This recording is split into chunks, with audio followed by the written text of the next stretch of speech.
All right, guys. So I'm going to be jumping on with counterpoints here in a few minutes and talk to Connor about the debacle up in Minneapolis or Minnesota in just a couple of minutes. So I think that's going to be a Discord call. We will find out. Get to his deal, and I'm just waiting for him to. Waiting for Connor to call me up. You know, it's going to be a good discussion. I don't think Connor and I disagree very much on this, so it's going to be an interesting topic today.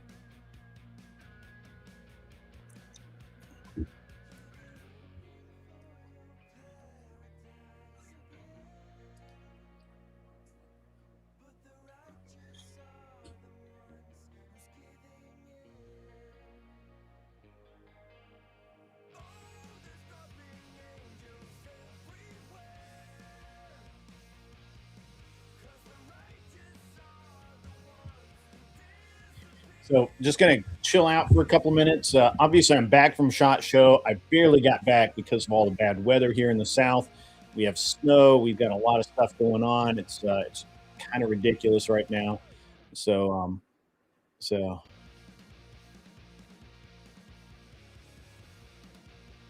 yeah.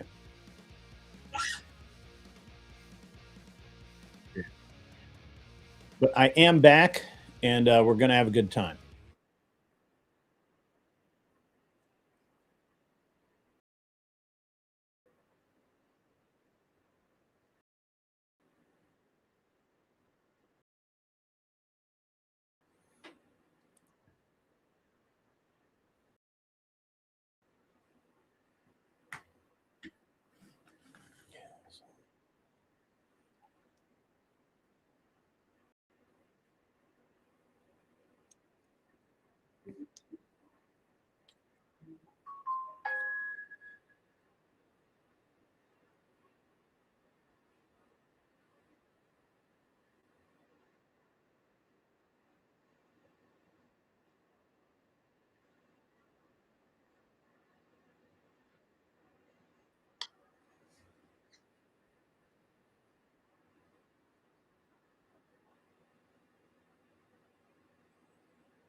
Yeah, man. Can you hear me? Yeah, yeah. No, I'm just waiting patiently. How are you? Still fighting with your chat?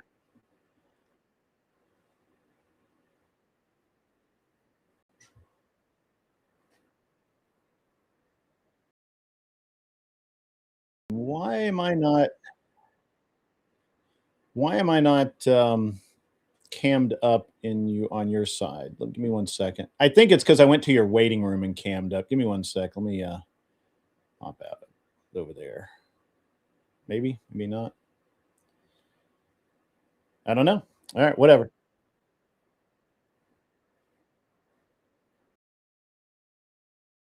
Yeah, yeah. Do that.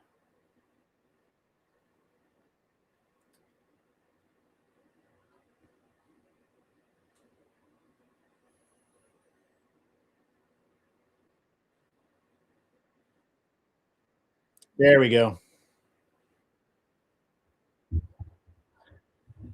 I think we're in I've been listening to you. What's that?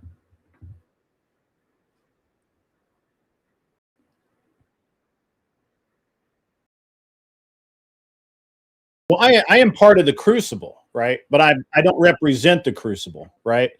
So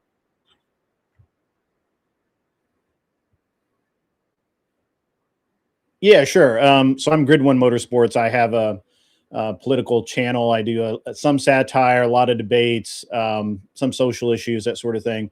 Um, I've debated with Connor before, at least once, I think. And you know, I don't think that we're too far apart on this, and I think it'll be an interesting discussion on what's going on today.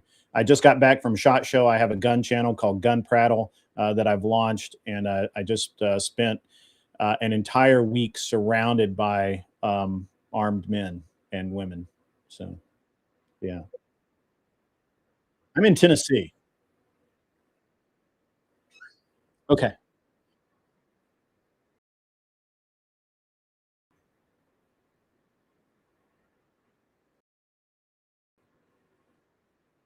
Mm-hmm.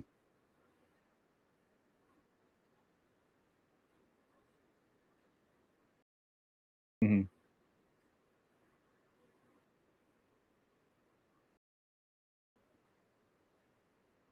Mm-hmm.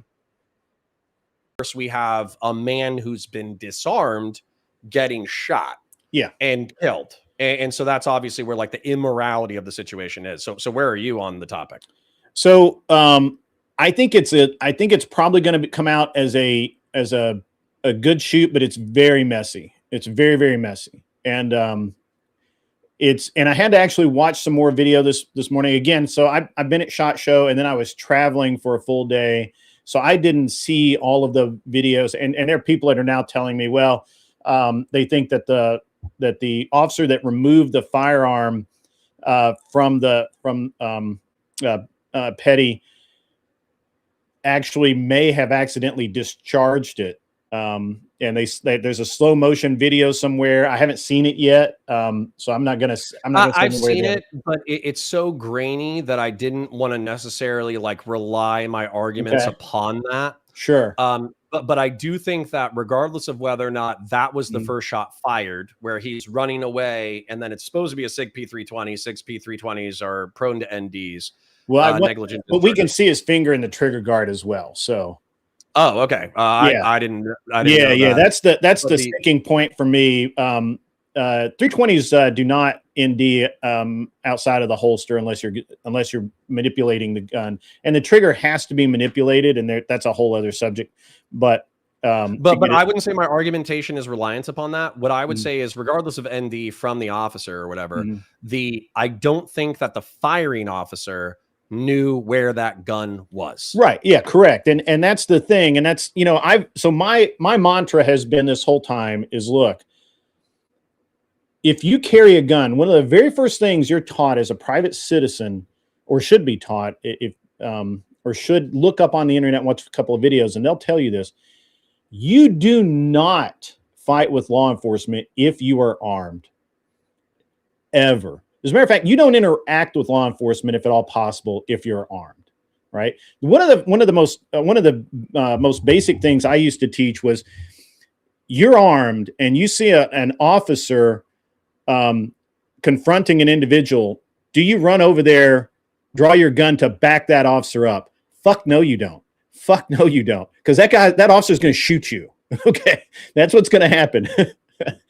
And there was even an example of a gas station mass shooter or something like that. And a citizen intervened, killed the mass shooter, and was holding the guy down at gunpoint or whatever. Cops showed up on the scene. They just saw a guy with a gun, and they killed the guy who had stopped the mass shooter. Sure. And so yeah, it's like that's the risk that you take whenever you present a firearm in public, is that you can be mistaken for a bad guy and killed. Right, correct. And that's one of the very first things you learn if you're going to carry a gun as a private citizen in public, or it ought to be. And so that's the first thing, is that, you know, officers do not like, and I don't agree with it, by the way. I'm not saying that I agree with this, But officers do not like citizens with guns, by and large. They just don't like it.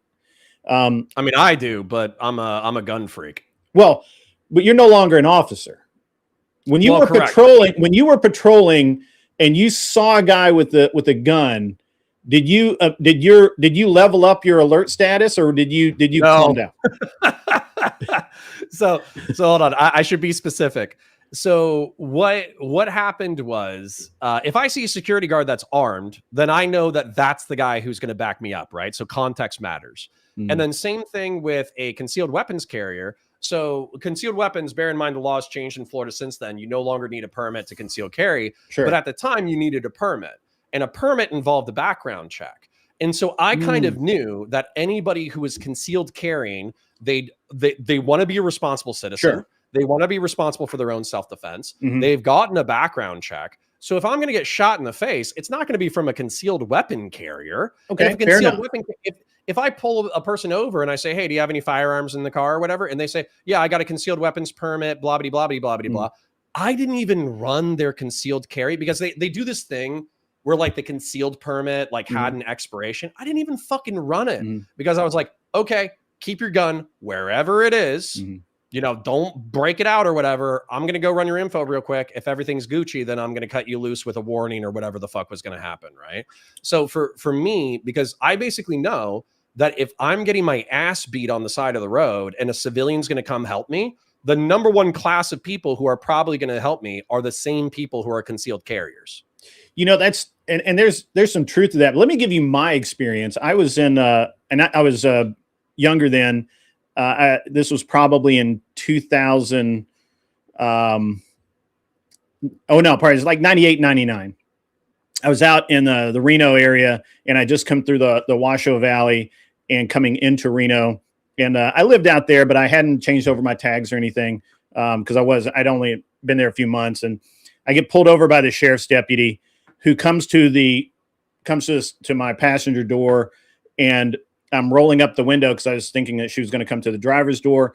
And I turn around, and this sheriff's deputy has her gun pointed at my fucking face. And she says, "Sir, you have a gun under your seat." And I said, "Yes, ma'am, I do. I'm 3,000 miles away from home. I'm going to be fucking armed." And well, I didn't say fucking, but I said, I'm going to be armed, and that's okay. And I realized at that moment that cop was perfectly willing to shoot me in the fucking face if I moved the wrong direction. And so it was 100%. Up to me to de-escalate that situation, not that officer. That officer was on the edge of just about to, put a bullet in me. So I did de-escalate that situation. There's something called a furtive gesture too. Okay. Yeah. So a furtive gesture is like a quick movement, right? Yeah. And so typically, if we have a scenario like that, like let's say citizen, you got a pistol under the seat or whatever, and we can use context clues, right, in order to try to figure out who you are. So if we're talking to you and you're being chill and handing over your driver's license and this, that, the other, typically we can figure out that you're not a threat. But there are some officers who I did see, and unfortunately, a lot of them were not military veterans. I think the military veterans typically were more relaxed around firearms, but I think particularly with the non-military veterans, you might as well have had a poisonous snake.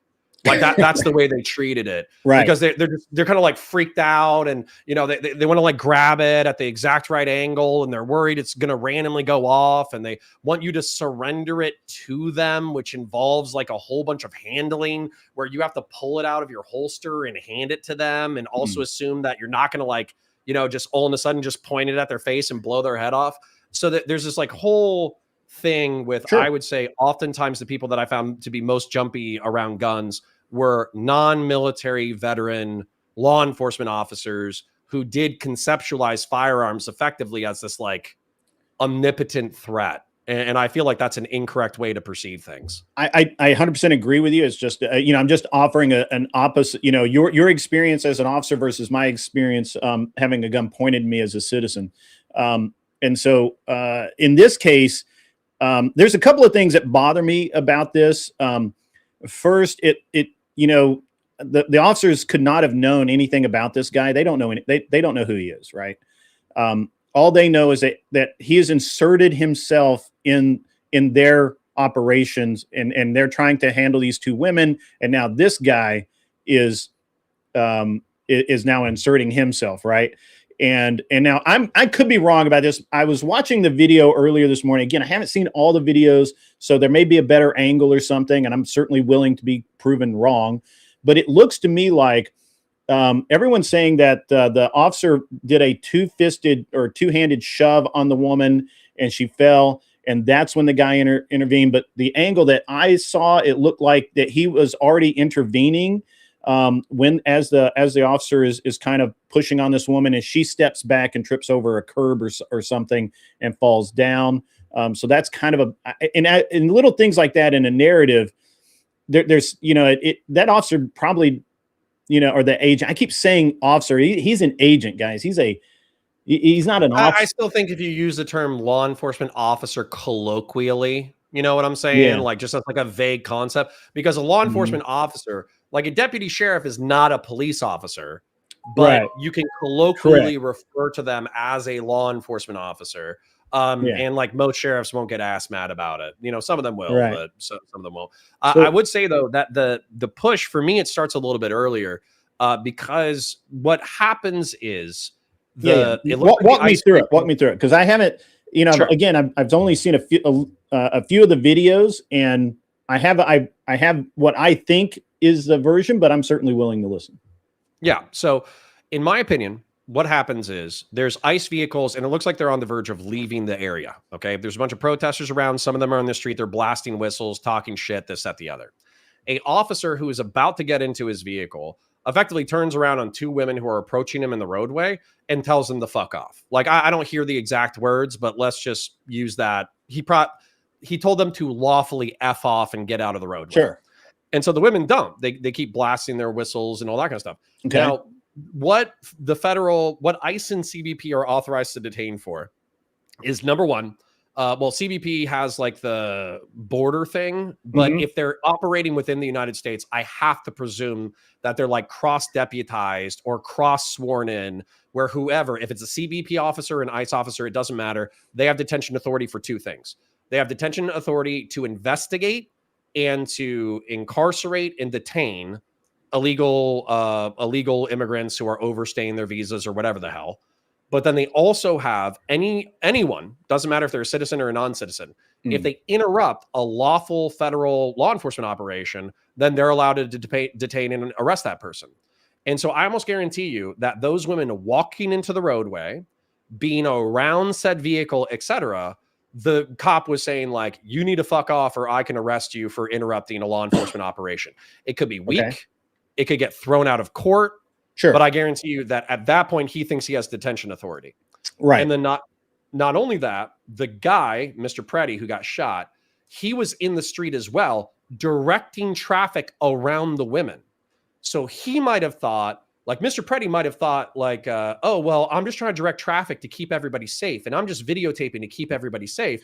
But for me, at that point, you've involved yourself. Therefore, you're part of the obstruction. I'll leave it there for now. Okay. So do we know that Preddy, I'm sorry, Preddy, I guess. It's Pretti. I don't know how to pronounce it. Okay. Yeah, I'm sure.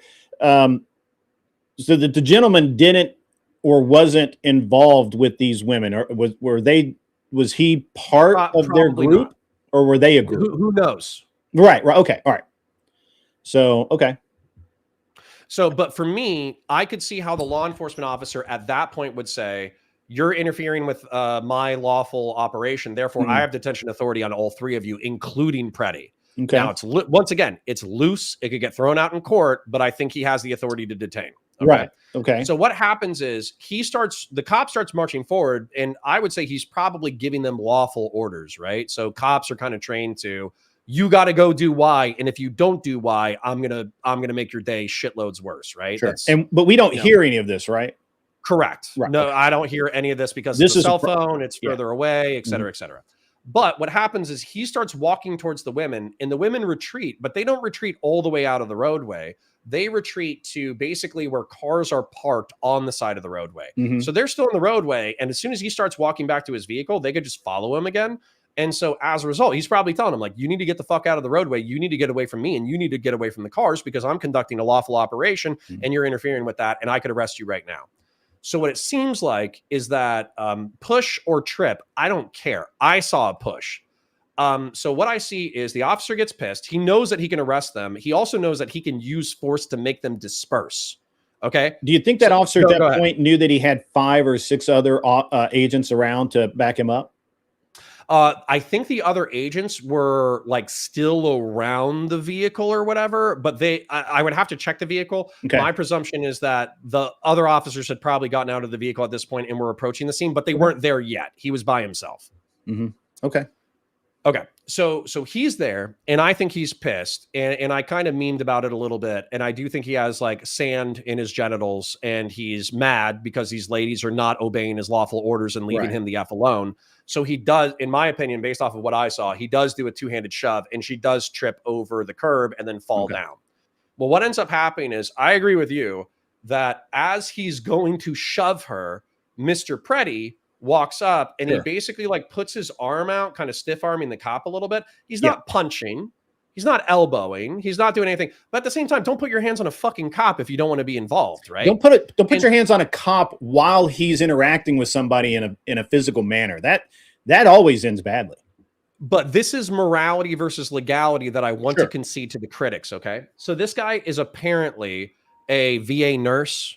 You know, he's a concealed weapons carrier. By all accounts, he doesn't have a massive criminal background. He's probably just a normal dude. And so while I think you and I, because we probably interacted with more law enforcement and gun-based people, like we know, like if you got a gun on you, you don't fucking fight a cop. That's like the fastest way to get killed. It is the fastest way to get killed. I think that his like protective instincts overrode his legal knowledge. Okay.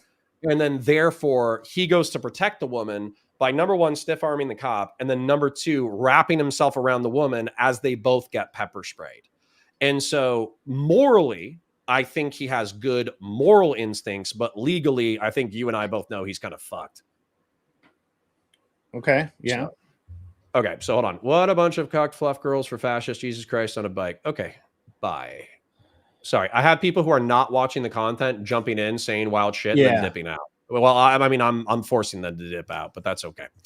Anyways, so what ends up happening is Preddy is protecting the woman, but also what's happening is I think at this point the cop decides he's detaining and arresting everybody, because what happens is the 5 or 6 cops, they all show up. And they start kind of like pushing the woman to the ground, pushing Preddy to the ground and all that kind of stuff. And with Preddy, he's getting yanked in like 6 different directions. Okay. Yes. So there's like 5 or 6 cops who are just like kind of yanking on him and shoving him to the ground and this, that, the other. And he's also like still holding on to the woman. I think out of like a protective sense, he's still trying to hold on to her. But what ends up happening is because he's getting dragged in this direction, it almost looks like he's dragging the woman. But I don't think it's on purpose. I think he's trying to hold on to her in order to try to protect her. But what ends up happening is they get separated. The cops get on top of them. And then once the cops are on top of them, this is where I'm having a little bit of a fight with my chat, because there's in law enforcement, there's passive and active resistance. Okay? Yes. Passive is I'm just standing here. I don't move. But I don't do what you say. And so as a result, you can go hands on and you can pepper spray me. Whereas active resistance means that you're reaching for my arms or reaching for my legs or whatever, and I'm pulling away from you. I'm making it more difficult for you to arrest me. And I think that while Preddy's on the ground, it's arguable that he's engaged in active resistance, which would warrant a taser, pepper spray, and going hands-on, right? Now, what people want me to acknowledge before I give you time to catch up with me in listening to what I'm saying is that if we're going to give law enforcement officers latitude in adrenaline out use of force scenarios, we should also give some latitude to civilians, where if you're getting pepper sprayed and yanked by 6 different dudes in 6 different directions, your instinct might not be to instantaneously ragdoll and just like throw your hands up and be like, okay, I surrender. Like you might not have that instinct. You might ball up in order to protect your internal. That could be purely instinctive. It might not even be a conscious thought. You're literally just trying to protect yourself from getting the fuck kicked out of you. Okay. Right. So that's where we're at. Let me just a couple of things. So I agree with the video that I've seen so far shows pretty much what you're saying, except that to me it looks like when they get Petty, or when Petty's down, he's still kind of on his hands and knees. He's got his cell phone in the one hand and he's kind of trying to push up with his other hand. And it looks like he's still trying to stand up, right? And not go prone. And that's when you hear, well, I don't hear it, but that's when apparently the gun is removed. The officer walks away with the firearm, may or may not have discharged. And apparently he said gun. I don't hear that. I haven't heard that in any of the videos. I'm waiting to, one of my chat says they have a video with this with sound. So that'd be fucking awesome. So I think I've seen enough videos because there's 3 videos with like three different angles at different levels of proximity. I think that there is a video where I have heard gun, and I would put the certainty at like 95%. Okay. Like, in order to not think that somebody said gun, I would need to see a video where I clearly hear other words. Yeah, absolutely. And I'm going to go with that. Somebody said gun, and then at that point, he's trying to get up. They don't know what he's doing. He's moving. It looks, he's got the cell phone in his hand. I don't know. And the officer steps back, draws his gun and shoots. And I actually have a problem with the way the officer did that, just because it would have seemed. He could have hit everybody else. Yeah. I mean, you're in a dog pile, and it seems irresponsible. So again, I think it's going to be, I think legally it's a good shoot. Procedurally, it's a fucking mess. And well, we can talk about tactics in a second. As a matter of fact, I think that's where me and my soy liberal audience have the most amount of overlap. Okay. So what I think you described it, and at the risk of just describing it right back to you almost identically, I'm going to do that. So what I see Mr. Pretty effectively, like, probably trying to defend himself instinctively by covering up his vital organs, kind of shelling up, clamming up, whatever. And so that could be considered active resistance because you're pulling away from the officers who are trying to get access to your limbs in order to arrest you. Mm-hmm. But this is all elapsing over the course of several seconds, right? Yeah, this isn't 5 minutes here. This is like 30 seconds. Right. So we might not be able to give him like legal latitude by involving himself in the scenario. He's liable for detention and arrest, and he should comply. But we can give him psychological and moral latitude that he was trying to protect a woman, and that he might have just been shocked from being pepper sprayed and yanked on by 6 different men, to the point that he might not be acting perfectly rational in this scenario. And so what ends up happening is I think it's a officer in a gray sweatshirt or something like that. And he reaches down and he grabs the gun. Okay. He sees the gun at effectively, I would say, is a 5 o'clock position. And so he sees the gun and he grabs it and he runs. Yes. Now, my theory is not reliant on the firearm discharging, although if the firearm negligently discharged, I think that would actually enhance what I'm talking about. But even if the firearm was not discharged, presuming an officer yelled the word gun, or even somebody in the scrum, like it could have been a civilian who yelled gun, and that wouldn't change anything, then I think that the officer, because he's looking at the subject, he's looking at the 6-person thing, he didn't see, or I don't think he saw, the gun getting yanked and disarmed at the 6 o'clock position. And so when somebody yells gun, he goes, oh, we're in imminent threat of death or great bodily harm. Somebody's yelling gun because this guy's trying to pull. I need to act now. And then that's why he pulled and fired, even with all the risks that we said are already out there. Sure. And so at that point, like I said, legally, probably going to be ruled a good shoot, but the tactics are a fucking mess, and morally, it's probably objectionable. Right. So one of the things, so there's a couple of things here that I think that we now know in hindsight that I think has some bearing, right? So we now know that he was carrying the P320, and he had 2 extra mags. The butt of the mags of a SIG P320, I have one, but I'm not going to show it because obviously that's bad on YouTube. But it looks like the butt of a magazine, or the butt of the butt end of a grip And so, and I posted this earlier. I've had multiple officers tell me that if a suspect has one gun, they always assume at least a second. And I mean, yeah. And so, I mean, hey, that could be another rationale. The shooter could say, well, I already saw one gun and we saw it disarmed, but when they yelled, I assumed that somebody saw him going for a second weapon. And so we pulled and fired. That's actually like another rationale that I think would be defensible. Yeah. Well, I think the officer's defense here is fairly easy. I heard you kind of I heard a little bit of you walking through it earlier. I've been in and out. But if this guy's shirt was up and somebody saw what looked like the end of another pistol grip, that's reason enough for that officer to fire, I believe. Well, if it feels like he's pulling away and going, yeah, he's obviously still pulling away. He's still struggling with them. So the officer has to assume at this point that he's trying to get to that gun. I don't think that. I don't like that. I think morally that's subjectable. If they say I reasonably believed that we were fighting this guy, I was going for his arms and he kept withdrawing his arms towards the center of his body. On the center of his body, I spotted what appeared to be the grip of a pistol. I screamed out gun, believing that this subject was going for a gun, at which point officer number 2, acting on my information, fired into the subject and I backed away. That could be put in the police report and those cops are going to walk. Yeah. But I see in your chat that, Cold Beer Confessionals like, hell no, can't shoot just because something looks like a gun on the body. They've been pissing me off all morning. So absolutely a fucking cop can. They absolutely fucking can.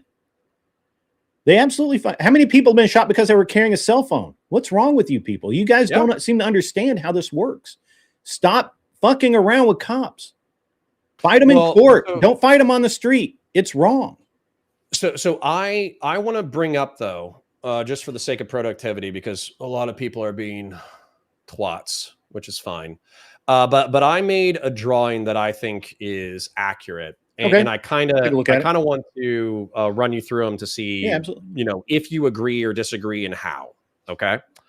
So what I would say is that one of the things that I considered was that I do think that logic stands that gun. If somebody spots a gun or whatever, if they have one, they might have a backup. Like a lot of people a lot of people who are either concealed carries or former cops or whatever, sure, they're used to, especially in the boomer generation, because they don't trust semi-autos. But they carry a semi-auto, mid-size in their belt, but then they'll also carry a revolver ankle pistol, right? And so I think just assuming like, oh, he's been disarmed from this one gun doesn't mean that he's completely helpless, right? I think that's a step too far. But I think that the confusion over screaming gun is sufficient that tactics should be changed. Sure. And that if somebody yells gun, I would want that law enforcement officers to be trained. This person has a gun and he's going for it. We need to take action. That's what somebody screaming gun should communicate.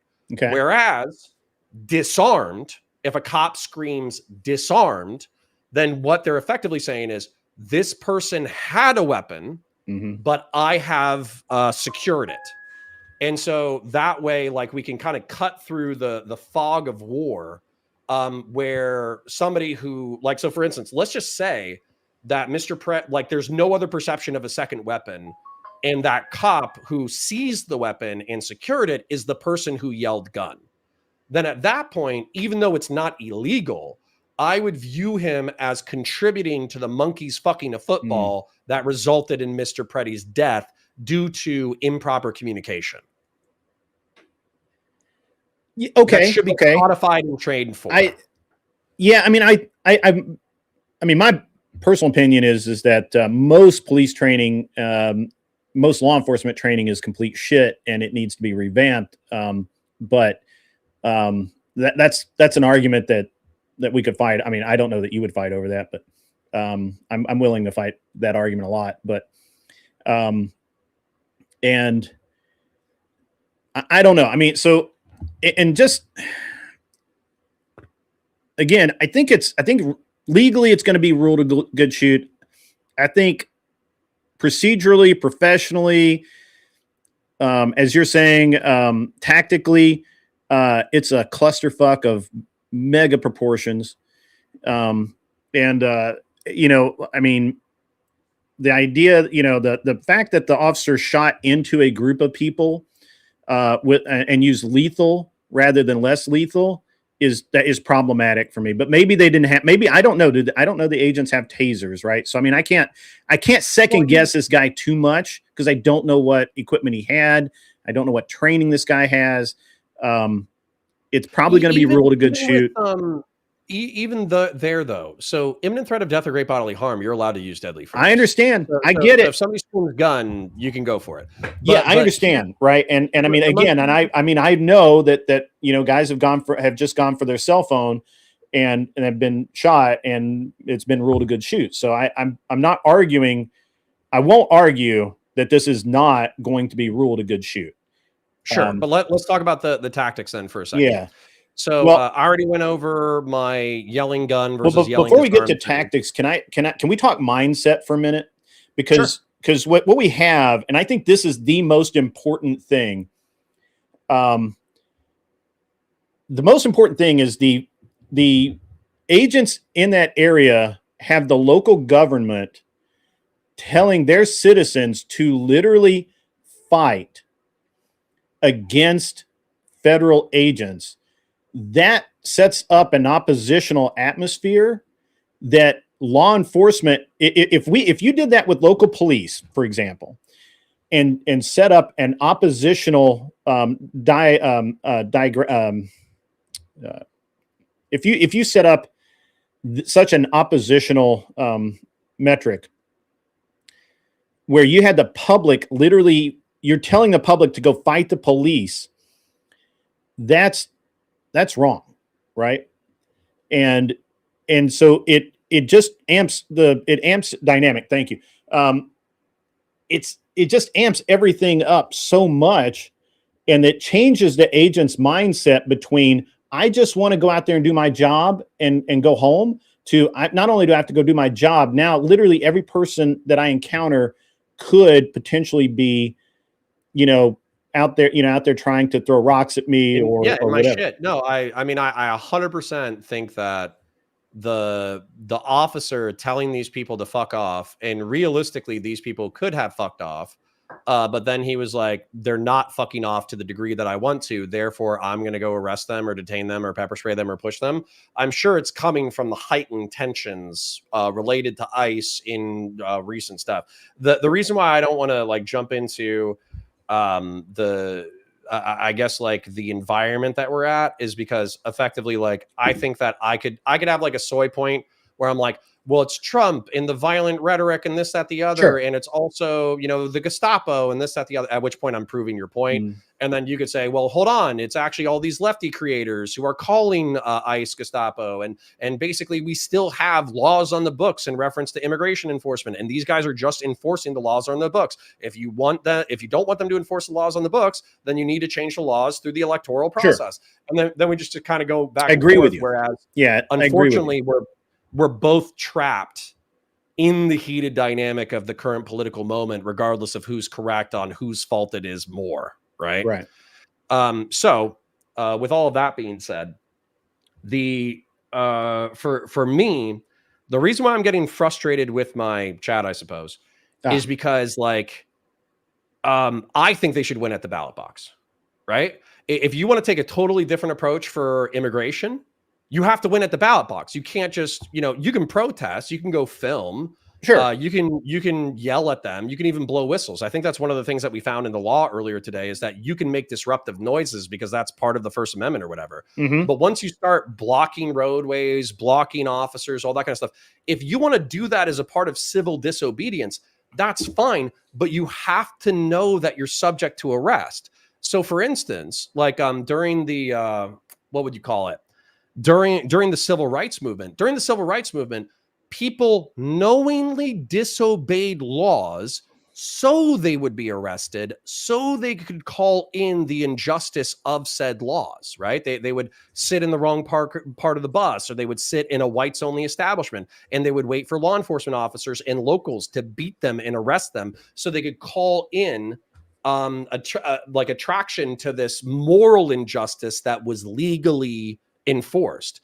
And so for me, I think I get frustrated with liberals and progressives because it sounds like they want to simultaneously engage in civil disobedience where they're breaking the law, but then they want to say, well, our cause is moral, therefore we cannot be subject to arrest. And I don't think that's true at all.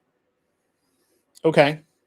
I'm going to agree with you. And I think that while I don't always agree with other people's, I mean, obviously I don't agree with everybody's cause. I can be quite contrarian in the past.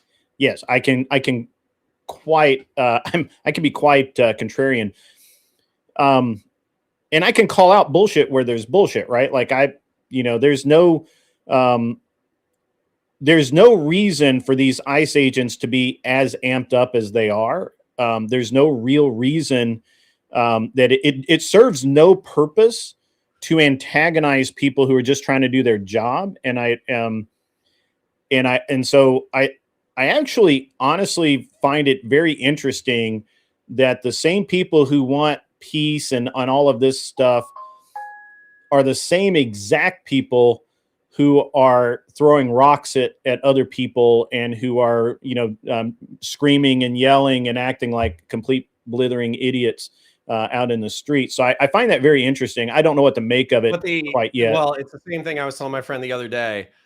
He was saying that alternative media is so bad that it should only be controlled by 6 of the most boring people you've ever met. And he's a Democrat, like hardcore Democrat. And I'm like, okay, so what you're saying is the average person cannot be given a microphone and a webcam because the average person is so stupid and dangerous that they will buy into cults of personality that then shred the social fabric.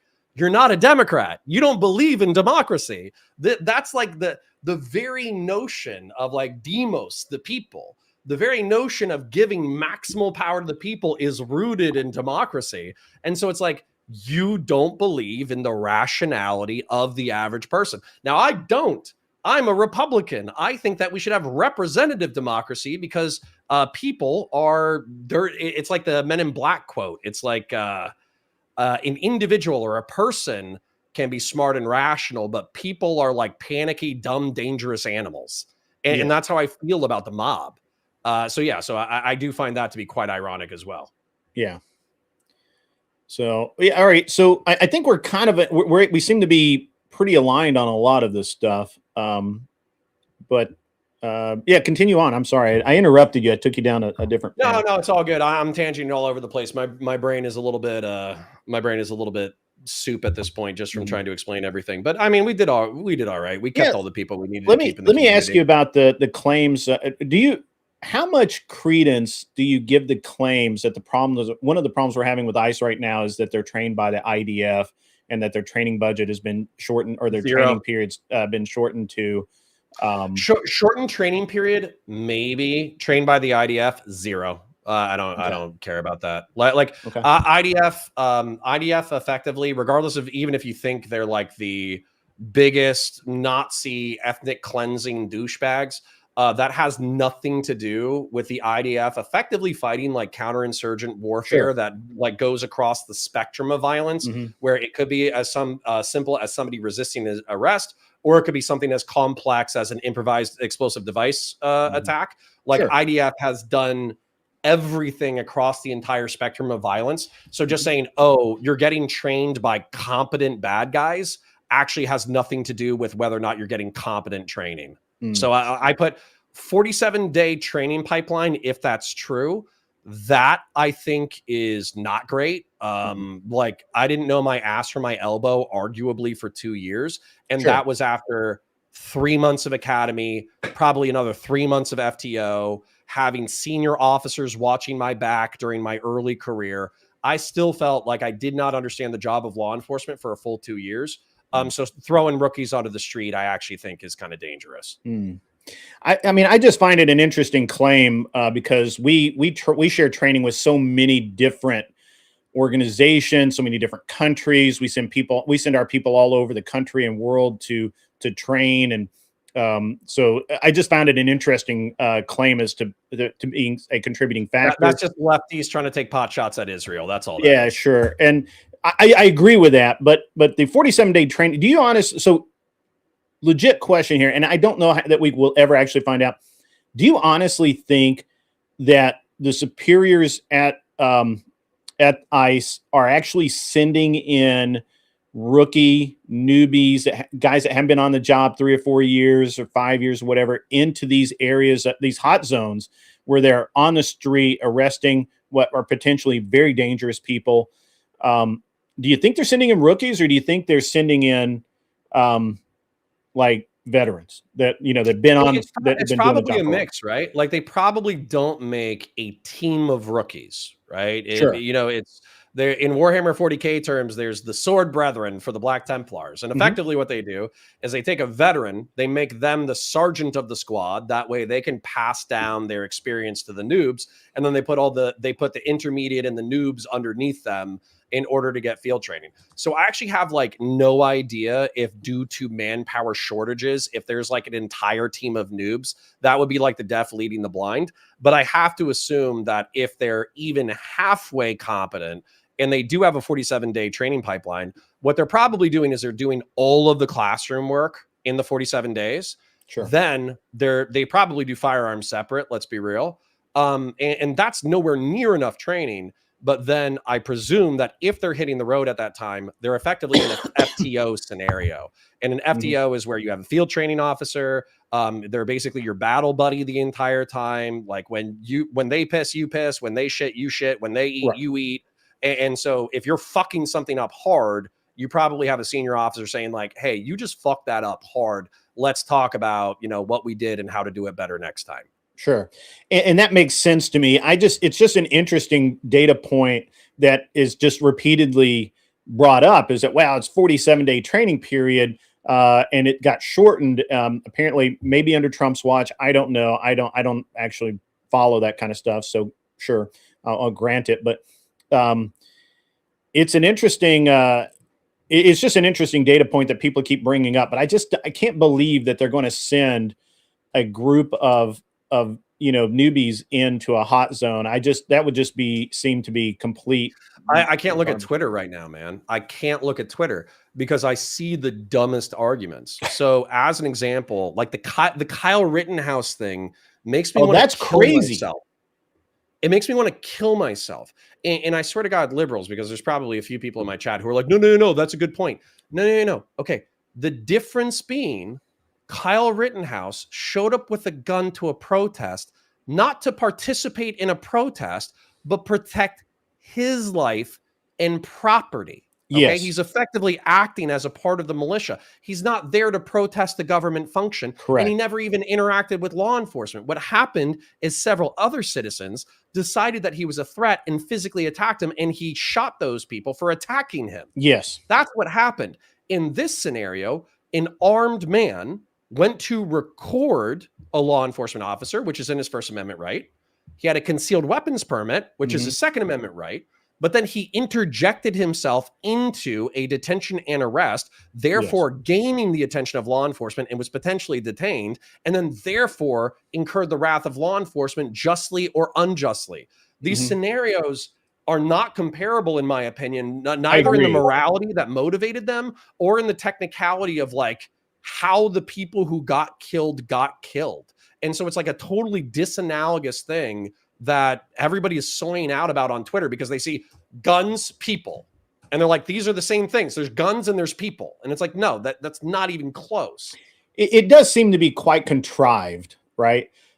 Rittenhouse, when he did approach the police, he did so with his arms raised slowly, saying, hey, I'm armed. I just shot these people over here. Like he didn't get shot because he didn't resist, and he certainly identified the fact that he was armed, and he surrendered. Yeah, he surrendered in a very calm way, so that he didn't get shot.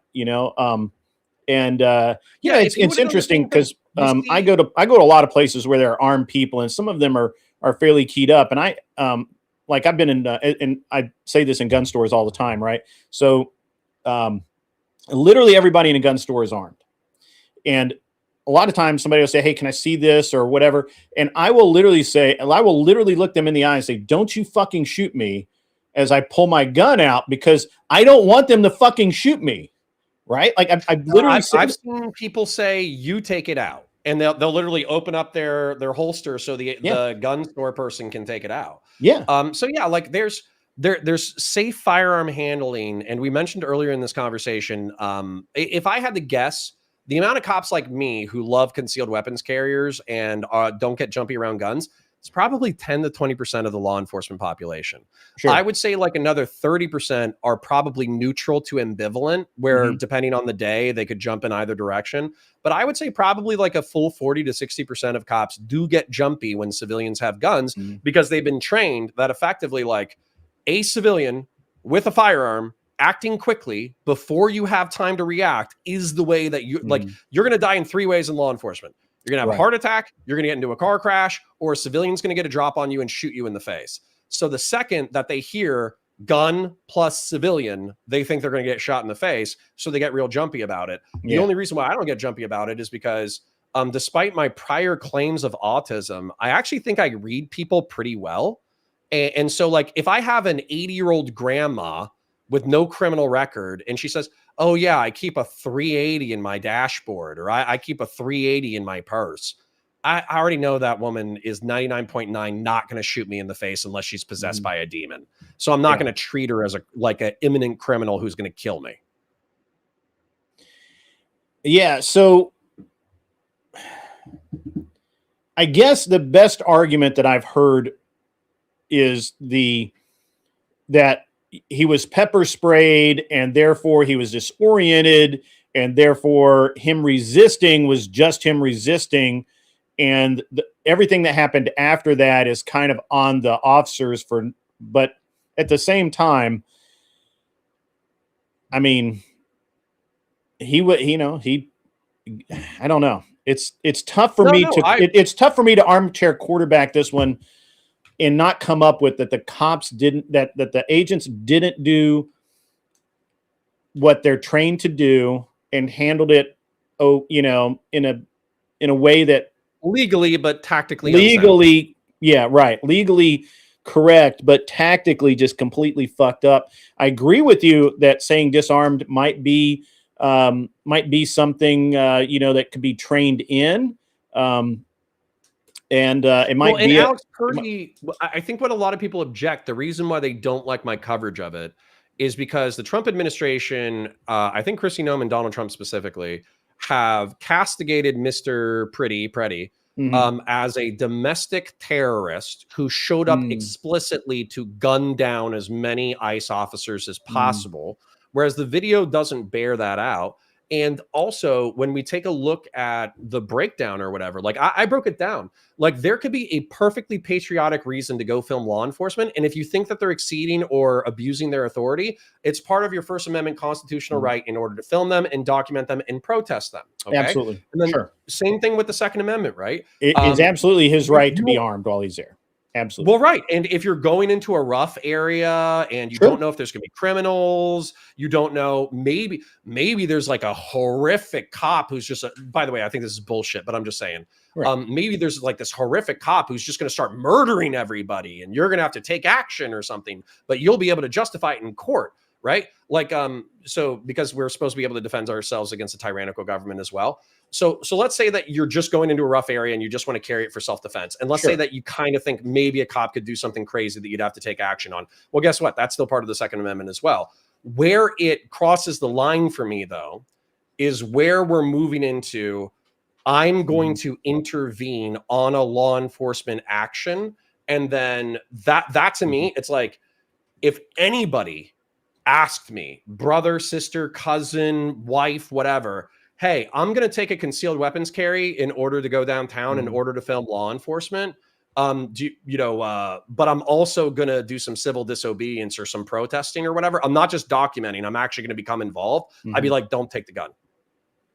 don't take the gun, because the amount, the likelihood of you using it in self-defense is way less than the chances of a law enforcement officer perceiving a weapon and then killing you for it.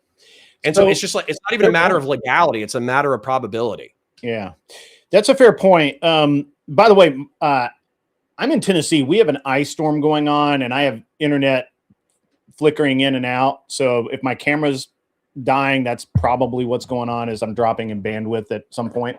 So all good. Don't freak out or anything. A couple of things that, all right, so I agree with you. Legally, I absolutely have no problem with him being armed at the protest. I think there's a lot of people who are like, well, he shouldn't go to a protest armed. I don't buy that. I think that's nonsense. It's perfectly okay to go armed to a protest. I don't agree necessarily with some of the things that he did while he was doing that, such as obviously intervening in something he probably should have just let the police handle, let the authorities handle. I don't really have a criticism there for that. But when we get to this notion of, ICE bad, and just listening to people talk, it's like, dude, it's crazy how many people are like, well, the ICE should not be keyed up. They should not be all concerned for their safety, when literally in your chat, not in mine, but in your chat, everybody's like, fuck ICE. Fuck those guys. They shouldn't even be there. Fuck those guys. Come on. What do you expect? What do you expect? I think Destron, I just timed him out for like 300 seconds or whatever. Guys, it's 300 seconds. Relax. But he's being soy. He's like, why can't you just say ICE bad? Why can't you just say ICE bad? And it's like, dude, because I can say that immigration and custom enforcement might be using in a heavy-handed way that's bad for the economy, and we should have a more centrist approach when it comes to immigration and this, that, the other. But I still believe in having an immigration and customs enforcement, law enforcement division. Correct. Okay? I still believe in the principle that if you are a bad person who comes to this country illegally, we have the ability to detain you, verify your identity, decide whether or not you should stay in our country, and then deport you. So if we want to change the way, because right now I think ICE is casting a really wide net where they're catching people who have come here illegally, but are otherwise good human beings. And so as a result, I'm saying I want a more centrist position on what ICE does. But in order to effectuate that change, we have to do that at the ballot box, not on the street. And so, but in principle, I still want a immigrations and customs enforcement, law enforcement division authorized to detain, incarcerate, and deport people who should not be here. On principle, I want ICE. On principle, I want CBP. I think I don't disagree with you. The cartels don't exist. Let's abolish ICE. Yeah, I don't disagree with you. I think that personally, I think that the ICE agents probably in Minnesota right now probably should be relieved and other agents brought in. I think that there's a little too much animosity there. They've been what I would call in country for maybe just a little too long. There's too much. We're just amped up too much. You got to get guys in there that don't care, and aren't on that edge. I think. I don't know. I could be wrong. I'm not in charge of ICE. I agree with you. I want ICE. I think ICE is a good thing for the country. I think anyone that says ICE should be abolished is a fucking idiot and probably needs to move to another country. Because obviously you don't like it here well enough that things are you want things to be good. I think the reason why liberals object to that or whatever is no, I want to fight for the society I have here, and I'm perfectly fine with that. I don't care. But I do think that my frustration with that line of argumentation is we do have to talk about the principle, right? So the principle of the matter is, should there be a law enforcement organization that is, missioned specifically with finding illegal immigrants, evaluating whether or not they need to be deported, and then deporting said illegal immigrants? The answer is yes. I don't care if you call it CBP. I don't care if you call it ICE. I don't care if you call it FBI. That mission still needs to be accomplished. So if we have, we already have CBP, dumbasses. Yeah, that doesn't change a single fucking thing I said. Okay. Anyways, man, you are having a great time with your chat today. Like, well, they love it when I get pissed off. They always they get soy, I get angry. The super chats roll in. Like it's it's a very there's only so much soy that I can take though. Like where it gets to we should just murder every ICE officer. That hasn't happened today, but just think of that vibe, and that vibe is click, block. I'm not putting up with that shit. Yeah. But the point is that contention breeds attention breeds money. So it's just the nature of the industry. But what I would say though is if we agree on that in principle, then clearly the next step is reform. So for instance, I brought up the gun versus disarm yell being a police tactic that we should adopt. There was another one for officer caused jeopardy, and I wouldn't mind picking your brain on this one. So with officer caused jeopardy, effectively what's going on is in reference to the Renee Good shooting. Okay. That officer has been dragged by a vehicle before and received stitches. And a part of their policy stated that they should not step in front of moving vehicles unless absolutely necessary to effect an arrest. And during the videotaping of his own incident, he walks in front of the vehicle once. He captures Renee Good's face on camera, captures her license plate, walks back around, sees 3 officers who are approaching like they're going to try to attempt a detention, continues to walk in front of the vehicle, and then when the vehicle backs up and starts driving, that's when he shoots. And so for me, that's another situation where he is going to be exonerated or not charged because a vehicle is an imminent threat of death or great bodily harm, even at a low speed. And even though other lawyers want us to calculate whether or not shooting her in the face was really going to decrease the threat that much, I think legality is going to firmly rule in his favor. But then the question kind of begs the question, is there such a thing as law enforcement officers being so reckless where they're placing themselves in danger either negligently or maliciously that results in death that they should be either held to civil or criminal account? And I actually do think that there could be an example of, for instance, there's a case, sorry if I'm yapping a lot, but this will articulate exactly what I'm saying. Felix versus Barnes is the case that is currently arguing about officer created jeopardy, and it got kicked down to a lower courts for evaluation. What happened was, for your chat at least, even if you're familiar, there was a cop pulled over a guy at a toll booth or whatever, or it was for tolls violations. It's the girlfriend's owns the car, boyfriend. He takes off on the officer. The officer jumps onto the skid. And then because the guy is not slowing down, he uses that as an imminent threat of death or great bodily harm in order to shoot the guy in the face. And so the question is whether or not the officer recklessly put himself in that scenario where realistically, if he had just let the guy take off, he would have had his face on body camera. He would have had the license plate number. He could put out a warrant for his arrest. So that guy's death is kind of incumbent upon the escalation of force or escalation of the incident that is negligent. And so for me, I actually think we probably should codify that. And then next time, you're saying oh, well, the people have a duty to surrender. I agree. Sorry, I'm not going to try to preempt your argument. I actually just want to hear what you have to think. Yeah. So I've thought about that because I did actually look up Barnes, and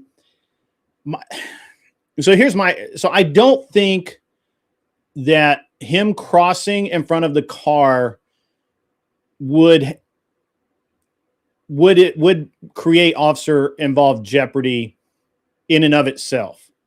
And I say that because when he did that, as far as he knew, the car was in park. She was compliant up until she wasn't. And, he had no way of knowing that. I think the difference is in Barnes, when the officer knew that guy was a criminal and a threat. At this point, as far as I know, that officer thought that they were going to give that lady a ticket, or which they can't do, or just give her a warning or whatever, and then let her go. He didn't know at that point, or I don't believe that he could have known that his partner had made the determination to get her out of the vehicle and detain her. I made the argument last week, or 2 weeks ago rather, that that he was moving to help his partner get her out of the vehicle, but the thing is that I don't think he could have known that from where he was when his partner decided to get her out of the vehicle and says, get out of the vehicle. I don't think he could have known that. But I don't know that for sure. I mean, we haven't talked to the officers. You're saying this is still Barnes? This is still Felix versus Barnes? No, I'm talking about the woman. No. I looked into Barnes. Right. Felix versus Barnes, I'm saying is the case, but You're saying that this incident is related to that case, that the girlfriend was on scene and she was pulled out of the passenger side? No. I'm sorry. I'm confusing you. I'm saying that I looked into Barnes. I don't think it applies here because I don't think that the officer created, or the agent created any sense of endangerment when he moved in front of the car, because at that point, as far as he knew, he had no reason to believe that she was going to drive off at that point. His partner did. So you're talking about I'm talking about Renee Good. Yeah. In reference to Renee Good. Yeah. Okay. I don't think that I don't think that it could be officer-induced jeopardy, because he had no reason to think at that point, as near as I can tell, because I argued the opposite 2 weeks ago, but then I've watched it a little more, and it doesn't seem like he knew that his partner was going to try and open that car door when he walked in front of it. I don't maybe. That kind of has to change my point of view. Okay, so but here's where, for me though, I do think that if the policy states, like, unless necessary, don't walk in front of a moving vehicle or whatever, or even arguably behind it.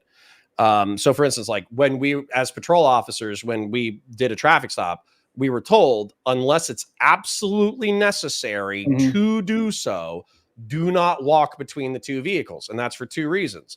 Number one, somebody could hit you from the rear, at which point you're pinned between two vehicles and you get chopped in half and you die. The other reason is that, like, the guy could wait for you to be walking between the two vehicles, throw it in reverse, slam you into your own car, chop you in half, and you die. Right. So the whole thing is, like, you try to minimize the time either in front or behind vehicles or within their turn radius as maximally as possible, because it's just dangerous in general. Yeah, I agree with that. That's where for me, he could be a 10-year veteran who got trained on stuff that was 10 years old and therefore be out of date with the policy, and then, like, had a new policy developed and then just signed the policy because he didn't give a shit.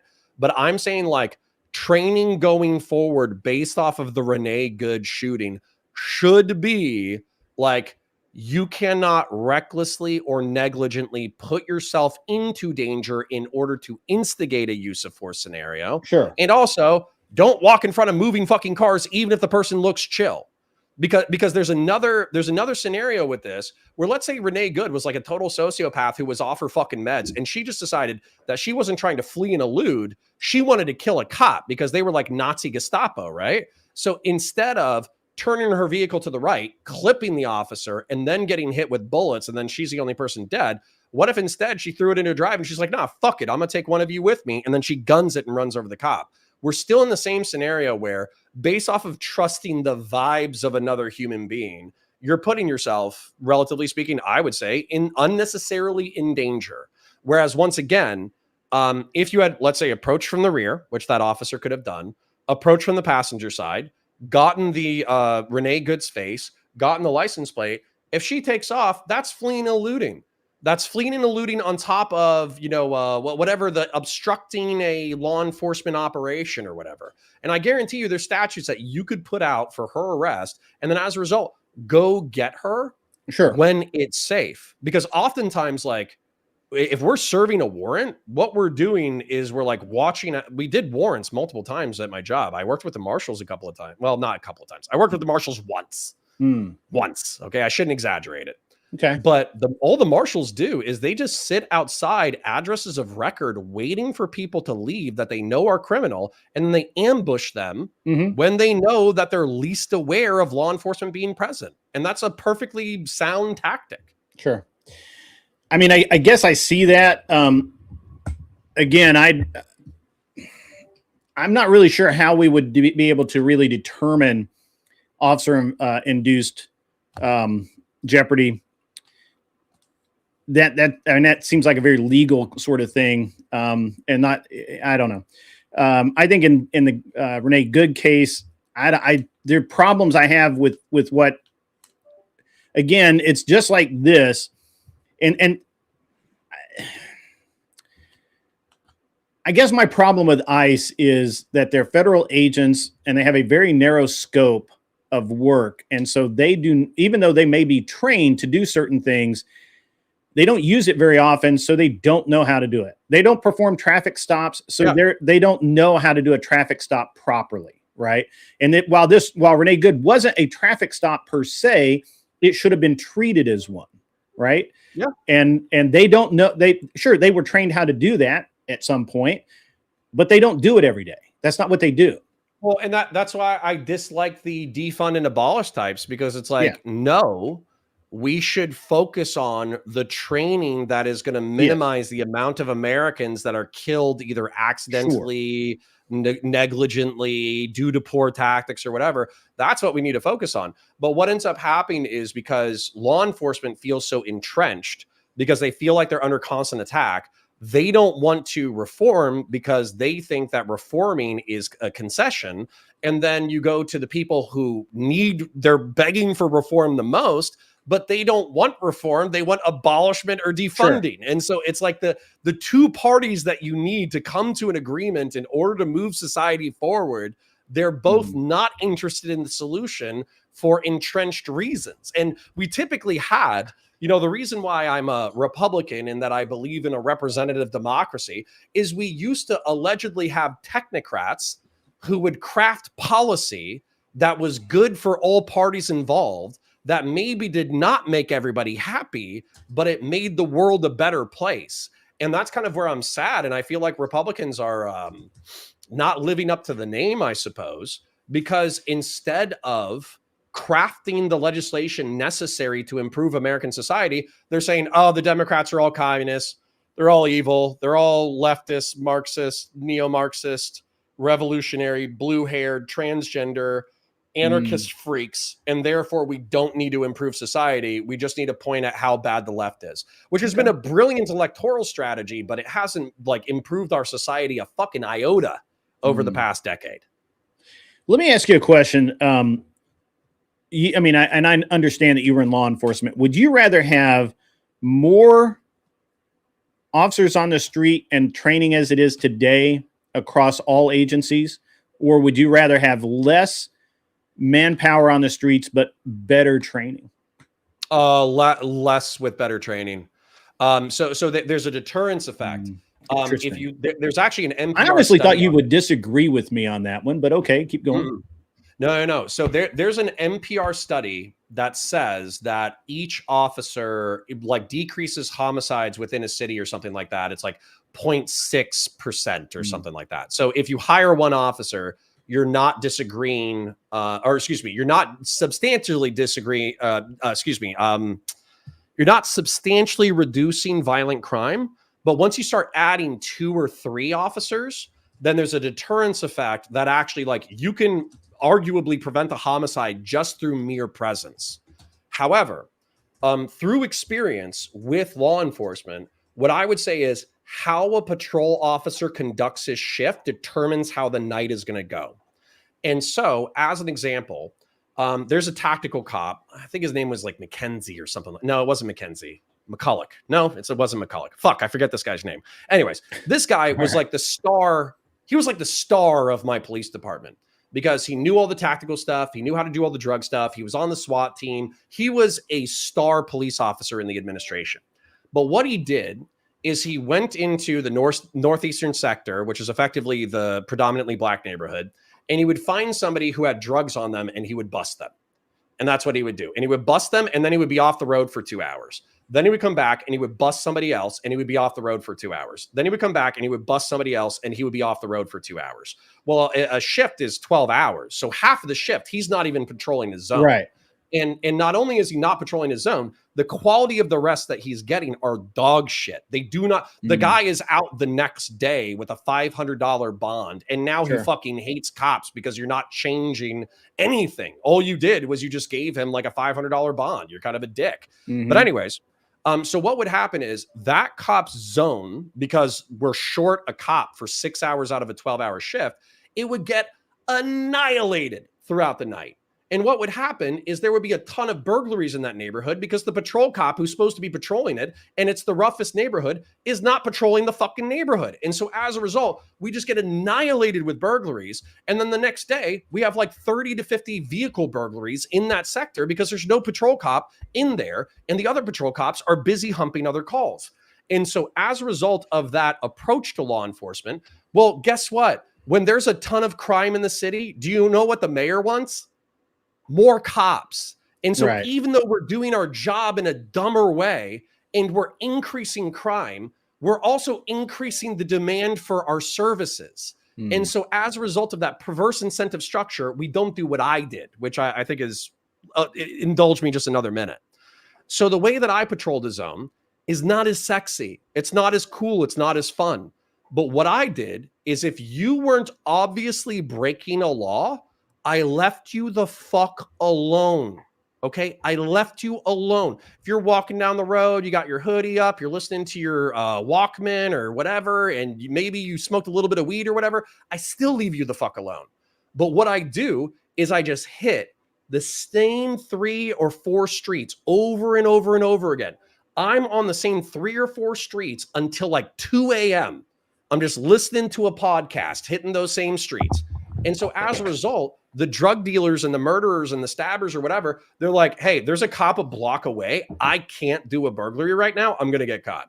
I can't do a murder or stabbing right now. I'm going to get caught. And so as a result, the next morning, there's 0 fucking burglaries in my zone because I actually patrolled it. And so, sorry for that being like a 10-minute rant. But, it's all right, man.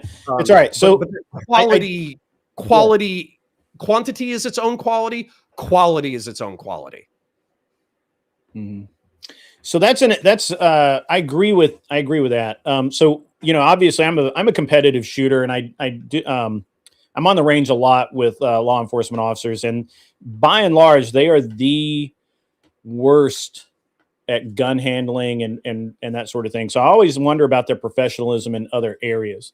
And just for connotation here, or context, I don't like cops.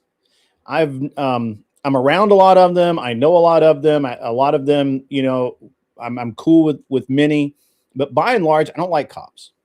I just don't. We don't get along. It's a basic personality philosophy thing, right? And there's a mentality. If you're going to be a cop for a long time, there's a mentality you have to have that I just don't like. And superiority. So a lot of them have a superiority complex. And sorry, real quick, I talked for 10 minutes, so I'm going to let you talk. All right. But basically, last night we were talking about cops, and basically somebody was like, "I don't like bad cops, but I like good cops just fine." And I was like, "I don't like good cops. You know, like I wish I could drunk drive. I wish I could blow through the red light. I wish I could smoke reefer. Like I wish I could do all this kind of crazy shit. I don't even like good cops." So. Sure. I mean, there's just a mentality there that I just don't get along with, and that's okay, right? Like, and I know a lot of them. I mean, tons. I know them. I don't hang out with them. We don't go out to dinner together, anything like that. I don't like cops. I understand they have a job to do, and I agree that the job they do needs to get done, and I agree that a very specific type of person needs to do that job. But I don't have to like it, and I don't have to like them. The two things are not mutually exclusive, right? Like, I understand that the X needs to exist, but I don't like X, right? And so when we talk about, you know, when you were going through your thing there about how officers operate. I 100% agree.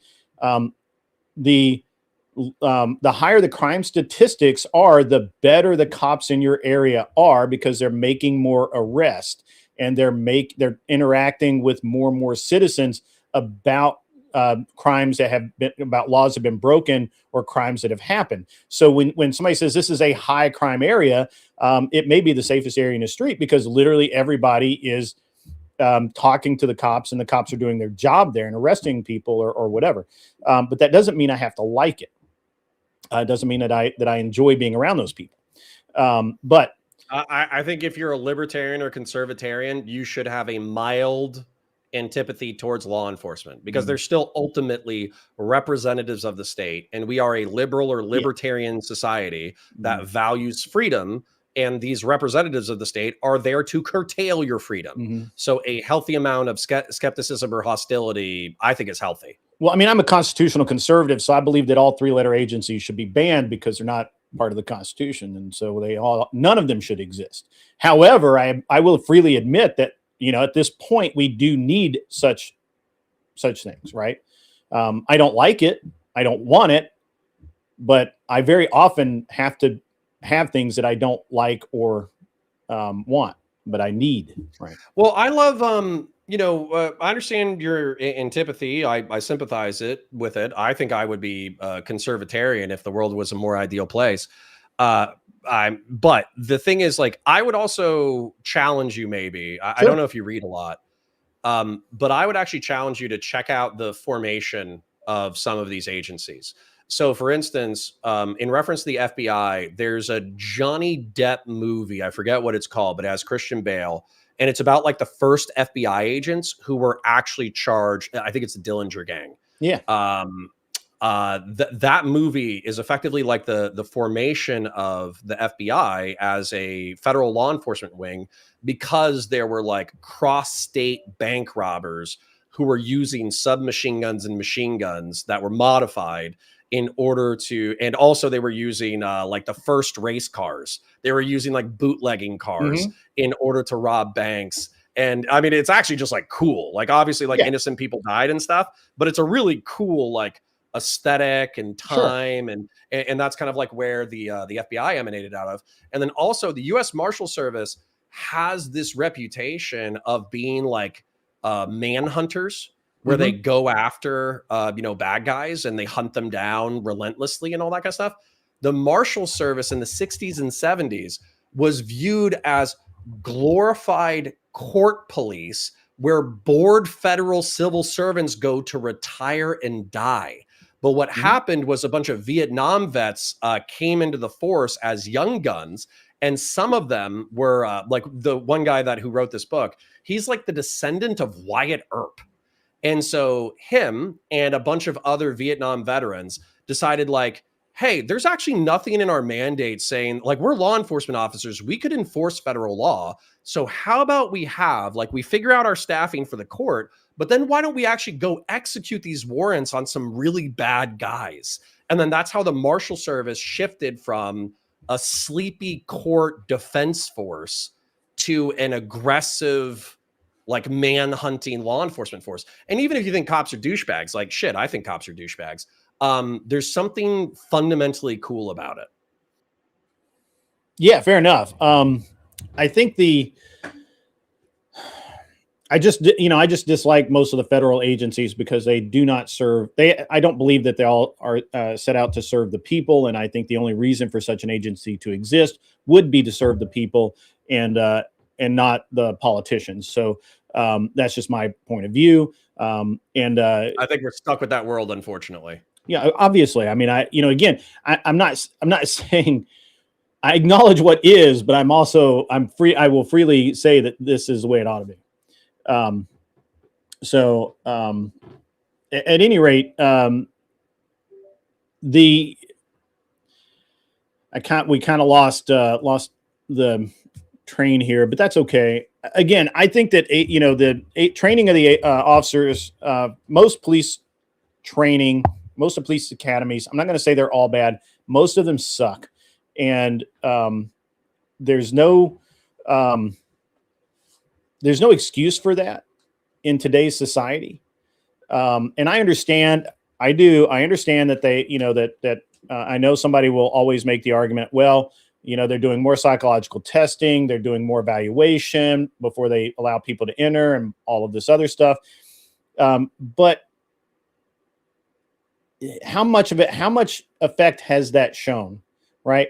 What are we looking at? We're actually looking at maybe arguably the best the law enforcement profession has ever been in our entire history, and it still sucks. What does that tell I think that's the nature of people, though, man. When you have a public sector job that pays good benefits, by the way, sure, good benefits, retirement, medical, dental, but you're also taking a 20% pay cut in order to be in that job. And then I'll tell you from personal experience, I did one crazy thing a week. Okay, one fist fight, one stabbing, one shooting, one foot pursuit, whatever. Okay. And so 99% of the time, I thought I was wildly overpaid because I was like, I'm making 50 grand a year, 60 grand a year with overtime. I got these benefits. I'm balling on a budget. I'm listening to podcasts while I'm patrolling the zone. I'm taking book reports and writing down interesting shit about what's happening in the society. This is the best job ever. I would do it for half the pay. But then you get into a foot chase with a motherfucker who just stabbed somebody to death, or you have somebody like murdered in front of you, or you see a traffic homicide where somebody got their their leg amputated and you have to like go pick up the leg with your gloved hands, or you see like a motorcycle crash into a family vehicle at 120 miles an hour and basically watch the dude explode like a wet water balloon. And you're like, holy shit. Like, if you like crazy shit, then you want to do it for the rest of your life because you're like, this is amazing. I would do this for free. But if you're like a sane person who has empathy for other human beings, I'm both, by the way. Like I'm crazy and I love crazy shit, but I also do empathize with real human beings. That shit wears on you, man. It wears on you, and eventually the benefits and the lack of cash and the long hours and the disruptions to your family and the 12-hour shifts, it's just not worth it eventually. And so you effectively have the same breakdown in employees that I would say is common throughout every industry, which is effectively 30% of them are the best people you've ever met, 30% of them are neutral, and 30% of them are the worst shitbags you've ever met and you wish they would die. And that's true in law enforcement too. Fair enough. I don't disagree with that, but again, it just seems like we have all of this selection process. And now we have, I mean, think we've got like almost 3 generations of military vets currently, right? That to choose from, and everybody says, and those guys aren't going into the military and into the police field in the droves that you would think they would.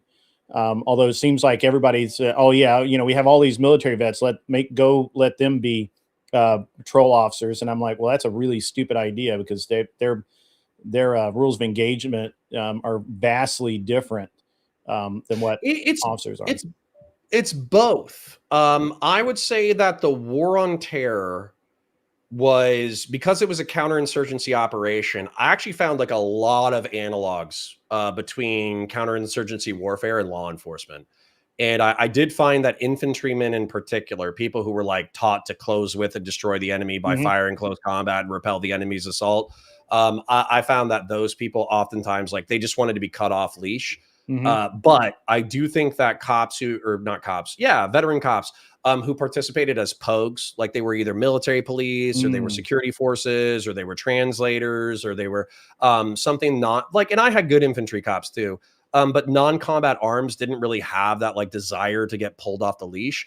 And because they had operated in a counterinsurgent war, once again, a lot of their skills translated. If I was to put a pin, and I have no statistics to back this up, so I could be totally wrong, but if I was to guess why there hasn't been as big of a cultural transfer from war on terror veterans into law enforcement, it's because law enforcement has been vilified so much, right? Like when you watch cops, when you watch cops back in the day, it was kind of funny because the cops were doing wild shit, but they were still like the heroes of the story, right? They were dealing with drug addicts and fistfights and bar stabbings and shootings and all that kind of stuff. And that was just like a part of the zeitgeist in the 80s and 90s was like, yeah, cops are dicks, but they're dealing with crazy shit. So they're kind of allowed to be dicks.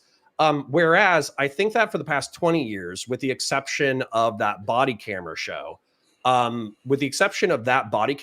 think almost all media, including pro law enforcement media has almost exclusively talked about racism, systemic racism, bad cops, dirty cops, this, that, it's all been vilification. And so I don't think it's as like glorious or esteemed as it used to be.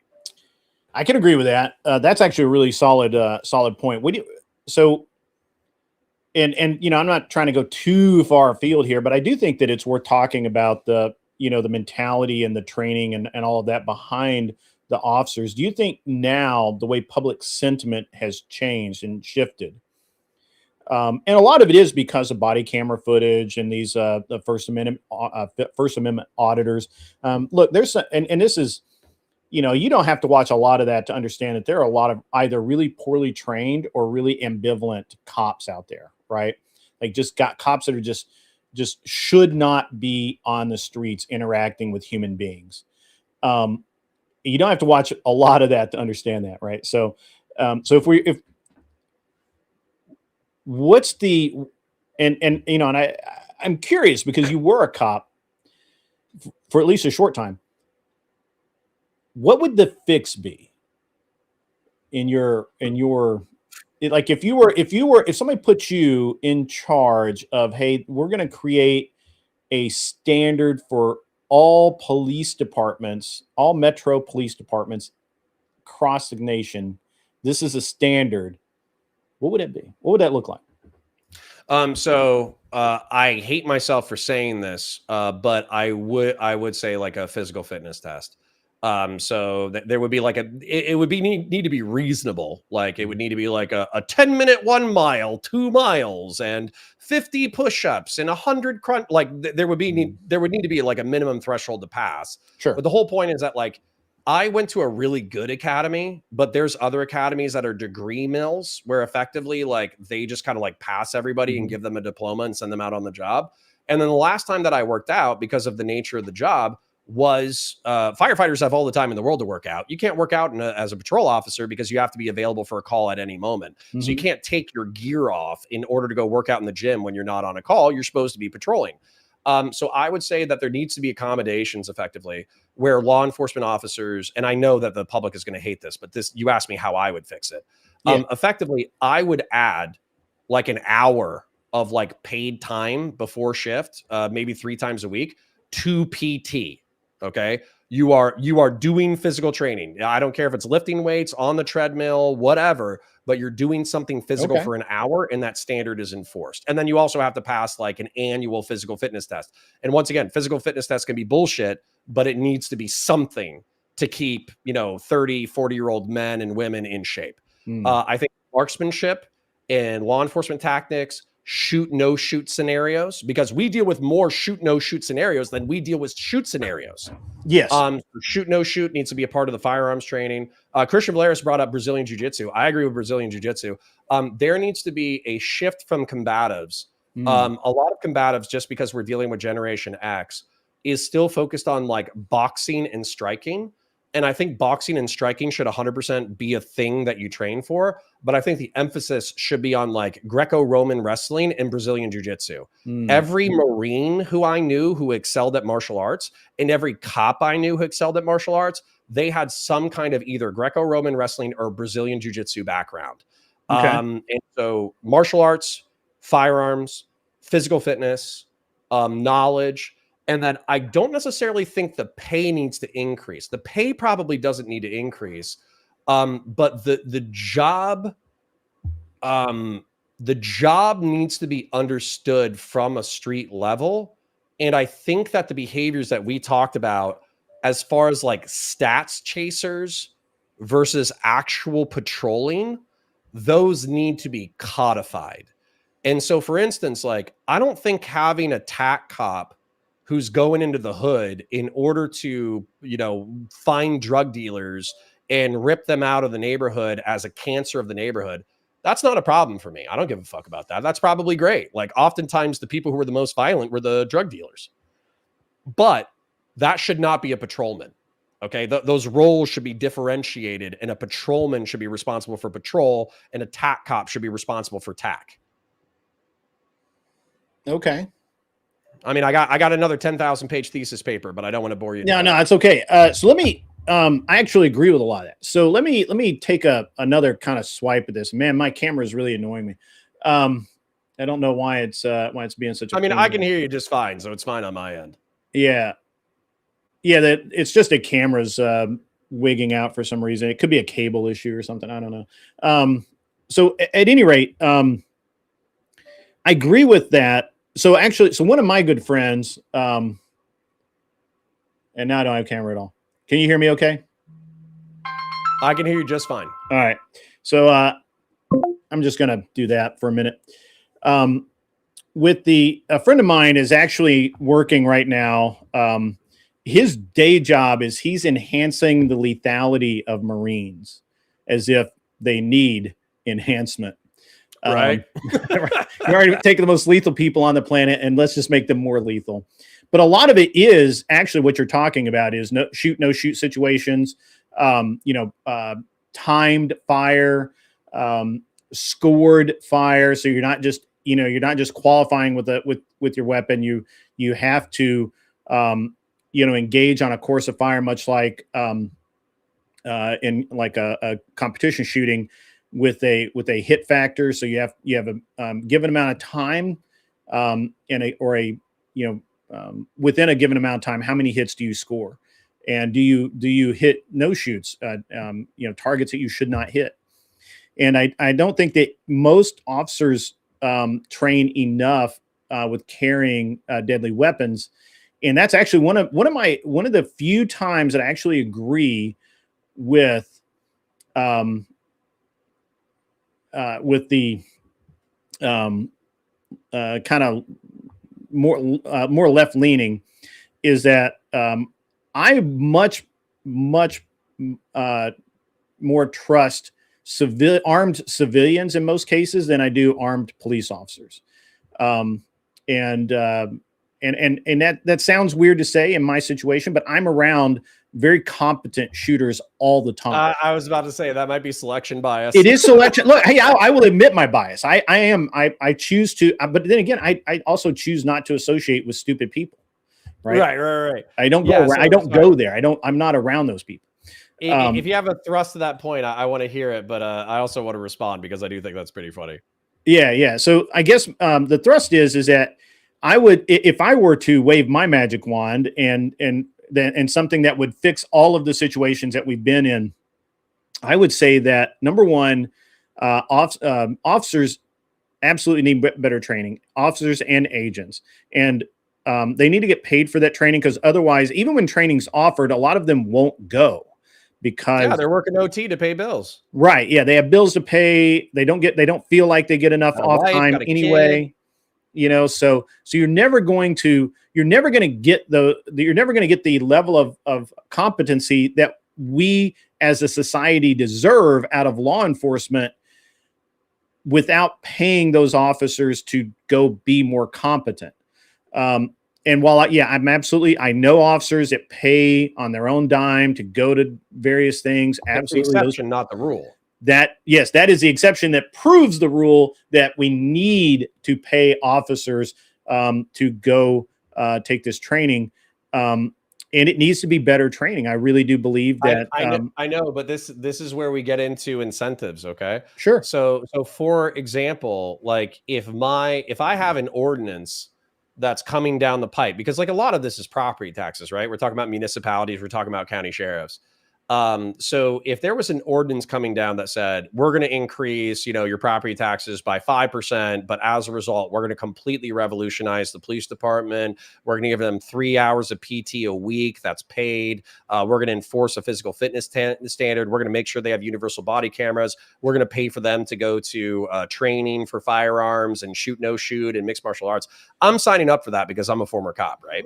But I think that with most civilians and most municipalities, they don't think about law enforcement unless they have a national level bad shooting or national level controversy to look at.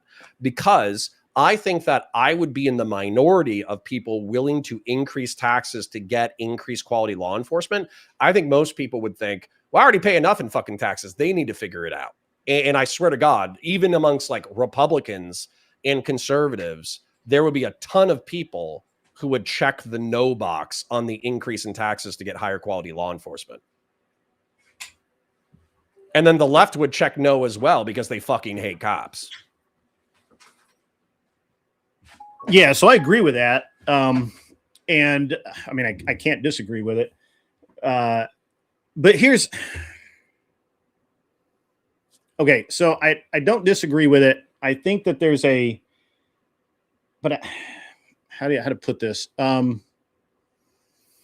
we're sitting there looking at what cops ought be, and you're right, it would take a national level emergency for any form of law enforcement to get a training budget. But first, greater than what they currently have. Yeah. Well, honestly, I think a lot of the training budget goes to things that aren't training. So I think, again, I'm a small government guy. I think we have way too many politicians. I think we have way too many people who get paid to do things that are not particularly beneficial to our society. And I would like those people to not be employed anymore by the tax base. And I would really, really, really like to see competent civil servants. For example, I believe that we need competent police officers. I think that the police that we have now is not the police that this society ought to have with the amount of money we spend on it as it is today. I think there's a lot of waste, a lot of things that I'll tell you right now, you could have fired 30% of my admin and the road would have not changed at all. Matter of fact, a huge complaint when I was with my administration was they kept adding admin roles. And admin roles are effectively people who like push paper and drink coffee back at headquarters or whatever. But then not only that, they pushed admin responsibilities down to the cops. So they were saying, if you have this amount of reports, if you have this amount of arrests, if you have this amount of whatever, traffic stops, etc., you need to fill out a spreadsheet so the admin can easily read it. And then the admin was effectively, in my opinion, it was probably about 10 guys who all were making like 6 figures or high fives. And with overtime, they obviously made, 6s, and overtime is just them sitting on their dick during like festivals. And just kind of like making sure that there wasn't a terrorist attack. And even if there was a terrorist attack, they wouldn't be able to do shit about it. They probably would have had a heart attack. But anyways, the point is that there was probably 10 administrators who like had jobs that like it's effectively showing up, drinking coffee and talking about law enforcement. It's not actually doing anything. And so if you wanted to fire like 3 or 4 of those motherfuckers, I would have been happy. I would have been ecstatic. But the problem is they have the ear of the mayor. The mayor listens to the chief about what they need. And patrol are peons who basically they're the slaves who just get whipped on the back in order to go do the job. And so like if a peon like me said, oh, hey, we could fire 30% of the administration, that'd be cool. Nobody's fucking listening. Nobody's listening to me. No, I mean, I 100% agree. And I see that across the board in basically everywhere I've ever been. And conservative states, liberal states, I've been all over the country. It's the same thing. In my hometown, we just spent a lot of money building a new police department building for no damn good reason. Like there wasn't anything wrong with the old one other than that it was paid for back in the 80s. like they built it in the 70s or 80s and it's been paid for since the 80s. And there wasn't anything wrong with it except, the city has a budget, they need to spend it. And we could totally deploy it otherwise. But then that involves like getting people active in their local communities, active in city councils, active in mayors and all that kind of stuff. And I do think that there's going to be a changing of hands in the next generation. Effectively, I think the boomers are on the way out. I still have my parents. They were born in 55. They're in their early 70s now, but they have health complications. And I love them and I want them to be around forever, but they're not going to be around forever. And so there's going to be a political changing of the guard in the next 10 to 20 years. Yeah. And the millennials like me and Gen X, who, you know, are kind of social, they have a reputation for socio-political ambivalence. We're going to have to step up to the plate. Otherwise the entire society is going to fall apart. So, but real quick, yeah, I do want to hear whatever you have to say. Yeah. But I have hit 5 hours and I kind of want to catch up with my chat and dip out. Yeah. Go right ahead, man. 2:30. So if you want to hit me with one more point and then we can wrap, that would be great. Yeah, man. I mean, so I think that the Gen Alpha or whatever they're calling them, like my son, who's 15 now, his entire peer group is basically right-leaning, if not hard right-leaning. And it's because they're looking around at all of this stuff and it encourages me to some degree, because I'm sure, you know, as they get a little older, they're going to move back more centrist, which is fine. But it really encourages me for the future, because those are going to be the main voters in the future. They're going to be more active, I think, politically than any other segment has been in a long time. And you know, and it's heartening in that aspect, because I think they can do a lot of really good things that you know, my parents weren't willing to do. I'm Gen X, and I don't think that you're a pretty small generation. You didn't really have much of an opportunity to have a whole lot of political will. Yeah, I mean, yeah, I think that I think they're going to have a very long political span, because they're already getting into politics as I mean, my son's 15 and he's kind of into, you know, he understands what's going on. He pays attention. And so when he's 18, he'll be voting the day he's 18. So my only fear with what you're saying is that I was raised by Massachusetts Republicans. Okay. And so they were like fiscally conservative Reaganites, but then they like weren't racist and they abhorred racism and this, that, and they were progressive in reference to like social issues or whatever, even though they were like diehard Christian conservatives and they didn't like homosexuality. If they met a homosexual, they're not going to call them the F slur and, you know, like fight them, you know? Yeah. So they're overall pretty good people, even if they still have really conservative belief. And they're very tolerant of a lot of people. So I think that I was kind of raised in like a hybridized conservative, but also like libertarian philosophy of government should be as small as possible, because ultimately it's just our taxes that are going to it. You know, Republican Party is better because we should elect the most technocratically competent people to our society. And the Republican Party emphasizes like business and entrepreneurship and self-reliance and all that kind of stuff. And so these are the best and brightest of our society. And so we need to elect them so they can craft good policy. And then finally, like Democrats, liberals, and progressives, they're very well intended. Like they love the blacks, they love the gays, they love the transes, they love this, that, the other. But through the path of good intention, they pave the way to hell. And so that's where like you can't trust a Democrat to just say, oh, well, I have the best intentions to take care of minorities and sexual minorities, because through political and technocratic stupidity, they're going to pave the path to hell. And so that's the way that I was raised. But effectively, what I'm afraid of with what you're talking about is that my libertarian or liberal, my emphasis on freedom was very staunchly reinforced. Whereas what I see a lot in the distant right is in like a naked embracing of authoritarianism, either as a joke or seriously. And I think that's what scares the shit out of me, is that while Trump might not actually be Hitler, I do see bad shit that he does constantly being swept for, and that freaks me the fuck out. So I think those are all very good points. So I was raised by Blue Dog Democrats, and nice. I've never really been like a hardline Republican. I am I'm a constitutional conservative, which means that, you know, basically if it's not in the Constitution, I don't think it should exist in our government at the federal level. Now, states can do, you know, whatever they want because states' rights.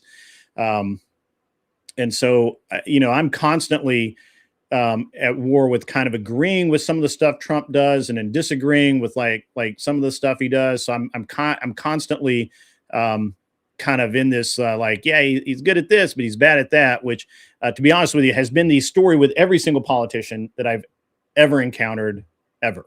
Like I've never agreed with anybody. If you 100%. supported Trump, I would expect some degree of whiplash, because even the things that he was most praised for, he either hasn't followed through or he's gone in a different direction. And so, yeah, like if you agreed on Trump on Monday that he was a military isolationist, but then you agreed with Trump on Wednesday that we can unilaterally kidnap foreign heads of state, even if it's beneficial to the United States. It could be beneficial to the United States. Maybe it's brilliant from geopolitical analysis, but there should be some level of cognitive dissonance there where it's like, well, hold up, like this isn't completely jiving with what you said on Monday. So yeah, I think he's a. Yeah, I mean, I don't have anything nice to say. right. No, it's cool. And that's fine. You know, like I'm not Trump. I don't give a shit. Like say whatever you want. Right. But I think a lot of people kind of get wrapped up into these, compartmentalizing people a little too much, you know? So, but for me, I'm a non-interventionist, right? I don't believe that we should be, we should not be the world police. It's not our job. Whereas I'm a neocon, so I understand. And I disagree with you on that. I think that you're wrong. Well, let's I'm sorry to kick you out, but let's fight about it next time. Yeah, man. I'm always happy to come on, on anybody's show, really, as long as it's good faith and we're going to have an actual conversation and not just yell back and forth. But this has been good. You know, I didn't think we were going to agree as much as we did, but we really didn't. I didn't find anything where we were totally opposed to each other. So yeah. So where can people find you if they want to watch more of your content?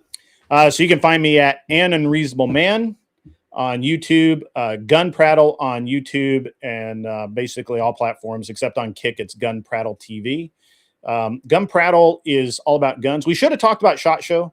SHOT Show was awesome. There was a stabbing there, and it was hilarious because there was a stabbing there in the lobby, and literally like the guys who sell and deal in tourniquets and emergency med supplies were right there and like had the guy in a tourniquet like that and had his arm elevated and everything.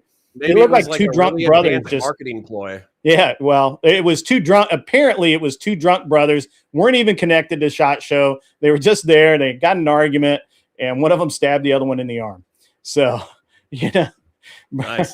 It's Vegas, baby. What do you want? The AVNs started midweek, so half the week it was just all gun people, and then the last half of the week it was gun people and adult actresses. Dude, you said AVN, and then I was like, hold on, that doesn't mean what I think it means. And then you started smirking, and I was like, okay, that probably means it means exactly what it means. And they used to start on the same day. It was hilarious. We used to joke about how many young men in California came home with new wives after the show because you have two groups of people who make bad choices.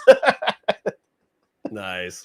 And all right, King, awesome. Well, I'm gonna run. I'm gonna go engage with chat for a little bit, and then I'm gonna dip out myself. But it was fun, and I'm looking forward to the next one. All right, man. You have a great rest of your day. You too. Be easy. I go over here to Discord and kick myself out. There we go. Boom. What's up, mofos?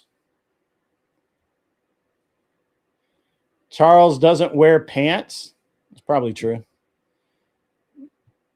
All right, guys. Who all's still left here? Sound off so I know. Yeah. Sound off if you're still here. Dented saxophone. Is this Anson Knowles in disguise? I noticed that I saw you subscribed 3 hours ago. So, yeah. Yeah. Good. Never lucky rubber ducky.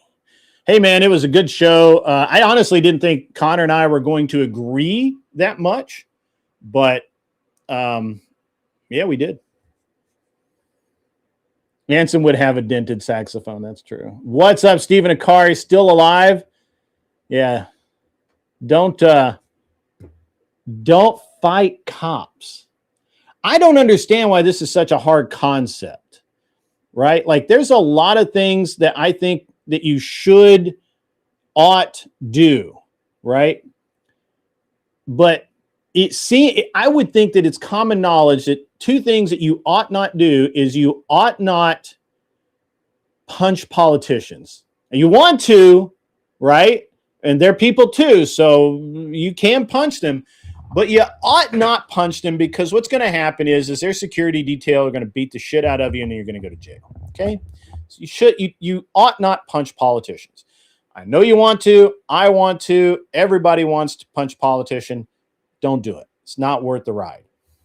Now, the other thing you do is you do not interfere with the fucking police when they're working, especially if you're armed. Bad plan. Bad. It's a bad plan.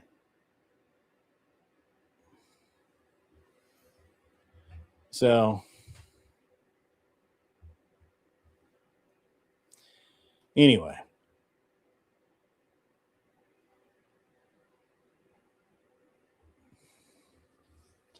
Uncle Fatty, we ought to find the areas where we do agree, then worry about the rest, or vice versa. Could be. That's a good discussion to have. ICE aren't police. You're correct. They're federal agents. I keep using police interchangeably, but they are federal agents, which actually means you really don't want to hit those fuckers, right?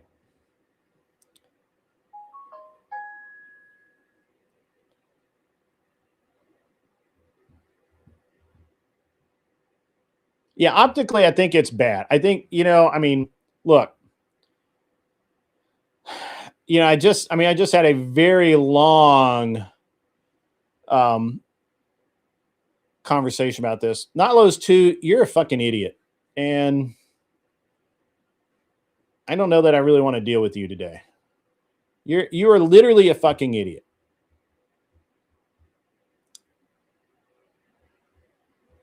Yeah, federal law enforcement are technically police, I guess. They are sworn officers. So.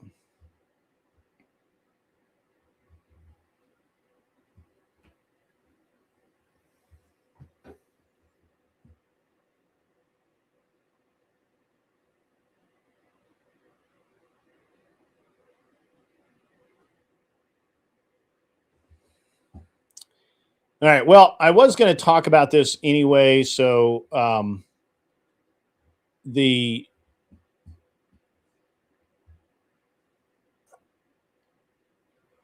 you completely retarded?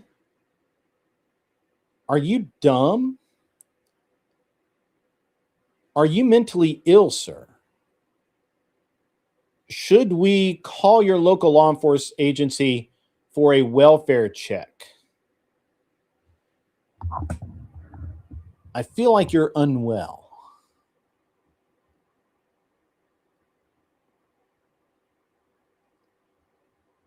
Yeah.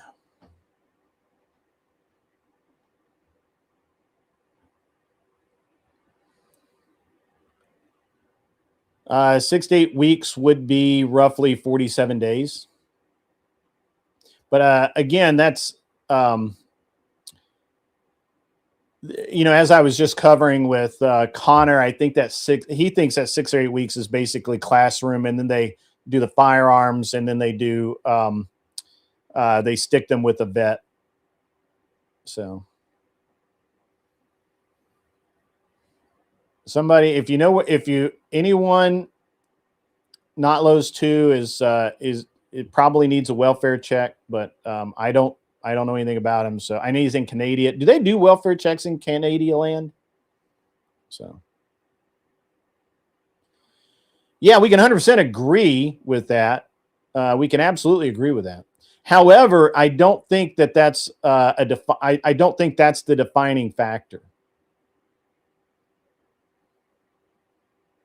And we can argue about that, but I don't think it's a defining factor. So. And I think that the way that Connor has written up, he's, the way he's defined it in his report is, I think that I'm gonna tell you guys, I think this is a legal shoot, but it's really fucking messy, and it shouldn't have gone down that way. I do, and I know I'm gonna catch some heat for this again, but I blame the local government for inciting the citizens against federal agents. Now, sure, they walked it back, but the damage had already been done. So fuck you if that's your reasoning. Like, literally, fuck off. Like, if you think that, well, Tim Walz and the mayor, whatever the fuck his name is, came out and said, don't, enact peacefully with the law enforcement after literally telling them to fight law enforcement. If you think that's accurate, you need to fuck right off, because you are not only wrong, you're fucking wrong. And if you have any other opinion than that, if you don't fuck off, I will fuck you off, like right out of here. Like, get the fuck out. Stephen Akari says exactly. Walz and Fry are to blame for this shit. Yeah, absolutely. It was my cable on my camera earlier too. It had a ferrite magnet in it. I used the wrong cable, so you can't tell if it's a good or bad shoot. It's a legal shoot. I didn't say good or bad. It's a legal shoot. Okay, Not Lowe's 2. You know what?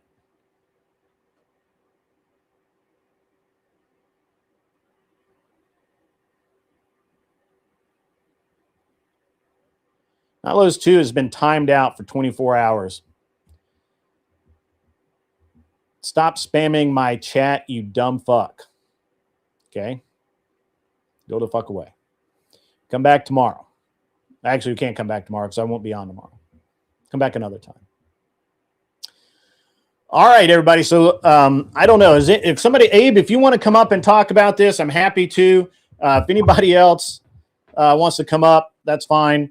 But again, I'm not gonna brook a lot of arguments on this deal. I think it's pretty apparent what happened. I've watched a shit ton of film now. I need to watch the one that my man Uncle Fatty sent me.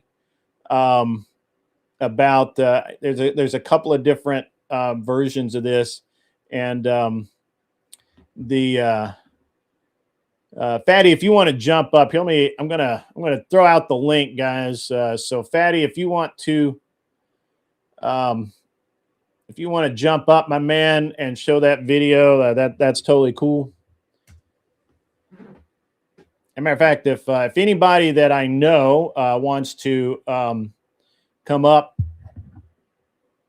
that's fine.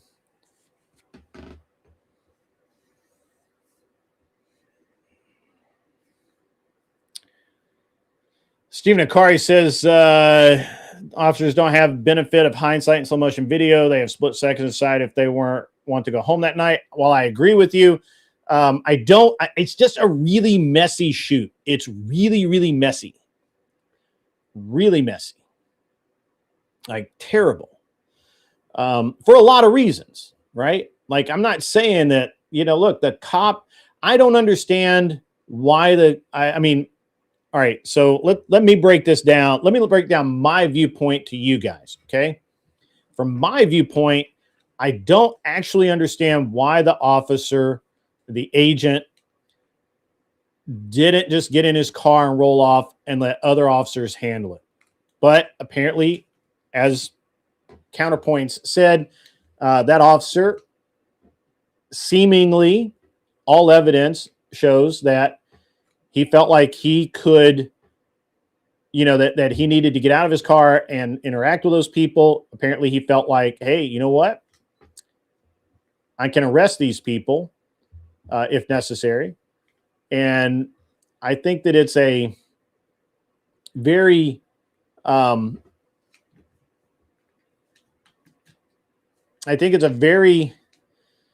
highly charged situation that's been created in Minneapolis and I mean, or in Minnesota. And while I agree with basically everything Connor said, I think Connor's got a really good take on it. And I think that he's pretty locked down on it.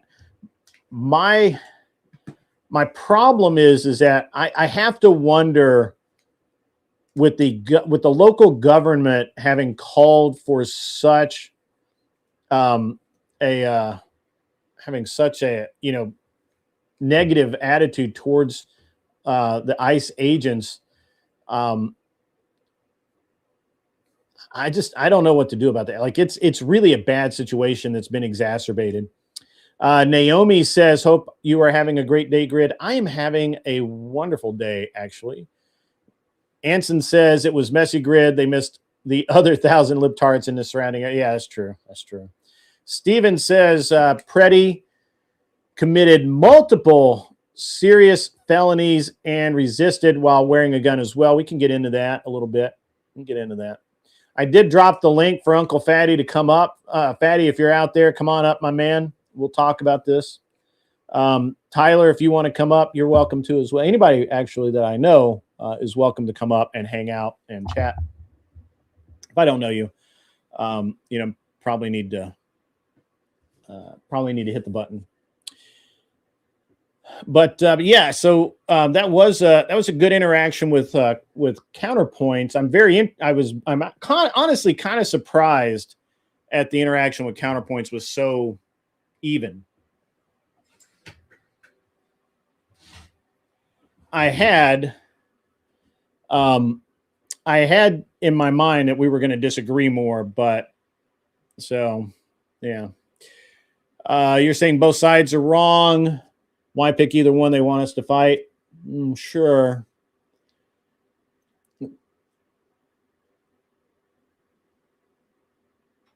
Right. So I agree. So Never Lucky Rubber Ducky. While I agree with you, to be honest, I don't understand why this guy got involved. Although I'm going to say something here.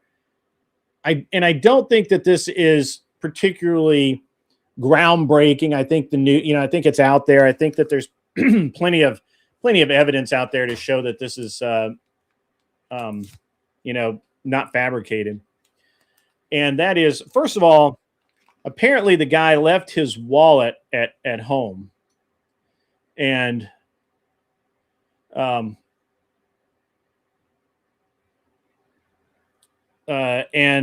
apparently that's a strategy that that these protesters have adopted. Apparently that's in the Antifa handbook of, leave your ID at home so you can't be identified at these protests, these rallies, whatever you want to call them. And that actually made him carry, and made it went from being that he was legally carrying a firearm to that he was illegally carrying a concealed weapon, which I don't think is a felony, but certainly it's troubling. It's troublesome. It weakens the case that he was just a concerned citizen, right? Also, and I haven't watched the video. I was waiting on Guns to come up so I can watch this video. But the I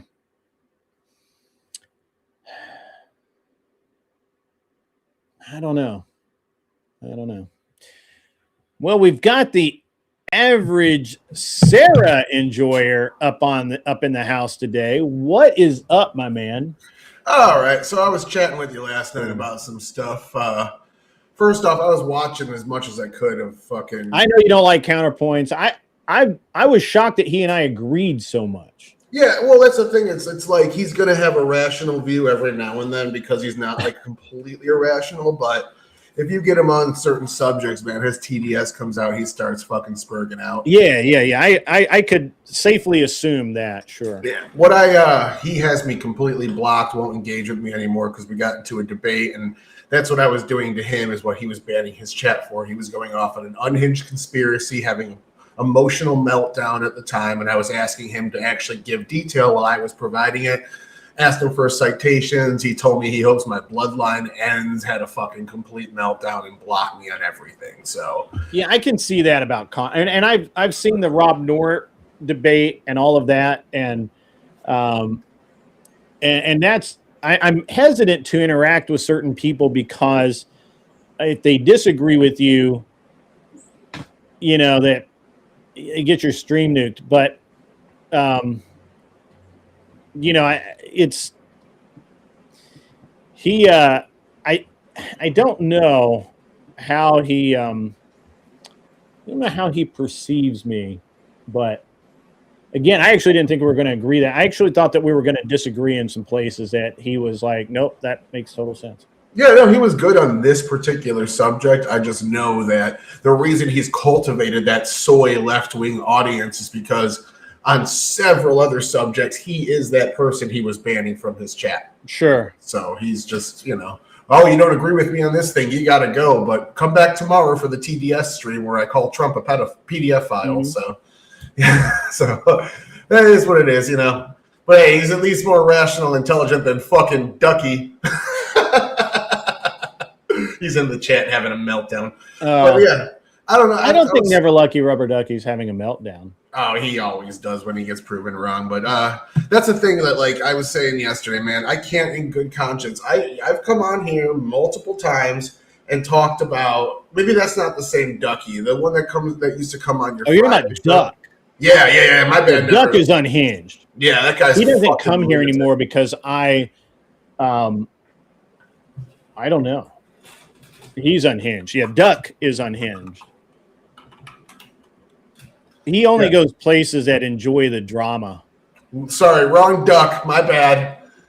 But no, yeah. As I was saying yesterday, man, I've been on here multiple times debating people about how January 6th was a bad thing. It might not have been a technical insurrection to where you can charge people for it, but colloquially, you could say absolutely it was, and blah, blah, blah. And now we're witnessing a months-long insurrection against, like a literal, technical, that you could actually invoke the Insurrection Act over. And all the people that were bitching about January 6th are fucking cheering it on. They're saying ICE or Gestapo, this and that, the other thing. It's like all of the good faith people that I've been gathering from the left for the last 2 years, bringing on your show, bringing on other shows, saying, hey, these are actual players that will engage. And they all turned into that flaming retard that they pretended like they weren't over this shit. So I just can't in good faith say that I'm of the left anymore because fuck yeah, bring the fucking army in and get these fucking people out of here. So let me ask you a question, because I think that you and I probably align on a lot on this issue. But let me ask you this very serious question. Do you think that the local government in Minnesota bears the brunt of the responsibility for this shooting? For the specific incident, there is some culpability. For the general insurrection, absolutely. But this specific incident is on the individual that was standing in the street obstructing the officers, that resisted arrest, that assaulted an officer, did all those things. Like his specific actions got him in trouble. He was concealing carrying without an ID, and he knows that if you're concealing carrying, you're not supposed to engage with law enforcement because you're also supposed to have your. I mean, Tennessee no longer requires that we're constitutional carries, so we no longer require you to have a concealed carry permit, but you do have to be you have to legally be able to own firearms to conceal carry or open carry, either one. But you don't have to have ID on or anything like that. So, but in Minnesota, absolutely, if you have, first of all, you have to have a concealed carry permit, and you have to have both your driver's license and your concealed carry permit whenever you're. Now, what does that mean in reality? Well, my understanding, and I really want your viewpoint on this, is that this guy intentionally left his ID and concealed carry permit at home because he is an Antifa follower, maybe not a actual Antifa guy. He follows Antifa, and that's one of the tactics that they prescribe if you're going to protest is don't take your ID with you. And multiple people now have said, yep, that's true. That's absolutely the way they work. And that's, all that kind of stuff. So if that's the case, if he purposefully left his ID at home, is it reasonable for us to assume that he had an intent to cause at least some trouble? Absolutely. Like the officers didn't know that in the moment. So practically, I don't think it has any relevance. But yeah, it does speak to his intent. He left his ID and wallet at home, but remembered to bring his gun. Yeah, I don't think he meant to get in a shooting war. I'm just saying that he meant to involve himself and potentially get arrested. Now, to engage in the insurrection. Absolutely. Right. And so given that, it would seem completely stupid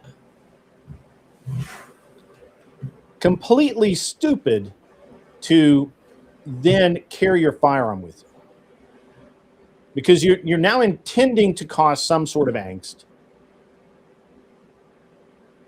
Why have a firearm with you if you're doing that? Because I'm just telling you, firearms and cops do not mix. The ghost of Christmas. What's up, Anson? Hey, what's going on? Can you hear me, Grid? I can hear you. What's up, man? Yeah, I was just coming up to join the conversation because I'm tired of all you leftists and your apologetics for all these liberals that need to get put down. No more. Yeah. I crashed out last night. Anson was there for it. I am now a constitutional monarchist and a libertarian. You're not a monarchist. But I want to hear more about you spurging out. Gut Instinct over on Twitch says, so it's okay to kill someone for not having an ID. Laugh my ass off, not worth listening to. Well, you should listen to the whole thing before you just spurg out. The reality is that he got killed for interfering with a law enforcement officer while he was armed. That person's being dishonest intentionally. There's just more leftist lies. Yeah. Everything, like we're talking about him actually encountering police, they just skip all the details and go right to the end and say, oh, it doesn't justify the end. No one's fucking claiming that, you're retard. It's just the same shit with Renee Good. This is very funny. He was jaywalking. He wasn't breaking any laws. Him getting in front of a fucking officer that was removing from somebody from the street wasn't resisting arrest or assaulting an officer. They're just lying. Every single thing is a fucking lie. Leftists cannot not lie when they talk. Yeah. Tell my guest, that would be you, Tyler, that he doesn't have to wear his Given Army t-shirt. I guarantee you that's not an Army t-shirt. Tyler has not been in the Army on live. Yeah, so I really enjoyed your banter there, Mana. It just looks good with these fucking arms, that's all. Look at these giant arms. Well, you've been arms. working out, man. I haven't in like a year and a half. These are natural. Yeah, whatever. Getting married did you a lot of good. Yeah, I go to church every week now. Pray. Yeah, I'm down 20 pounds in the last few months. We eat really good here. Yeah. Getting married was like the best thing ever happened to you. Yeah, I'll say it helped. She pushed me a little to the right. I'm not anti-abortion yet, but I'm starting to get on board with the welfare policies. We need to stop bringing in people that aren't good for the fucking country, throwing them taxpayer money. If what it takes is we have to give you our paychecks for you to actually succeed in society. Otherwise, you're going to be violent degenerates. Then you probably don't deserve our fucking money in the first place. So we're taking it back. Fuck them. I'm done. No more left-wing bullshit. I thought that my buddy OG was going to jump up. This is okay, no problem. Yeah, hey, no worries, man. I just I like to keep the rhetoric straight, right? I saw Natalia came wandering in. Natalia, what is up? Good to see you.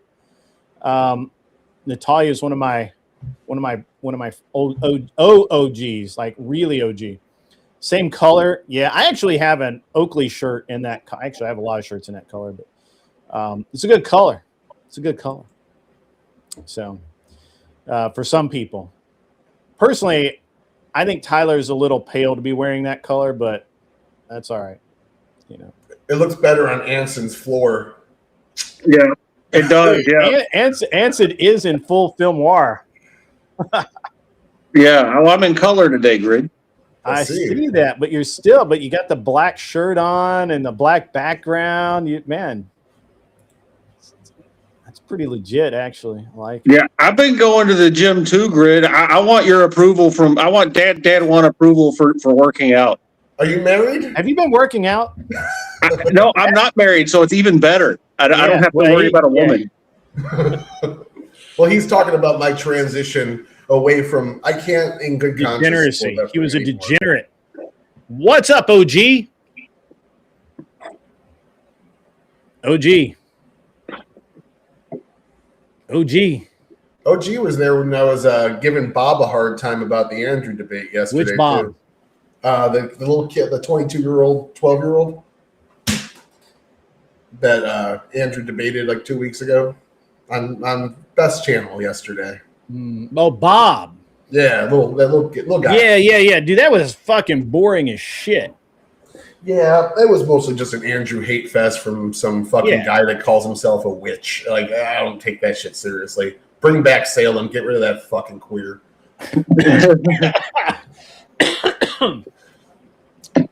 All right. OG, are you on a phone or a laptop, my man? Just type it in the chat, bro. I'm watching it. What's up? Joe Cool is in the house. Cool Joe Cool. Oh, that was one of the dudes that was spurging out yesterday, I think. Yeah. I don't think Tyler's opposition here. Funny stream yesterday. Any time someone started defending Andrew, it was suddenly, okay, everybody, too much time about Andrew. Back to Bob. Right. Yeah, it was weird. So why would anybody? Hey, they can't get Andrew's mouth or Andrew out of their mouth, and I'm gonna be honest, that's pretty fucking gay. Why would somebody need to defend Andrew? I mean, isn't he capable of right? Yeah, Andrew wasn't even there, and he wasn't there. Yeah, it was supposed to be about Bob. Holy shit! Mana says we don't say queer, we say Thai. Just kidding. That's funny. That's funny. See, you. All right, Mana is a cool now. All right, cool. You're on your desktop, OG. So when you click back in, I'm going to guide you through how to set your mic and shit up. You might have to allow permissions too. What's up, El Perro?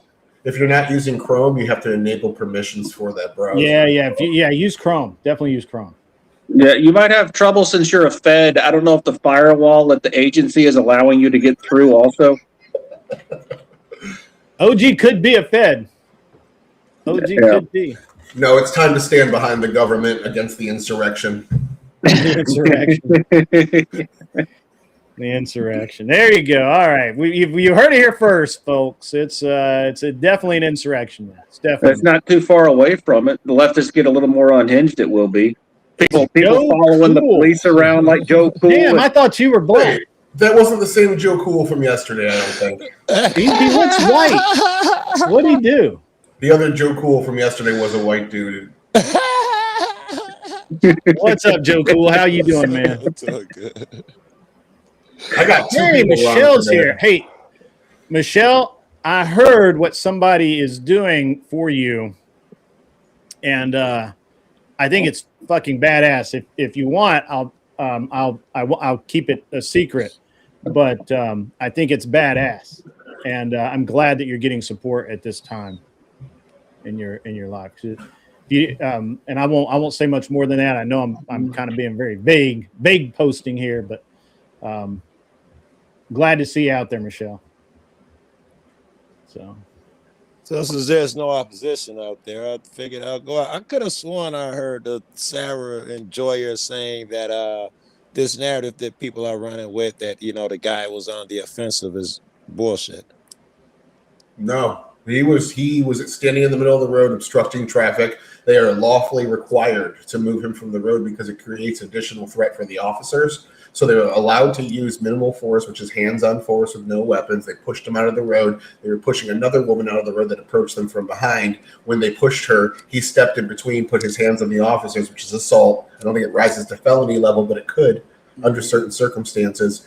And after that, he resisted arrest. He was absolutely on the offensive. Keep going. and then he resisted arrest, and then they took his gun, disarmed him, and shot him. Do you agree with the last part of that? I think the shot might have been unwarranted if we look at it as slow motion, but with the chaos in the scene and the likelihood of bad things happening when you have people screaming, blowing whistles, lack of officer communication because of the chaos. I'm going to interrupt you guys here for a minute. I can announce it. You're not really sure how to bring it up, Michelle. Okay, all right. So guys, listen. Michelle, who's been a part of my show for well over a year and a half, wonderful person. She used to work with Sarah. Super cool. Her husband died. So sorry, Michelle. And they've got kids and everything, and obviously bills coming in, and bless you, Andrew man. Wilson has paid her mortgage for the next year. Oh, big old pimp. Yes. So anybody that wants to talk shit about Andrew Wilson can fuck right off. Yeah, I think Drew gets a break. I will literally ban anyone that talks shit about Andrew Wilson. I think he gets a break, yo. Yeah, that's really nice, Michelle. That's awesome. I'm sorry that happened. So beautiful. Him and Michelle have actually like debated against each other. They don't agree on everything. They're not friends. I don't even think she's ever talked to him other than to set things up for Sarah's show.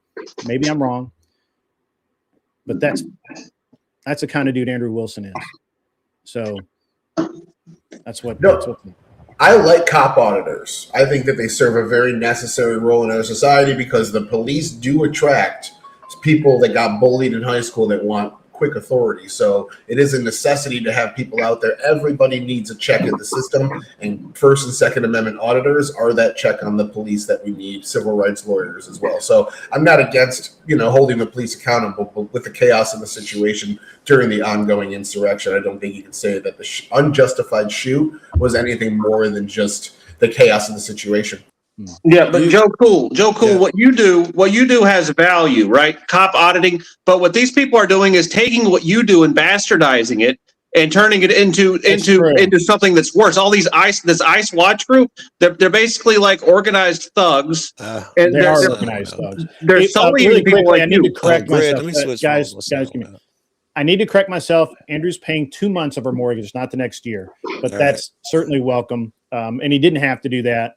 So while I'm not, I don't know what Michelle's got going on. If you know her, reach out to her, see if you can, give her some support, or just at least let her know you're, thinking about her in this time, because her husband, she basically found him dead, and still not really clear on the why. They're still waiting for that. So I would, while it's great to talk about an idiot that got himself suicided by cop, while it's cool to talk about, where did Joe go? I think he got depressed. Now his internets are bad right now. Internets are real bad right now. Yeah. But everybody, keep Michelle in your thoughts, because it's a tough thing. It's tough. I couldn't imagine it, to be honest with you. And she's got small kids. So what's up, Glenn Lawrence? Good to see you out there, my man. Good to see you. I've actually kind of swung a little bit from where I was like, as it's an unfortunate thing to it's suicide by cop.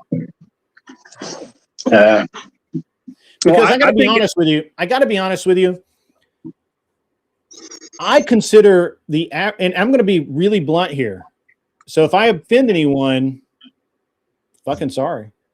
I think most cops shouldn't have guns. I don't think most cops should carry a weapon. They're generally not qualified to use them, but they do have them. And if you piss off somebody that's not truly qualified, that's on you. That's on you. You could have kept walking, right? That cop didn't go out of his way to engage with that individual. That agent did not care at all about this human, right? And they didn't set at that. But I'm just telling you, cops are going to go to level 10. They go from 0 to 10 instantly.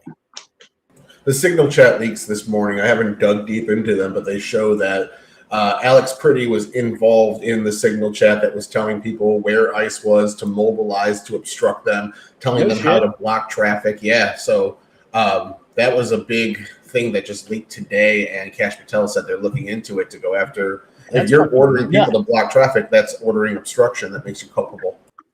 Yeah, that's fucking nuts.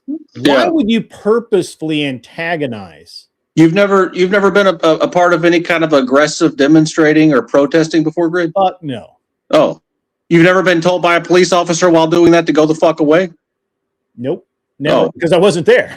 Okay, well, I mean, I've done that sort of stuff before. It's fun, first of all. Second, it's exercising your First Amendment right, you know. And I don't believe in the Constitution. I think it's degenerate, but I have it, and it's the country I live in. So, like, I'm gonna use those rights or whatever.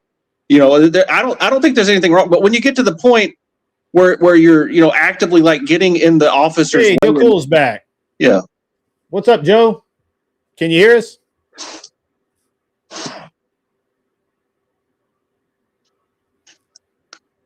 Hello.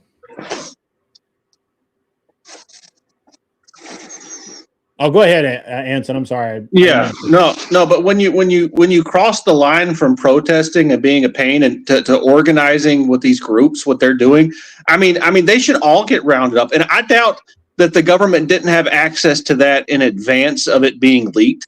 I would assume that the government's already infiltrated these groups and they're already like organizing, like basically what Joe Biden did with the January 6th people, where there's this group of people who are going around and harassing these people trying to enforce the law, and they're basically going to bring them all into court and put them all in jail, just like Joe Biden did with the J6ers. That's what I foresee the next step as. Okay. I'm not really sure what Mana DC2YV is trying to say here. Our army is honestly, in my opinion, far more professional than our police force. Our military gets, they're pretty strapped down. The purpose is to stop the ICE arrest, take away food and shelter from ICE agents.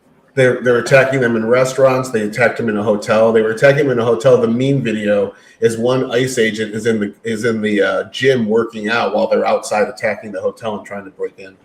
That's pretty crazy. Yeah, at least he's sticking to his his New Year's resolutions. That's very interesting. I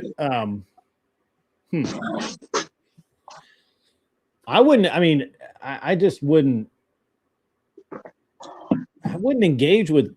I don't see the upside of engaging in a hostile way with armed individuals. Yeah, you're not a radical, Grid. Like, these are radical leftists. These, from my perspective, right, they are the same level of people that like caused the Russian Revolution. That's the sort of people that, if there were enough of them in enough numbers, they would be more bold, right? So we either allow it to continue and put our head in the sand like the Russian bourgeois did, or we do something about it, right? And we have to do something about it. And I don't really care if it was a good shoot or not. It was a good example for these other people to see that are acting like this. It's not just the radicals are the ones out there doing it. Even the people that are self-described like Wick's out there saying fucking, you're morally compelled to go out there and resist ICE. Wick's a fucking idiot. Everyone knows the guy that makes shit up. But then you have people like Horseradish, who fashions himself as a good faith, First Amendment absolutist and shit. He just banned Sparky from ever coming on his channel again because Sparky said a mean thing about the Somalians and shit like that. So I'm probably not going back either after that. I haven't seen Sparky in a little while, but okay. Hey, Joe Cool's back. I brought him on Saturday. Hey, there he is. He said one mean thing about the Somalians, and now they're not going to have him back. So why the fuck am I going to go back if you're a First Amendment absolutist that bans all right-wingers that say one thing you don't like? It's bullshit. It's the same bullshit, but I got in arguments with all these good faith leftists that always say they're all good faith and take everything fact based, all saying, no, it's okay to go. There's no such thing as a good faith leftist. Cut it out. There's no such thing. Stop. His name is Castle. Stop it. Stop. His name is Castle. He is a good faith left winger. Who's that? Castle. Castle. Shenandoah is mostly good faith. Yeah, I don't think I've had any issues with him, but I'm not saying that he couldn't be bad faith. Castle's the only person that would. I was linking them fucking court precedent. I was linking them the law. I was linking them the reports. I was showing them specific parts of the video, and these people were just denying reality when I was showing this to them. They couldn't link me, and they were making these fucking claims about the law that weren't true. They couldn't show me any precedent, any case rulings that backed them up, but they were so firm We that can they do that were right. now. Since they're absent, I'm here, and I love being triple taint. We can do that right now, man. What do you think about that stuff? What is stuff Christy Nome said? What do you think about that? She's an You're idiot. right. She's an idiot. This season is all right. Nobody's gonna defend that goofball. I think you're in the wrong room, Joe. Well, I like to see reality lives here somewhere. Did you catch my conversation with counterpoints?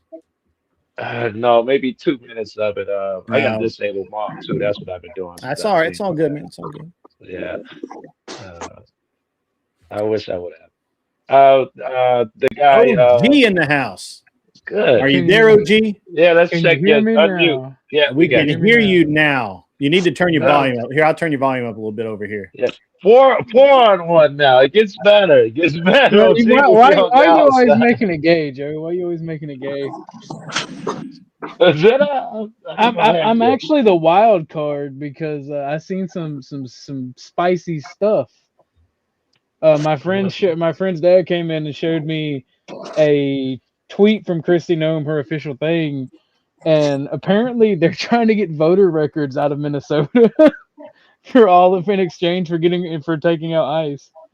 I saw Yeah, that. what? 3 things. That was one of them. Yeah. Hold on. Say that again. They are the Trump administration via Christy Nome are trying to get the voter records to the 2020 election and 2024 elections out of Minnesota in exchange for pulling out ICE. Well, that's weird. Yeah. He said, that's weird. Yeah, what does that mean, voter records? I mean, because generally that's public information that you can retrieve. That's what Maybe they want the real ones. Maybe they don't want the cookbooks. Maybe they want the real books. I mean, I don't know how to respond to the claim that 315,000 votes in Georgia, Fulton County specifically, cannot be proven to be authentic votes. They don't. Hey, look. Oh man, I've heard so many dances around that. I'm We sure got you have Georgia. too. Y'all worry about y'all. Don't worry about us. OG, were you one of the fake votes? Oh man, no, I was one of the dead voters. You were one of the dead ones. How many times did you vote, OG? Without you knowing it. 350, about 350 times. How many times did you vote without knowing it? All the times, man. He knew it. Yeah, I voted Trump, Joe. I ain't gonna lie to you. I thought it'd be funny. I'm shocked. I'm absolutely Well, I shocked. think Joe, you voted Trump, right? I was going to, and then I looked into it. Me and my brother, we was happy to support that clown. And then, leading up to the election, I bailed out. I was like, he's loud. You bailed? I bailed, and I think I was right. I think he's the worst thing that ever happened to the Constitution ever. He's gonna set us back so fucking far. I don't know about that. That's kind of a stretch. Abraham Lincoln was way worse for the Constitution. Yeah. Yeah. He was a pretty lousy cat too. Yeah. Hey, the Emancipation Proclamation. It's pretty wild. Pretty good. Trust me, he fought that tooth and nail. Every speech that you don't see says there's no way we're gonna free these slaves, man. The last one is like, man, I think I have to. If there was any way I could win without doing it, I would. I don't think they're equal, or I don't want them to live with us. We're gonna ship them off to Africa, but I think we gotta do this. That's the reluctant dude that they portray as the great liberator. Equality is a false god. Yeah. Nobody is equal. Equality doesn't exist. Hey, OG, man, you'll get a kick out of this. When I was in Counterpoints, there were a bunch of people in his chat calling me a Christian nationalist. You're gonna get a kick. You see that? That You is got to funny. up that rhetoric up a little bit. You gotta gotta up have that them calling rhetoric, you yeah, fascist.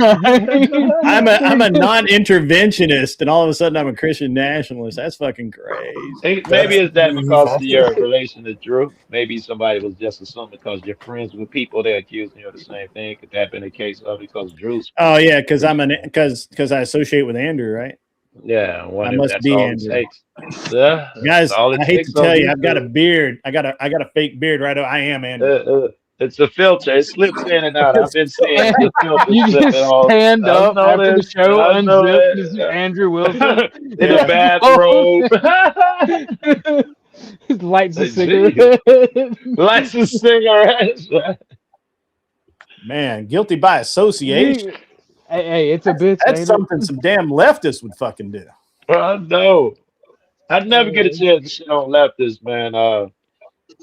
Actually, I got a good little stretch there. I was happy, but I don't get a chance to sit on leftists anymore because fucking Trump takes all the fucking attention. You never get to that conversation because every day he signs 12 executive orders that you got to argue about. Never Yeah, just he's like doing a lot. It's good though. It's good he's doing a lot. Most of those executive orders are toothless and silly, though. If you really start digging into the ones, I've looked through most of them. Some of them are pretty good. Like that favored nations pricing on medicine one is fantastic. Yeah, I really like that. Yeah, I like it. I think a lot of everybody it get said overturned. his tariffs were not going to work, and yet China is literally in pretty bad financial shape because of the tariffs. Like they're worse than we are. So are we though. We're not But that much better. Yeah, we're pretty bad, That Grid. didn't work because it fucked us up too. Yeah, Grid, you're in your ivory tower because you're insulated. Now down here with us normal people, yeah, it's really bad. You know what I'm saying? It ain't good. Did he just sidebar call me an elite? That sounded like somewhere, bro. Grid, you've become in your journey to fight what you hate. You've become. He just called me the elite. I mean, he did it in a sideways manner. I mean, he curved that shit like a bullet. Yes, It's Dr. Grid. I believe you and your friend Rockefeller now. Yeah, it's Dr. Grid from now on. Dr. Grid, that's right. Grid. Tower. Is that a small house in the background? Grid's about to hit that Bernie Sanders. He about to be like the billionaires instead of billionaires and millionaires. Right. You know what? I got to be honest with you, OG. If I am constantly trying to understand how I can be a billionaire, like to be honest with you, I ain't even lying. Like a millionaire's cool, nothing wrong with it. You know what's really cool? It's good. Billionaire. I think people have the right to earn money and whatnot off their shit. But if you're a billionaire, there's a certain je ne sais quoi to it where you just ain't gonna be a billionaire unless you rip off a whole lot of people on like a government level. No, that ain't. You're not gonna be a billionaire unless you invent something, right? That ain't how that works. You just do it with private equity. It's pretty simple. It's not anything other than investing, just not in the open market, in the smaller market that you don't have access to because you're one of the poor people, right? Yeah, I mean you have to be able to so kind of that's true, but like I mean I do okay. But I'm only willing to risk X amount at any given time. If you want to be a billionaire, you got to have a set of nuts on you that would make a fucking silverback gorilla jealous, because you're going to put up massive amounts of capital, massive amounts of money and resources, or get that subsidized you could by the fucking taxpayer. lose. Yeah. If you look at the largest percentage of new billionaires in the country, it's people that invented an app. So if you invent some good or service that the people want, that's true. The DoorDash guy has like $5 billion. Facebook, X, every social media platform's inventors, all billionaires. That's how you make the money right now, being a rags to riches story, is you invent some app that revolutionizes the internet and changes something. You offer a good or service or product that people want. Hold on. That's partially true. So what you do is you invent something that somebody else needs, and they pay you a shit ton of money for it because they have the capital to invest in it. This is actually, I mean, so my wife who's amazing, is left a job in investment banking. She's currently in M&A for a private company, and they're buying companies right now and adding technologies and all of that. And that company that she works for is going to probably sell for $5 or $10 billion at some point.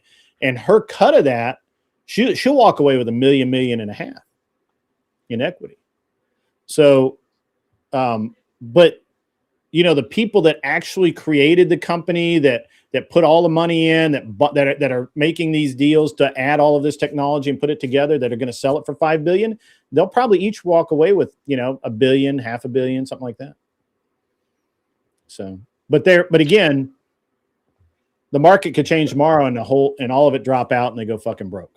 Yeah, there's a lot of risk with tech startups like that. I mean, you could lose millions of dollars in one night, right? And that's what you were talking about. Like in order to become a billionaire, I've seen some people in a lot of work I do make $250 million bets, right? And be super aggressive. Don't call them bets. Yeah. Yeah, well, that's exactly what they were from my perspective. Like, unless they had some kind of information that I didn't know about, that's what it looked like. So you got to basically be able to risk everything and just like not feel whatever that thing is that normal people feel when they're basically gambling their entire existence. Or be born with a social safety net, like a father being owning an emerald mine. Yeah. Yeah, I mean, but you can, and actually I'll pick on Andrew here a little bit. I don't know how much Andrew makes, but you look at a guy who was a factory worker, servicing robots, right? Taking care of he was a engineer that kept and maintained the robots for I think a canning company there in Michigan. And he's gone from that to whatever he's making now has got to be 5 times what he's making or more, right? But he put in the effort. He took the risk, and it could all end tomorrow. Is it an entertainment platform or a political platform or both? Oh, that's what Andrew is creating. He's kind of both. Because I am curious what it leans more into. News, entertainment, or political platform? I think it's more political, and I would dare say religious. I guess I've got the ANCAP coming up. Batten down the hatches. The ANCAP is coming. We lost Anson apparently, but we're going to gain an ANCAP here in a few minutes, like 15 minutes, he says. So batten down the hatches. Is it that ANCAP? It's the ANCAP. All right, everyone, get your talking out now because it's going to end.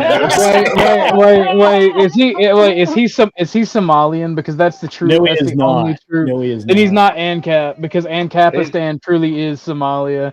They have a pirate investment network. All right, if you go invest $100,000 with a pirate, they'll bring you back loot. Okay. What is maybe the way to become a billionaire now. Bear with me. Maybe the way to be a billionaire now is to get a letter of marque and go start seizing oil tankers. Oh, you know what? That would be fucking based if Trump started doing that again. Right? You a letter of marque. I got a boat. I'm willing to buy a boat. You got a boat. Me and my redneck homies would like give you a 50% stake if you let us use your boat. You ain't gotta go, Greg. Me and OG are going out there. You ain't gotta go. We bring the drugs back too, by the way. This weed, there we might bring be it some back, shady bro. shit. Look, I might be contacted by the CIA, but you ain't gotta worry about that. Right? Yeah, well, we all know you're a Fed, so that's cool. That's cool. See, I got outed today. I work for the CCP. Actually, Josh is the one that works for the. I think Joe Cool is CIA. Yeah, I'm like next level 3D chess for CIA section 12. I think he's a section. Yeah. He's a section chief. To start the color revolution. That's why his internet sucks so much. He's got to go through 18 levels of encryption. All my handlers listening. But seriously, if I'm just saying, if Trump actually starts issuing letters of marque, I got a boat. I'll buy another one. I mean, it's $1 billion. I mean, an oil tanker. I mean, full of oil, plus the tanker. That's got to be worth at least $750 million. Bro, all I'm saying is get 2 speedboats. I can take care of the rest. Take care of the rest. All I'm saying. Ask no questions. Like, ask no questions. Get no answers. Get 50% of the marquee. Right. Bro, that's all I'm saying. If I want to be a billionaire, piracy. That's the thing, bro. That's what I love about a multipolar world. You can do crazy shit like that. Men my age in the fucking 60s to 80s was going out in fucking Congo and fighting communists. All right, being mercenaries for what was it, the Netherlands? I'm actually shocked, to be honest with you, with as many young or even slightly older fighting men that we have in the U.S. that mercenary work is not a bigger thing. Like it's because world policing's made it gay and illegal. Yeah. All right. Nobody wants to go to the Hague anymore. In here, whatever. Fuck, if you need something, like you got thieves who are right around with you, and you can point to the car you want, the rims you want, and they'll go get it off of that car and bring it to you. If you need someone hurt or worse, there are people who do that, and it's very cheap because it's the ghetto. The mercenaries abound. They can become famous. Joe's about to start to the ghetto. Joe's about to start money that's being distributed to the ghetto. Right. What Joe's saying there is kind of if you're going to take mercenaries to that extreme, we still have a ton. Every crackhead I've ever met when I was poor would like go into Walmart and steal a bunch of razors and shit like that, and then come into your place and sell them to you for like 25% of the price. So if those are mercenaries, we got a fuck ton because the crackhead will provide. No, I mean actual mercenaries, like go into these troublesome areas, and do bad things to bad people for good money. I'm just saying. You mean like Blackwater? I mean like a free cord? I don't have my Blackwater hat, but I do have one. My old gig at Blackwater, like we used to do. Grid's like, just bring up the free cores, everything will be all right. I'm not wearing my Blackwater hat, but I do have one. I know it's not Blackwater anymore. It's the Academy. It's the Academy now. If Scott comes in here and starts saying we need private policing because then the ICE would be able to go in there and start really taking care of these insurrectionists in the way they need to, he might have me. Why not have private policing? There should be a public and a private alternative. There should be both. The rich people who have money should be able to afford a better service. Like I stand 10 toes down on that. We do have gated communities with armed patrols and all that kind of stuff, but they don't have powers of arrest. They wouldn't have arrest powers unless they were off-duty cops. They should though. They should have arrest powers. You know the inherent problem with that goes in with the citizen militia. Anything that's capitalist-based, if your idea is to get money, you cut corners everywhere, and that means cutting corners on citizens' rights. We do it in regular policing. Just like private you shouldn't have rights on people's private property or gated community. They're paying explicitly to keep you out. Oh, snaps. Oh, yeah. Okay. You just said you don't have rights in my backyard. That's what all I heard was, you're my backyard. Like, your booty belongs to me, all right? Bring up the booty warrior. The man, the myth, the board legend, Fabian Liberty. What's up, man? I got to restart. I can't see anything. Oh, okay. He was here, and now he's gone. We call that "get off my lawn" nationalism. Yeah. Can you see it? Wrong with that? Nah. You say no? No. I can see crazy. you. Yeah, I don't know. I don't know if Brave browser likes. Oh, Brave! No, it hates Brave, man. You got to use Chrome. I had to. I got to use what? Chrome. Copy the link and put it in Chrome or you don't. You don't use Chrome. I'm not retarded. You don't put have it in regular Google. I put mine in regular Google. I feel you. I feel you there, brother. I'm using Brave right now. You just got to go into your actual settings for the web page. Okay, all right. And hit allow on camera. Yeah, hit allow, like brute force allow. Yeah, Holy if you're on shit. an iPhone, you could do it through Safari. Whoa! Disavow. Whoa! Disavow. Holy Disavow. shit. No, no, no, We no, need to no, be no, more like the no, great state of no. Israel. Ethno state in this bitch. Oh wait, no, totally Uh, about mine. You're absolutely correct. You know, I knew there was something great about Israel. Yeah. Hey, you guys wonder why all the crime and the people dying in America and shit? It's like niggas like you. That's what it is. It's cracking jokes saying take away people's rights. I'm a fascist. You help. You're just as bad as any libertarian or any cat that you can't say you can't stand. What do you think? Well, I like libertarians for the most part. Well, I don't. I You that's right. think Maybe you're I wrong. suck at politics. Scott, Democrat, whoever you don't like, substitute whoever you don't like. I like one libertarian. He was just on this panel. Yeah, I don't like leftists. You know, I think leftists are inherently know. flawed. All You got that it? crap they do, talking about how No. evil It's just the. I'm just not gonna. I'm not streaming or anything, so it doesn't fucking matter. I'll just. We can see you if it matters. We can see I'll just you. watch So, it. Yeah, I'll just watch it on you're the stream. It's fine. absolutely adorable, charming. You know, your hair is perfect. That red shirt is great. So we can see. My hair Why is do you perfect. always make it so gay, Joe? Check your permissions on the Just trying to browser make 'em itself. feel There is a way to welcome. make Brave work. It's just a pain in the No. ass. It's got That's what I was. it's got That's what I was permissions. talking about. It just doesn't like. It just doesn't like. Brave. It was fine before. I'm not worried about it. It's got to be racist. Just I've call got it three racist and monitors, they'll man. I fix just it. got a YouTube pulled up on the other one. It's fine. Cool. How's the day going, Scott?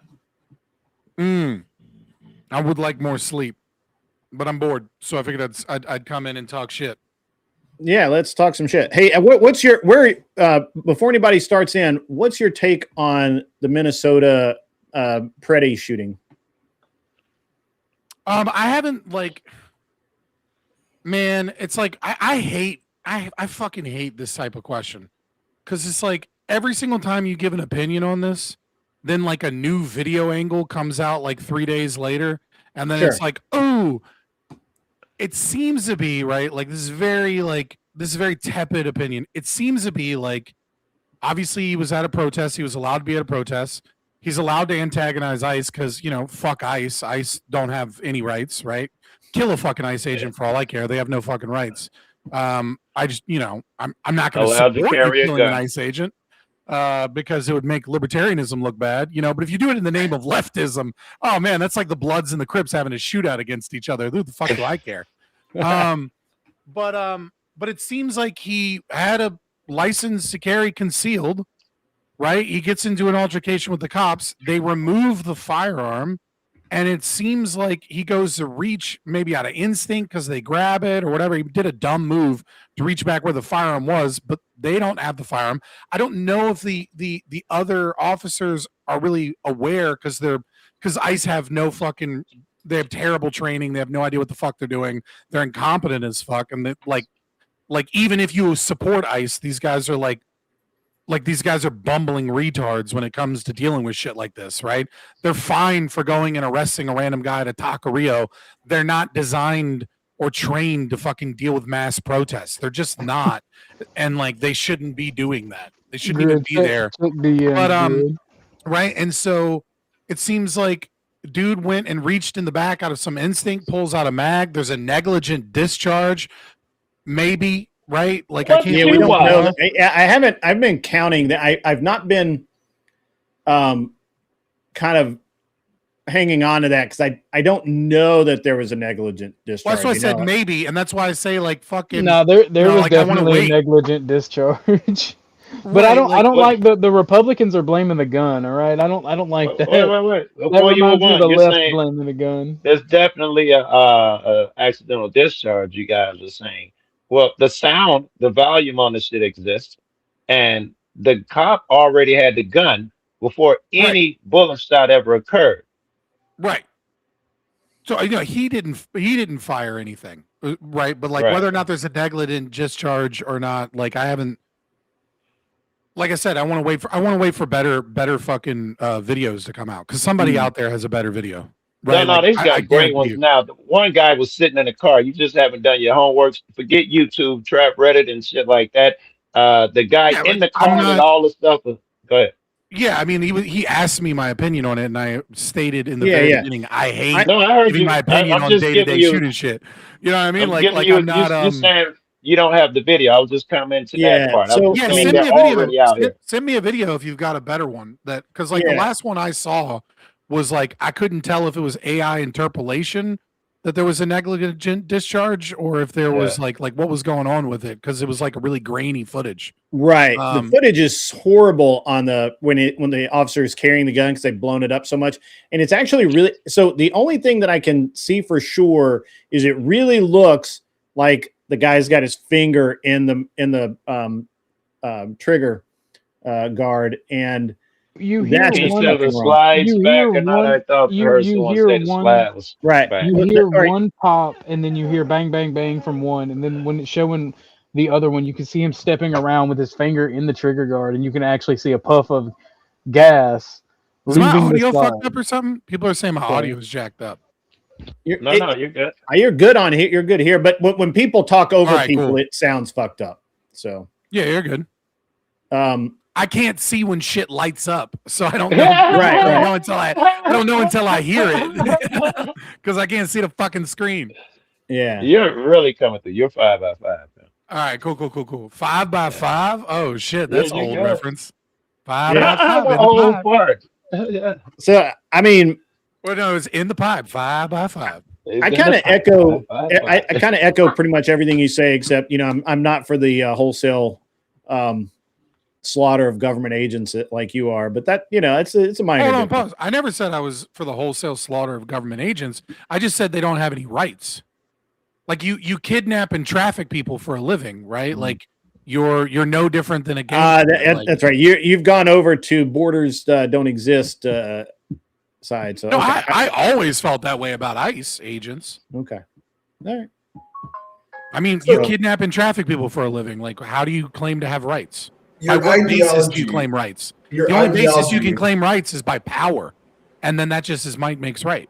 In the confines of a practical question, That's right. Looking at the details of the situation, it was clear he was standing in the road filming, and it was clear that he stepped in between an officer trying to remove somebody from the road and put his hands on him. Correct? So I got called out on this earlier, and I swear I've looked at this footage several times. It looks to me like everyone is saying that this lady was pushed really hard by the agent. And I don't see that as like a super hard push. I see him like kind of like get away from me, and then the dude puts his arm in, and then she takes a step back and trips on the curb. Now I've watched it like 4 times now. Hold on. You've been pushed before in your life. Yeah, I've been pushed before, right? Yeah. Right. Yeah. And like, and I've fallen down because of it. Right. Right. And you know, right, that like context of like the psychology of the moment matters. And Sure. like, and so like, if you get pushed by a random person from behind in a bar, right, versus like pushed by your boy, like the strength of the push can be the same, but the context is totally different. Right. And I don't disagree with that. Like, right. You know what I mean? These No. people are just incompetent fucking buffoons on top of not having rights, and you know what I mean? And being agents of the state. But like, I don't think this is an incompetency issue. He doesn't, and from what I can see, he doesn't push her like super hard. Like I've heard the way people make it sound is they're like that, like this dude's like full on, like like trying to knock her down. He's trying to remove her from the situation. Yeah, she's in his face, and he's like, "Get the fuck away from me." And what I can understand what he's doing. Her. She's not in his face, great. I'll take the. I'm gonna walk to the lady and push her. Hold on. I'm gonna say that I understand what the officer is doing here, or the agent is doing here, is he is trying to gain room so he can go to CS gas. I actually absolutely understand what he's doing here, right? Like I don't. It's not like I don't understand the guy's motivation. He wants to get her away from him so that he can then deploy the CS gas. You agree that he's breaking the law then? I don't believe he's breaking the law at all. Before I absolutely disagree with you on that. You're wrong. What about law says you can CS gas a person for standing in the street blocking traffic or well, anything that you saw? It's been declared a riot. Yeah, it's It was not declared a why. He's just talking. What made you, it's Grid, say obstructing that the you can officer in doing what he needed to get done, and they absolutely, specific? you know this, Joe. Joe, you know this. Come on, I do. if That's you why I want obstruct you to an be officer, specific. they're going to gas you. You know that. Well, Don't please act like you explain don't to me. know that. Well, first of all, that's illegal. If you obstruct the acid gas, motherfucker, in most cases it's illegal. But explain to me what she did that was obstruction, and what duty was he carrying out that she obstructed? She was far away filming. They had She to was go not to far these away people. filming. She walked right up to his car, Joe. Wait, the lady he pushed down? Yeah, she walked right towards him. It's not like he got out of his car. Joe, don't make it sound like he got out of his car and sprinted across the fucking football field to get in her face. He took two steps out of his car. They were already out of the car. These people are standing in the street. They decide they want them further back. He was getting in his car, and then they are yelling and causing a disturbance, which he can literally arrest them for. He knows it. No, you cannot cause for yelling. Joe, you can't. In the video that I shared, right? You're seeing what ICE agents are dealing with. Hit play. I don't control play. Well, yeah, no, I didn't want to do that while y'all having a conversation. Like this is what ICE is dealing with from just people. Oh, see, this is just the sideline soundtrack I'm trying to reach somewhere, but I'm scared of your pussy ass. I can't even pull it.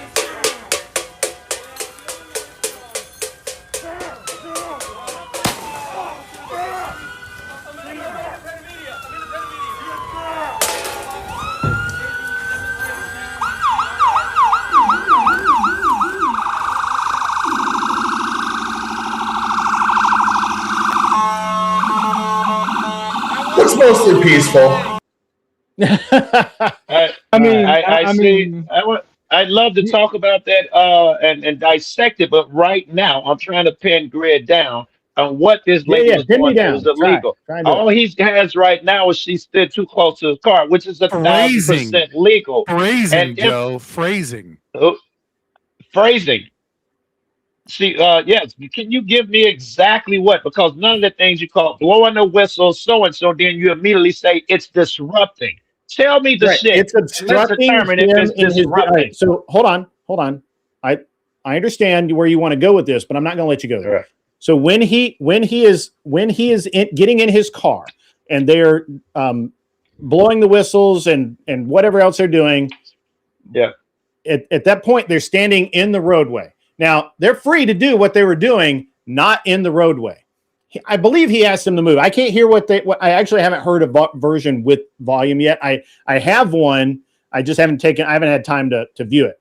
So I don't know. Maybe he says, fuck you guys, get the fuck out of here. Maybe I don't know what he says. He says something and starts to get back out of the car. Are we agreed on that? I didn't see this part yet, so I can't even comment on it. Okay. I didn't know she walked up to the car. Yeah. Yeah. So he's literally standing by his car in the video. You didn't see the car? You think he sprinted across the No. field? He was outside of the car by the time. Yeah, he was outside of his car because he was getting in his car. They started interfering. He decides, you know what? You're using that word. We got to tell me action. Don't use the word. He makes the determination that they are obstructing. He makes that. The officer can do that. No, he cannot. Interfering with whatever he's trying to. Hold on. No. I let you speak. Okay, I apologize. He makes a determination that they're obstructing his investigation or whatever operation, whatever you want to call it. I don't give a shit. But he makes that determination, and now he's interacting with them. And he's saying either stop, move to the curb, whatever the fuck it is. They don't.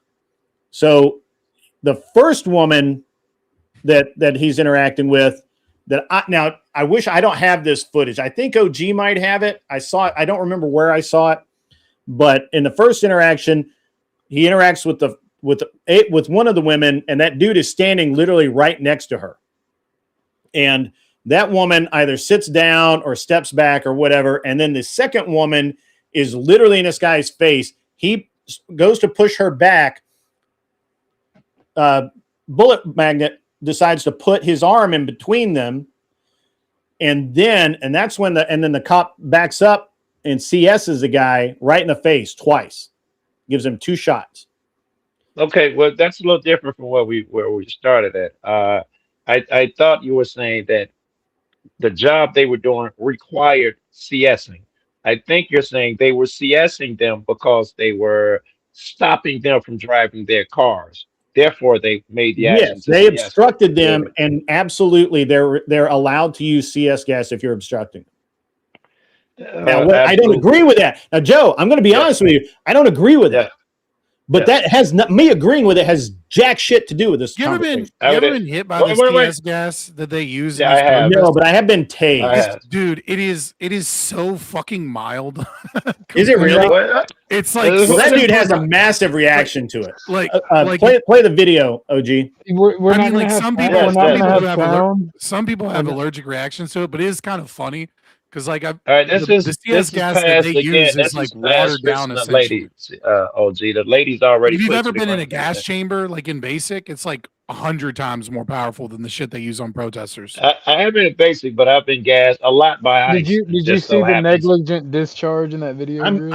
I mean, you gotta change. Really, I mean, it looks like one. It does look like one. I'm not gonna call 100%, but it does look like. You can see the slide rocking back and forth right here.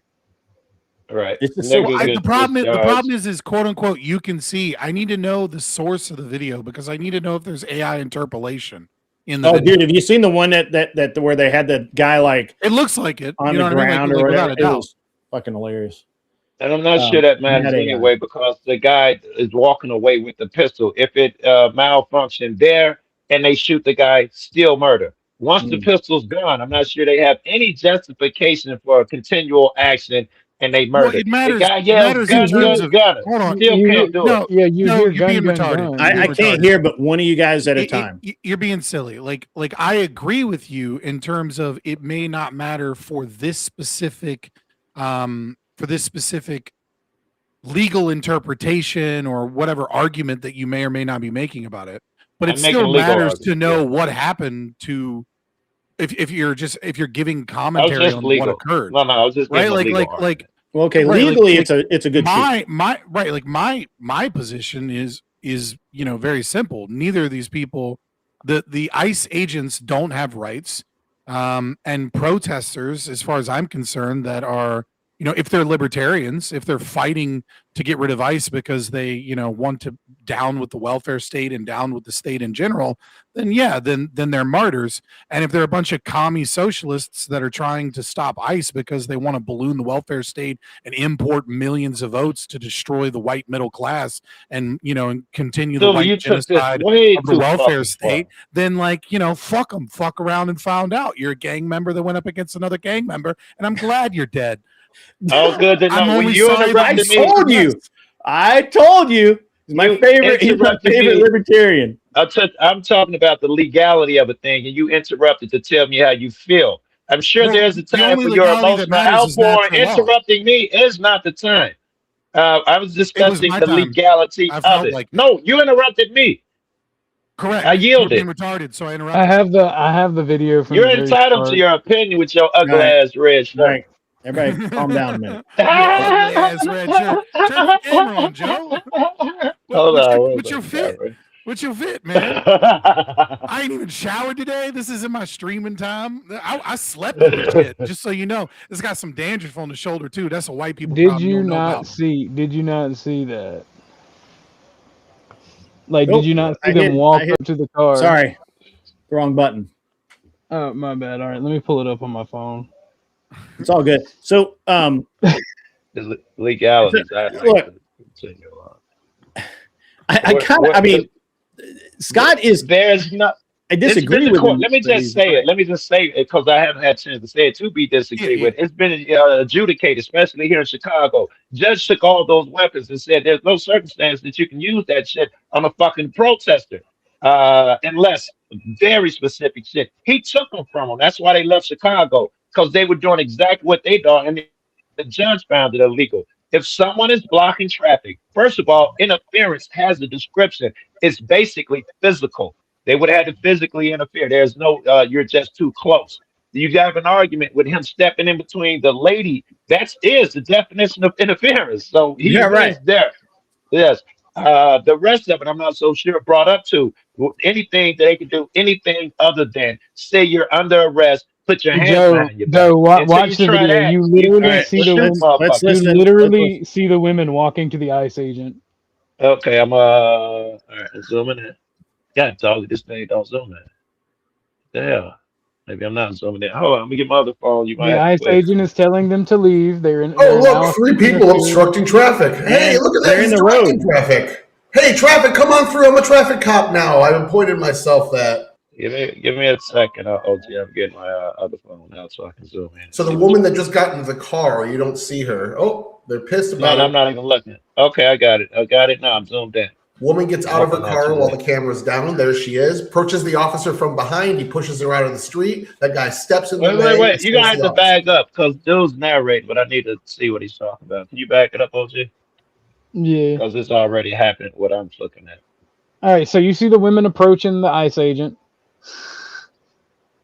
I see the women. Yes, approach nice. So far, everything's back fine up. legal. No, it's not. You're not allowed to stand Okay. in the middle of the road. Let's assume he's saying back up. Yes, they don't have to so far. Not legal to stand where they're standing. Absolutely, it is. No, it is not. It's been proven in multiple courts. You're not allowed to stand in the middle of the street and film. Sure you are. If you're not interfering with traffic, you can. So they're That's going to need that what they part. just did there. This car is right there. What are you talking That's about? traffic. I mean, you care about the law. Oh, look at that. I care about natural law, you know, but it. I'm just trying to state the laws, man. I ain't put my opinion in yet. Well, what would that matter? The law. What do you mean? Well, if you don't believe in the law, then why would it matter? Is that what you heard? We're trying to get him down. I said I haven't even commented on my opinion yet. Right now, I was just talking about the law. I didn't mean even intimate that I but don't why would believe why would the descriptive nature of the law be important if that is not a part of your argument? In this case, it is. I was going down the legal line. That was the argument. Whether what they're doing is legal, I was. Okay, so I'm right. It's the argument. Yes, so it's I your said argument, and legal the argument. Coming, right? Well, I mean, And legally, everything that ICE did was legal. Literally everything. You calling it murder doesn't make it murder. Everything they did. And you calling it legal don't make it legal. I'm explaining that in order to violate the standing in the road thing, you can literally do it. I get arrested for this shit every day because I do that shit.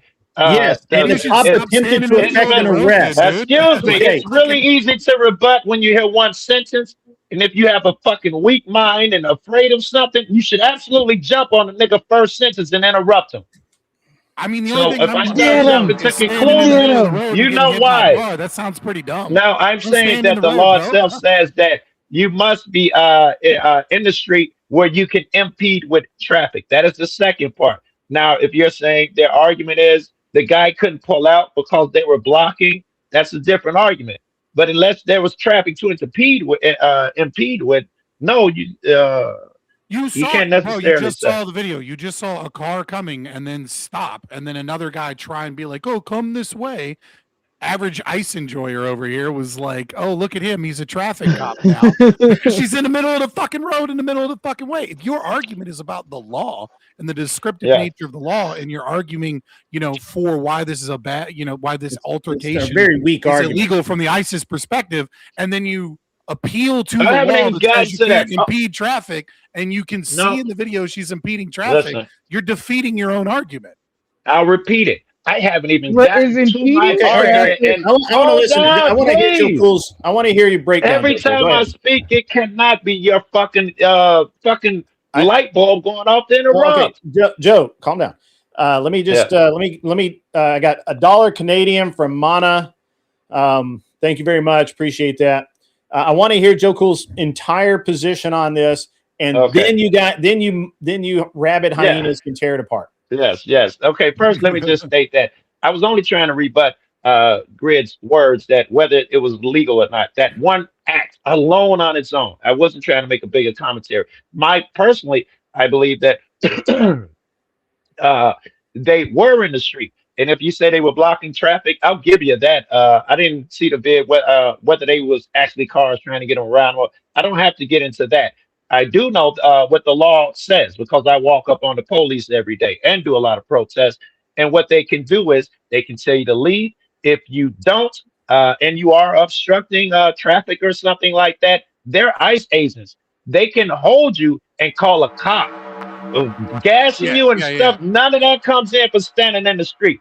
And then I say that the people, they were pushed to the other side. They were no longer in the road, and the ICE agents still pushed the lady down. The man had the heart of a saint. God bless him. He went to I protect did the lady, nothing and he was wrong, murdered so. for it. Okay, you're done? I'm done. Yeah. All right. Well, 1 second. $2 comes in from Raging Patriot 1776er. Smoke some more weed, bro. It's helping you lose cells.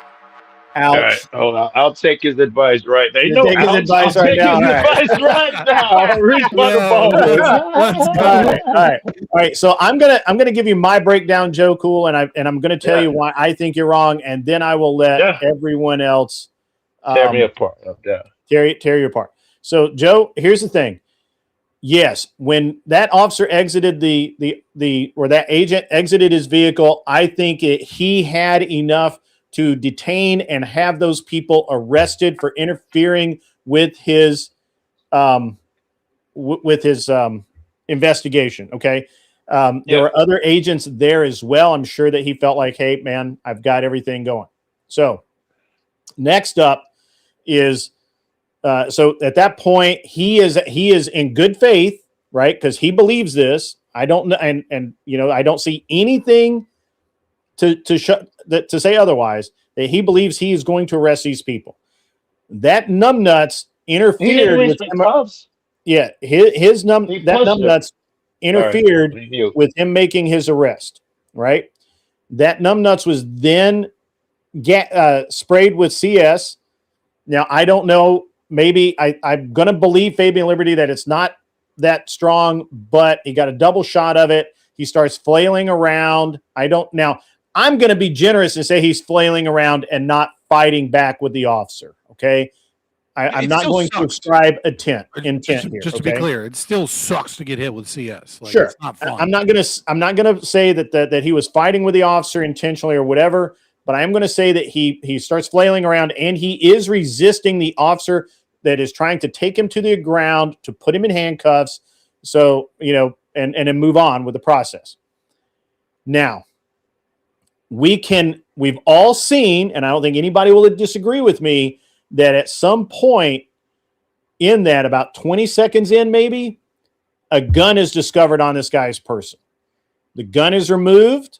Apparently, again, I don't have the audio of that video, but that officer says gun. Every officer I know has told me that if they find a gun on someone, they assume you have a second or more. Okay? They just assume that right out of the gate. Now, Your OG shit's is longer than mine, Greg. I'm sorry? Your shit's longer than mine. No one's going to comment on mine. We're going to have 87 things to talk about. No. I don't think anybody's going to comment on what I'm saying. But we then see that the agent removing the gun, apparently OG says it looks like there was an ND. Officers hear a gunshot. Officers hear gun and then followed quickly by gunshot. And this guy's reaching all around himself. Obviously, we've seen the video or the single frame where he's got his phone in his hand. An officer in not the greatest position. Phones are easily mistaken for firearms in these situations. It's just something in the hand. He didn't comply. This guy would be alive today if he had just proned out and said, "Fuck it, you got me." Do you even hear yourself? Yeah, I do hear myself. If you're carrying a fucking gun, Joe Cool, and the number one rule is don't get in an altercation with cops. Number one, you went from describing what happened. Take any concealed carry class, and they will tell you do not get into an altercation with police officers. You do not involve yourself. You will get shot. There's different tactics for that, Joe, such as ambush tactics. Okay, now I'm going to turn it over to everybody else. I believe this was a messy shoot. but I think it's legal. I think it's legal. Let me comment.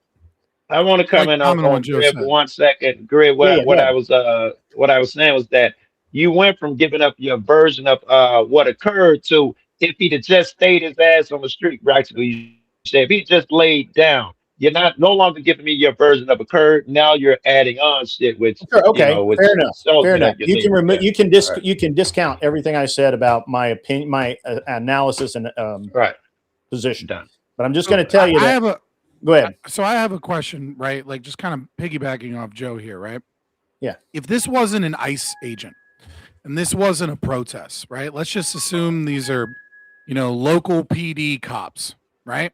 Obviously, there are different rules of engagement, et cetera. Like just bear with me for a moment, right? Change the hypothetical. And someone was, police officer was arresting someone. And then I or you or anybody here shows up with a camera and starts filming the interaction. Yeah. The police officers would initially tell me you're interfering with an investigation or you're interfering with an arrest, you're obstructing in some way, you need to remove. Now, depending upon where you are, there'd be a department policy, right? There'd be a policy already set up in place that says 20 feet, 50 feet, not in the road, etc. Right? There would be a policy for the department. Okay. Then they would be told to get that far away if they want to film the interaction.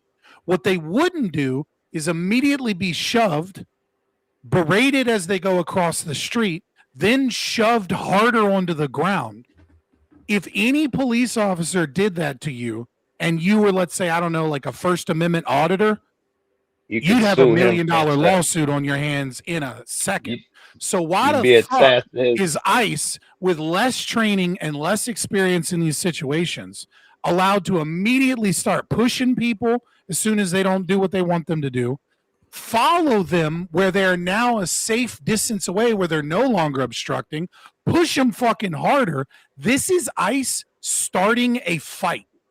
That is what ICE are no longer cops at this moment. Now this is I don't ICE. have to say anything. They don't know what the fuck they're doing. They're starting a fight, and now Pretty steps into a fight, and he's got a concealed carry firearm, which is every God-given right, presumably, from the constitutional Republicans' perspective, to have that fucking firearm.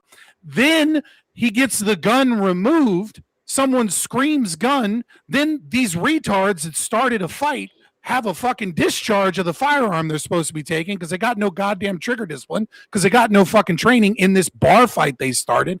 Then they murk a dude. In what world is that a good shot? I got to jump in here and clear up some things. So first and foremost, the claim Joe made, he doesn't understand why ICE is able to interfere. Based on the ICE, man, is so like, is my audio is good, right? Yeah, my audio is clear. Your audio is good. It was low. I just turned it up a little bit. So based on the September 25. Okay, cool. I'm not peeking. Nome versus Velasquez. It was proven by the Supreme Court that ICE has the direct ability to handle interference during situations. That means if they are being obstructed and the obstruction is hindering them, they are allowed to engage. Now, based off, I said they were. Where do we disagree so far? So they were being. I'm just saying they were being obstructed. Might be better now. By somebody standing in the middle of the road blocking traffic. So now moving into Turner versus Driver. Turner versus Driver says they don't necessarily need to issue a lawful command. They can also use minimal force, which includes hands-on force with no weapons, i.e., pushing. So if they go over and they say, get out of the road, hold on. I let you guys all talk. I just waited 10 fucking minutes.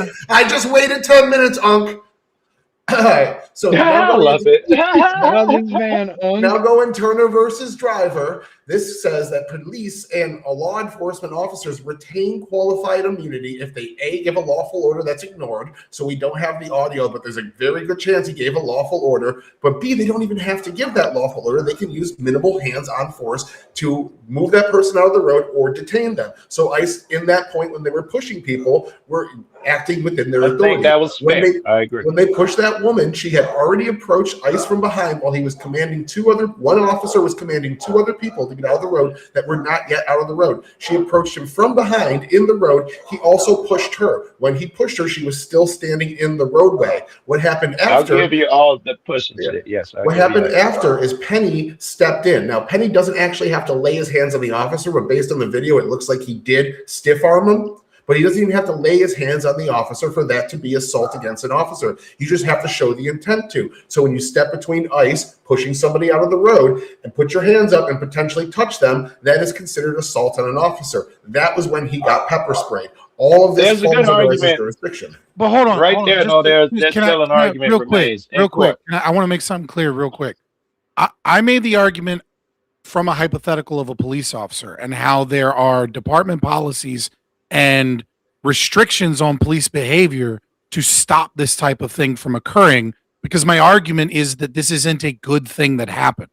Your argument is it's a good shoot because the government investigated itself through court precedent and said that it's okay, right? Like, so I want to make it clear that your response isn't really a response to my claim. I was talking your response is the state says it's okay, therefore it's okay. My question is, right, but like, but when I'm giving this example, like, why is that good? Like nobody said it's. I don't think anyone said it's good. Before we go, let me come in on what he said. I mean, I don't know. A good shoot feels like good, but legal is different than good. Yeah, let's go with legal for now. I'm with you. Almost everything you said. The guy can push the lady, put his hands on her, and direct her out of the road. All of that's just absolutely legal. Now, once she's out of the way, that two-handed push, that is now excessive force, especially considering she hit the ground. He got to even write a report on that now. Do you agree with me? Turner versus Driver says it's not only a non-excessive force, but they allow officers to retain qualified immunity from civil suits. Well, I've been over Turner's house and discussed this case, which is why I can tell you very good about Turner's versus Driver. Yes. All what you're referring to is that he won the case, by the way. And it said that you are allowed to film. And they cut out what you're saying. It'd have been different if Turner was interfering. Here's what they can do. Gently guide the person is one of those things. Using force is absolute, because you can only use the force necessary. He used the force necessary. It was proven because he's across the street. That extra shit is now unnecessary force. In fact, you must write down use of force strictly because she hit the ground. His friends legally and through their policy are supposed to tell him, you must now write this down. I'm trying to get you there. If you disagree with me or not, that's the law. I don't know if you can use hitting the ground as justifying the force. It was slippery. He could have pushed her with very lightly, and she might have slipped on ice, tripped over the snowbank that was behind her. There's a lot of reasons why she could have fallen. I don't think that necessarily jurisdicts the minimum I'll give use you of that force. too. I'll give you that too. He could say that she slipped or something like that, and if the video ever comes up, his ass, I say, is absolutely in trouble for not writing it down. If there was a such thing as the police having to follow the law. Because even his friends are going to tell him use of force. I've heard him discuss it a million times. They touch us and push us all the time. But once that happens, it goes to court and they must write it down. That's just the thing. They get really weird once that happens. I'm gonna say that the videos that I've seen from the other angle, it looks like she steps back when he pushes her, and then it looks like her heel hits the curb and she falls backwards. That's what happens when she's stepping back. Hold on, pause. Just real quick. If that's the excuse, I don't know. I mean, I don't know how hard he pushed her. Right.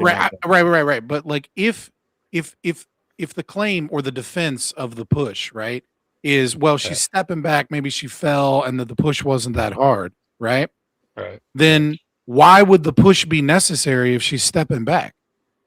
Well, I don't think she's already on the other side of the street. Already. Yeah, I don't think she was stepping back already. He pushes her off balance, and she steps back, and then she falls. Well, okay. I mean, I'm going to maintain this. I'm going to maintain that he's trying to establish distance between her and him because she's literally right up on him, right? And it's illegal at this point. He's pushed her across the street, and now he has no legal justification to continue pushing her.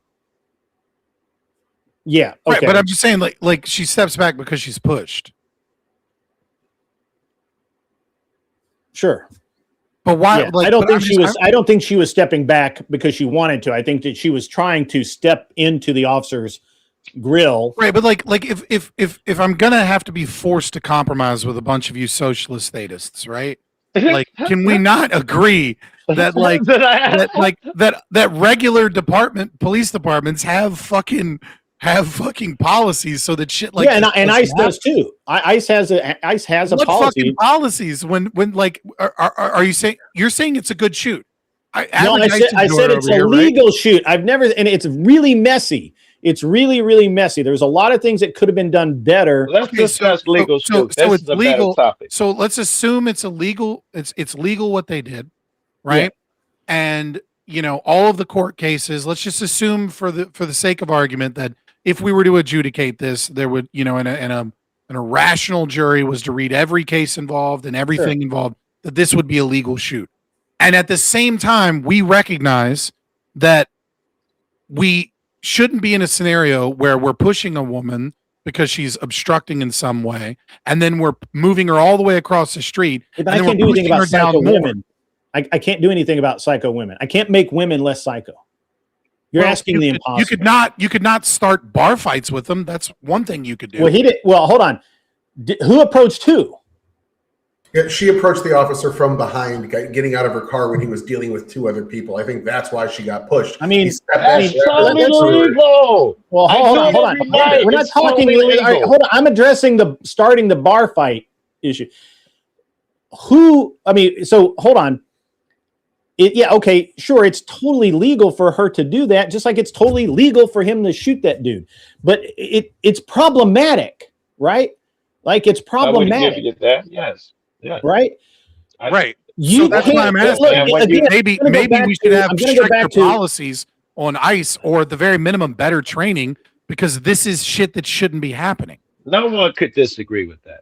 Yeah, I don't think that we're disagreeing. I think that I'm trying to find a place that we can agree on here, right? Right. To some degree. So I can't do anything about stupid women rolling up on officers and accosting them and getting in their grill to a point where the officer feels like he needs to remove her from his personal space. I can't do anything about that, right? And the officer can't do anything about it either. He probably didn't go to work that day saying, you know what, I'm going to beat a bitch down today. That's what I'm going to do.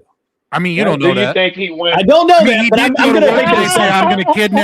going to kidnap innocent people and traffic them to other countries. What job am I allowed to do that with the intention to do that? So that it doesn't seem like a crazy leap, especially when we look at this. Well, I mean, one's doing his job, one's a personal satisfaction, right? Like, so we know he's more likely to be a wife beater, and we know that he traffics and kidnaps people. I don't know. It doesn't feel that crazy that like he might beat a bitch down. He might be excited. He might woke up and been like, fucking another lady Karen's going to get a fucking nightstick today if she fucks with me. One of them dudes was clapping afterwards. They were clapping, Grid. You saw that. They were like, yeah, like, good thing we killed the dude. They were clapping. I haven't actually seen that. You didn't stay for that part. I didn't believe it. They had to replay it when I came. I've heard that one officer was seen clapping, but I haven't actually seen that part. So I don't disbelieve it. Look, bitch down. I don't disbelieve that. There's always one sick fuck out there, right? So I don't disbelieve that. But that changes nothing. That honestly, crazy, I don't give a fuck if 4 or 5 of them went over there and went, yeah, you showed that dumbass. That changes nothing about the shoot, other than you got some dumbasses sideliners, right? That changes nothing. Wouldn't that change? This is better, and this is what you man. Like, wouldn't that change the mind of the people, right? Like, if 4 or 5 of them are clapping, right? Like, then wouldn't we say that we have agents that have a mind for that, right? Again, I'm only dealing with the shooting right now. We can talk about the culture. Right. That's fine. Well, hold on, pause. Think about it for a second. Think about it for just a second. If you have a culture, right? If you recognize a culture is an issue, right? And let's say, let's just say for the sake of argument, right? That all of them were clapping at the end, right? And we're trying to determine the veracity of both actus reus and mens rea in the shoot, right? We're trying to do, like, you're correct that them clapping would have no impact on the actus reus, right? The guilty action. right? But part of a crime is, do you have a guilty mind, right? Did you go into that crime thinking, you know what, I'm so sick of these protesters. One of these motherfuckers, this is the last motherfucker to fuck around. They gonna find out, right? You were excited to kill somebody. That would be evidence of a guilty mind if the whole fucking crowd is clapping, being like, fuck No, yeah, we got his no, neck, it would not. right? No, I disagree. What if the hold on. No, it has nothing to do with what the officer pulling the trigger mindset was. That officer wasn't even the one that pushed the dude or the girl or anything like that. That officer had nothing to do with it. So his mens rea would be, I heard a fucking gunshot and I'm going to put 5 into this motherfucker because I'm not getting shot today. That's his mens rea. It's evidence of mens rea, right? Like when a rape occurs, right? And then if somebody asks, well, what was she wearing? Right? No one actually believes that what someone wears, is an invitation or disinvitation of rape. Rather, what they're doing is they're trying to figure out the truth because they don't actually know the mind state of the people involved, and they're gathering all of the evidence that says right. But there's people on the sidelines clapping, right? But that would be on the a bunch of people are clapping. That gives you some kind of evidence that there is a cultural problem, and maybe this motherfucker. It could be. It could. Well, we can talk about the culture. Let's talk about the culture for a minute, because if you were part of a group who's trying to do your job, and the local government has literally come out and kidnapping and trafficking people. Yeah, that's their job. That's fine. Look, hey, I'm willing to go be a pirate and fucking, all Trump needs to do is get those letters of marque out there. And if I can legally become a pirate, I got a boat, baby. I got a boat. You want a job? Dude, I'll do some piracy with you, bro. As long as we're pirating criminals. I will seize some oil tankers. Let me tell you what. So, but again, that's a great argument that Scott makes the argument, but let's say that we have a culture, we have a group of people who are trying to do their job. The local government has literally come out and said, fight these people, get in their way, obstruct them, and then come out with a weak ass, no guys, let's be peaceful. Let's just peacefully. But the original rhetoric was, fuck these dudes up. That instills in that group of people trying to do their job, and every single time that they go out to do something, there are people out there banging gongs and fucking with them. Yes, I can actually understand that there would be a cultural problem. Okay, I agree with you. So what do we do about the culture of people that don't want these guys to do their job, which is, whether you agree with it or not, which is whether you agree with it or not, is to enforce the laws of the realm that we currently live in. I agree that I understand you're an ANCAP, but you also have to admit that the reality is we live in a nation of laws, and those laws say these people need to be deported. The laws have a bunch of fucked up shit. Yeah, so we should get rid of those laws. Get rid of those bad laws. And you're perfect. I will send you $5 to support your effort in the campaign for that. But until such laws are passed, the law is this is what happens. Stepping away from the shooting for a little bit of fun, right? Yeah. Here's the compromise between the libertarians and the commies, both Republican communists like you, and I'm assuming Joe Cool, because he likes to stand in the road constantly and get arrested by cops. He's probably left-wing He likes jail. Right? Joe Cool likes the food. Right-wing, left-wing socialists and libertarians, we can all come together in one thing. Hear me out. Trump should remove ICE from the state of Minnesota, 100%. Okay? State is here. Fuck that. Wait for it. It gets better, okay? And he should remove all federal funding. And he should remove all federal payments of welfare, including Social Security, Medicare, Medicaid. You don't want our help? You don't want our people here? You're saying we need to, the mayor of Minneapolis says, and to ICE, I have a message, get the fuck out of our city. Good. Get the fuck out and take every single dollar with you. One of two things happens, okay? Either A, they straighten up, fly right, get their shit together, find out where the welfare fraud is, and ICE comes in, and instead of doing a bunch of raids and a bunch of protests, they come in and take out Tren de Agua and the people that actually everybody kind of wants fucking gone. Or B, so gang warfare. They succeed, and they isolate themselves, and they don't take federal payments. They don't fucking pay their taxes, and they become the first state to secede, and fucking libertarianism is proven better. Everybody's good. Okay. Hey, if you're, like, dude, you don't be afraid to call me retarded. Like, I think it's so funny when people in chat are like, "You're so regarded." Like, don't be a pussy. You know what I mean? Just call me retarded. I'm better than you, obviously, because at least I have the balls to type out retarded. Watch this. Right. You went full anarchist. Type it out, you pussy. I actually do call. I do actually call Scott retarded. Actually, I don't call Scott retarded. I call his viewpoints retarded sometimes because they are in fact retarded, and he knows that. He knows that his very specific type of autism leads to some retarded comments. Peace on earth, we get it. Yeah, yeah. You hate peace. Yeah, you hate liberty. So I don't. Well, all right. So I would love to tear holes in all of your theory there, but it could work, right? But how about this? How about we just? Although I'm gonna throw you something here. I do agree that the public in Minnesota is so they're not getting shit done. And it's just so much concentrated hate for ICE that they can't do their job, and now they're ineffective, and something else needs to happen. I do agree with you there, right? Like that, like the it's a toxic environment all the way around, and right. So I agree. Pull them out and pull out the federal funding. Yeah, absolutely. Yeah, pull out the governor will straighten up real quick. You know what I mean? Yeah. They'll straighten up real quick when they don't get their federal money. They'll make change the laws where the people can do for themselves more, because the police shouldn't have to do Hell yeah, dude. Yeah. Get rid of all of the police, as you call them. Is this live? I don't know about any of these other fuckers. They could all be bots, but right. But I understand. I understand Joe over here doesn't want them to be confused with a great band, so he calls them the police. So it's funny because I honestly think Joe Cool enjoys going to jail. He gets 3 hot meals and get a break, a vacation.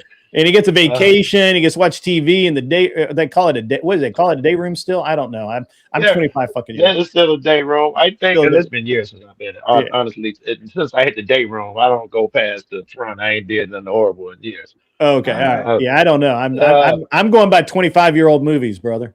And isn't it what happened if we strip away everything else? And this is the part that worries me. And I always troll people when I say this. I'll say it genuinely. Normally I try to get a rise out of people. But doesn't this come down to what we see? I think the guy in the red, I'm sorry, I can't remember your name, said it earlier. You strip away all of that stuff. You see a woman getting pushed down. And the guy goes to help. And the guy who sprays and beats up the person trying to help the woman, your heart, cries for that guy. The fact that all of our hearts can't see that we immediately jump to all the reasons why it's not okay. That scares me endlessly. Well, Joe, so my problem with all, I'm honestly I actually see exactly where you're coming from. I kind of agree with you. However, I cannot allow for psycho bitches to go out and do psycho shit and say it's okay. Okay. I just can't. I can't get there, man. In your recount of the story. Yeah. You said nothing she did that was psycho. We discussed laws and legalities. It is psycho. You're right. But I'm not the psycho part. If she's psycho, I'm psycho. Yeah. Well, all right. So okay, Joe, let me ask you something. Honest question. Yeah. Does it not take a very special mentality to go be a First Amendment auditor and risk getting arrested and getting beat down and other things? Doesn't it take a very specific? It takes extreme courage, is what it takes. Sure. Unless you're crazy. Well, genuinely, you're just fucking crazy. Scary to even to pick a pointed camera at a police. Okay. That is fair enough. Scary on its own. Sure. Yeah. Right. So let's take it one step further. Let's say that you are actually you purposely go and harass an officer doing their job, knowing that there are bad cops out there. I mean, I dislike this, but there are bad cops out there that will just beat you up for no fucking reason whatsoever. Grit, this is gonna suck, but in some cases, the guy who does that is braver. The guy who does that is better than me, because you can't test the system until you stress the system. You don't know if a crazy cop exists until someone walks up on him and say, "Why you fucking with her? Fuck you, cop."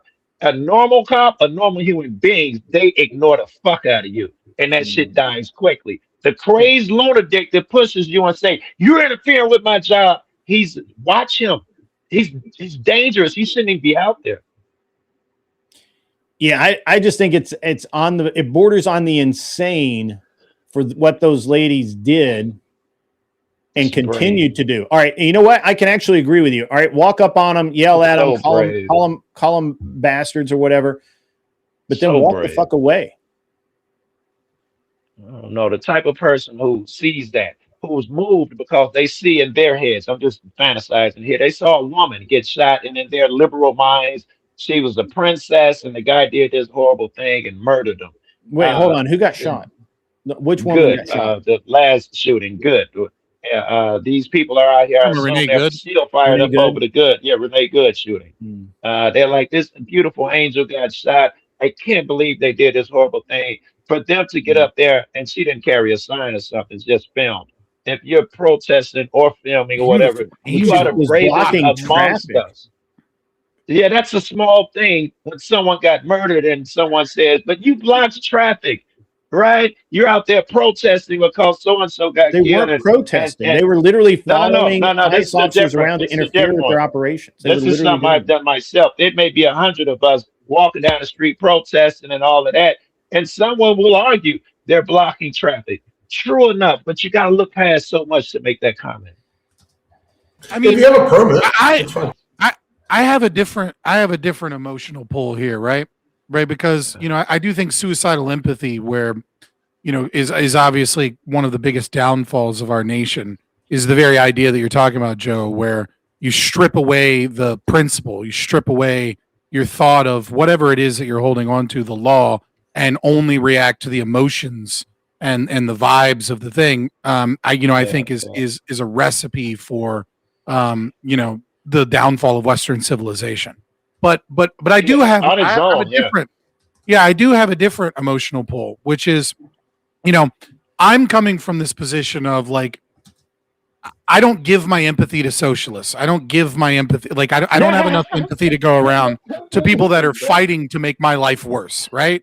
And I don't know the individuals involved. I don't know their specific politics, but I'm sure if I dug through, I'm pretty sure they're not fighting ICE because they believe in like free market principles and the free movement of people to be able to engage. I'm sure they're probably fighting because they're liberals and they got, and they saw some shit on TV and they want, every human from every fucked up country should come here. We need to give them hotels.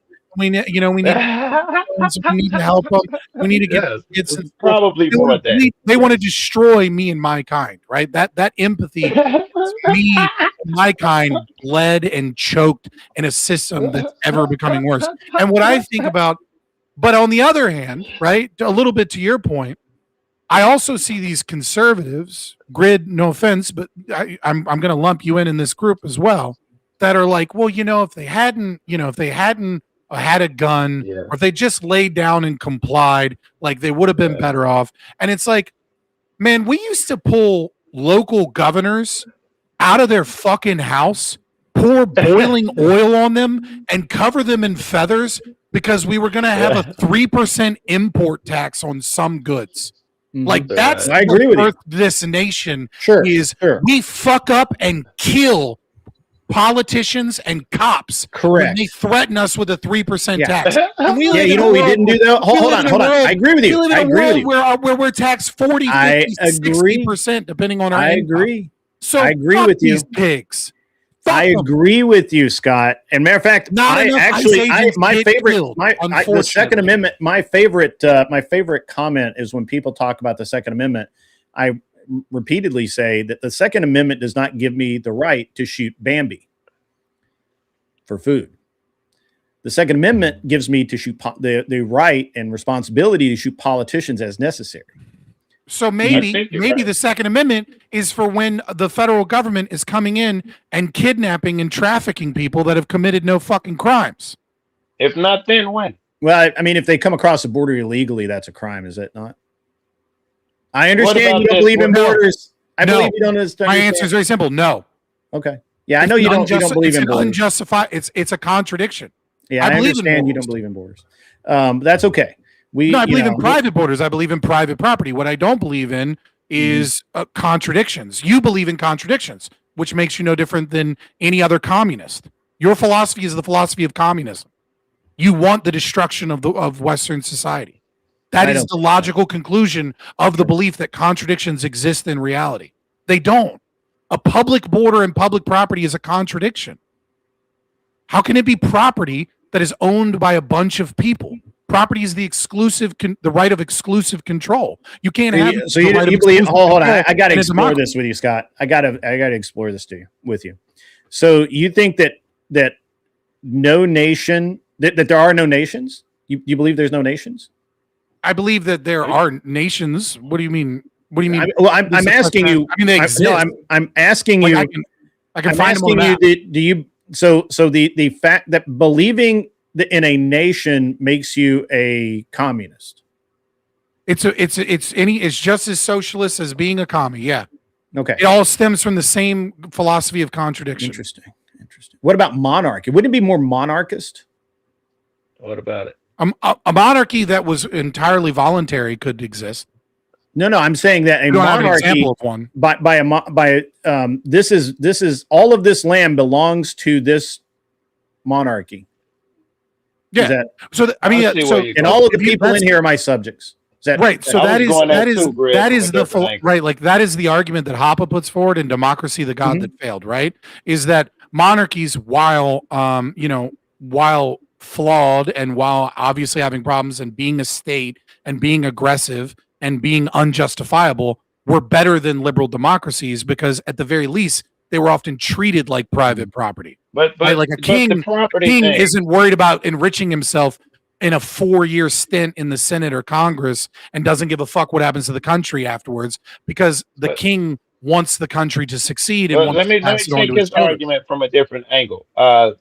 Property, you say you don't think, I think you're kind of saying public shared property exists. Let's say there's a public park. Saying it's a contradiction. I'm wondering this, and I'm asking you your opinion. If there's a public park, can't we all share it? So what happens when one family wants to have a quiet time at the park for a romantic picnic, and one person wants to go play with their kids and make a bunch of noise, and one family wants to have a big block party at the park at a picnic table and grill out, and another guy wants to do heroin in the bushes? We do that every day. All of these people are now in contradiction. They're in conflict, right? Because the romantic picnic is being interrupted by loud music you don't want to hear and kids yelling. The family that wants to bring their kids to the park has fucking junkies in the bushes and dirty needles.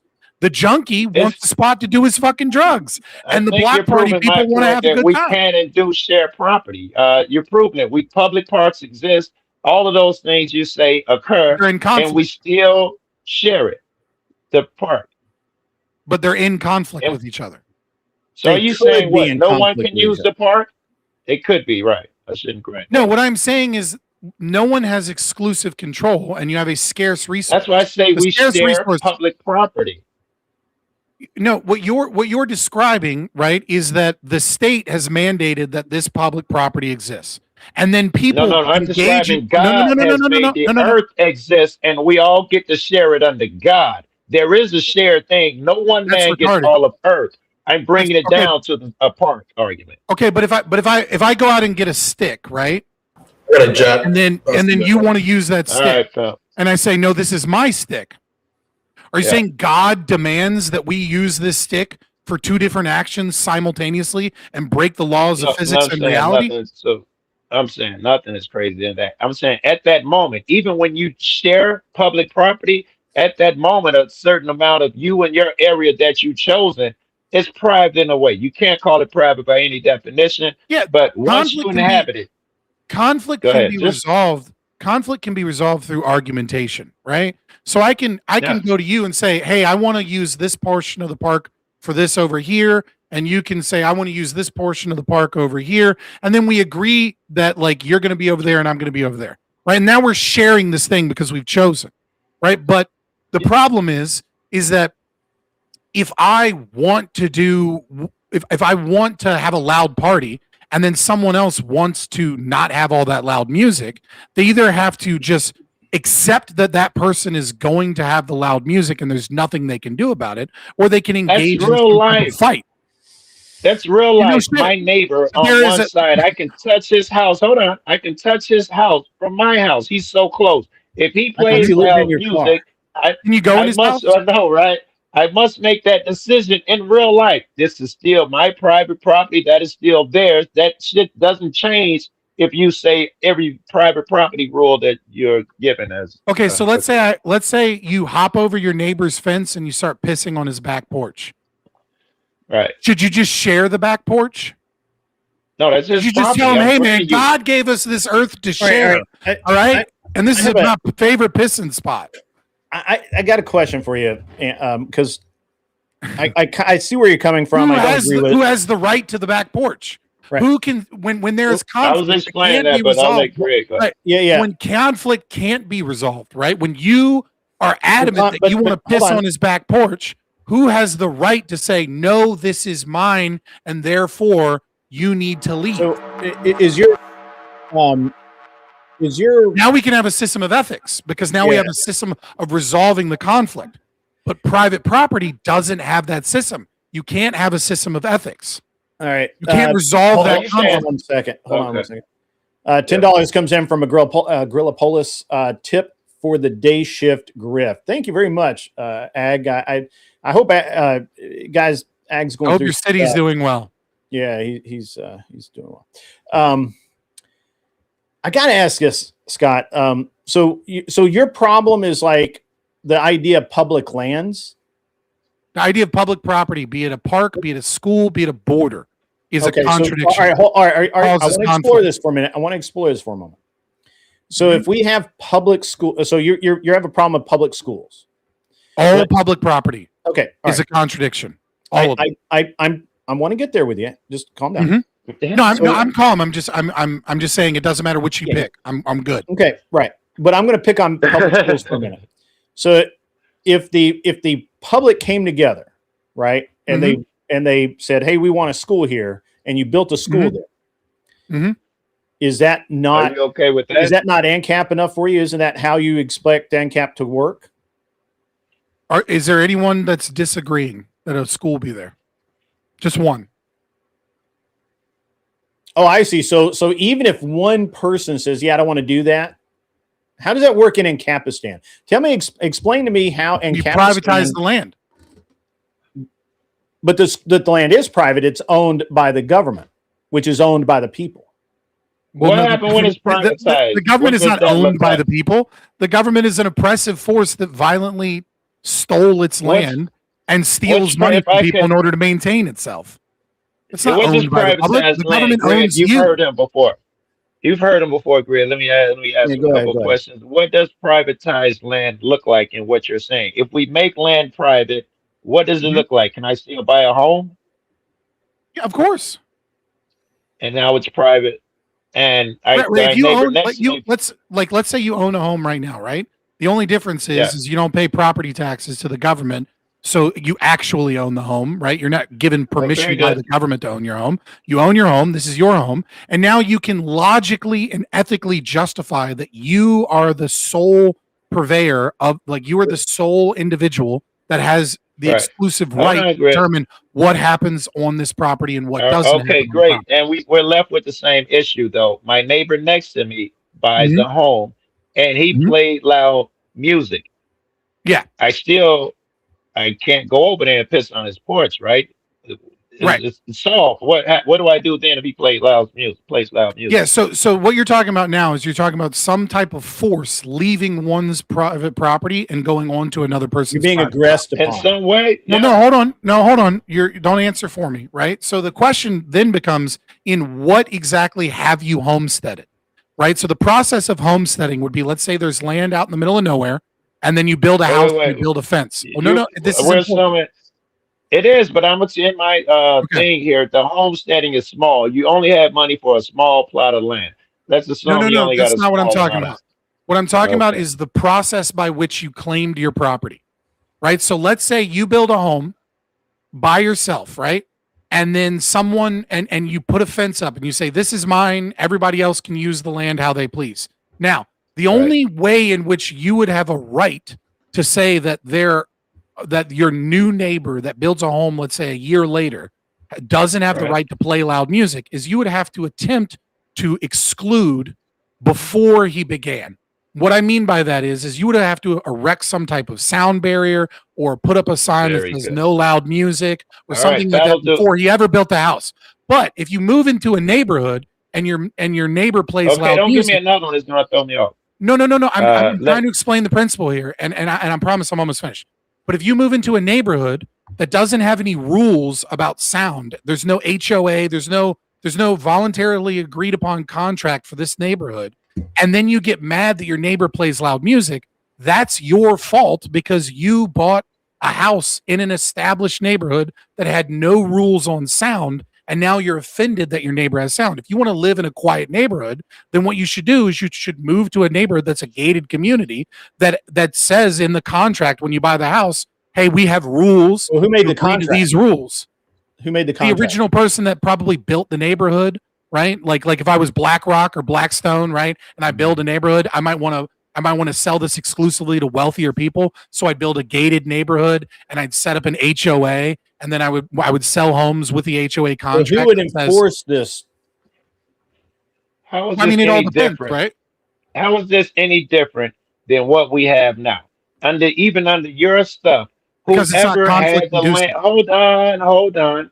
Whoever had the land initially has divided it into plots, and everybody knew going in that this is the size plot of land that I have.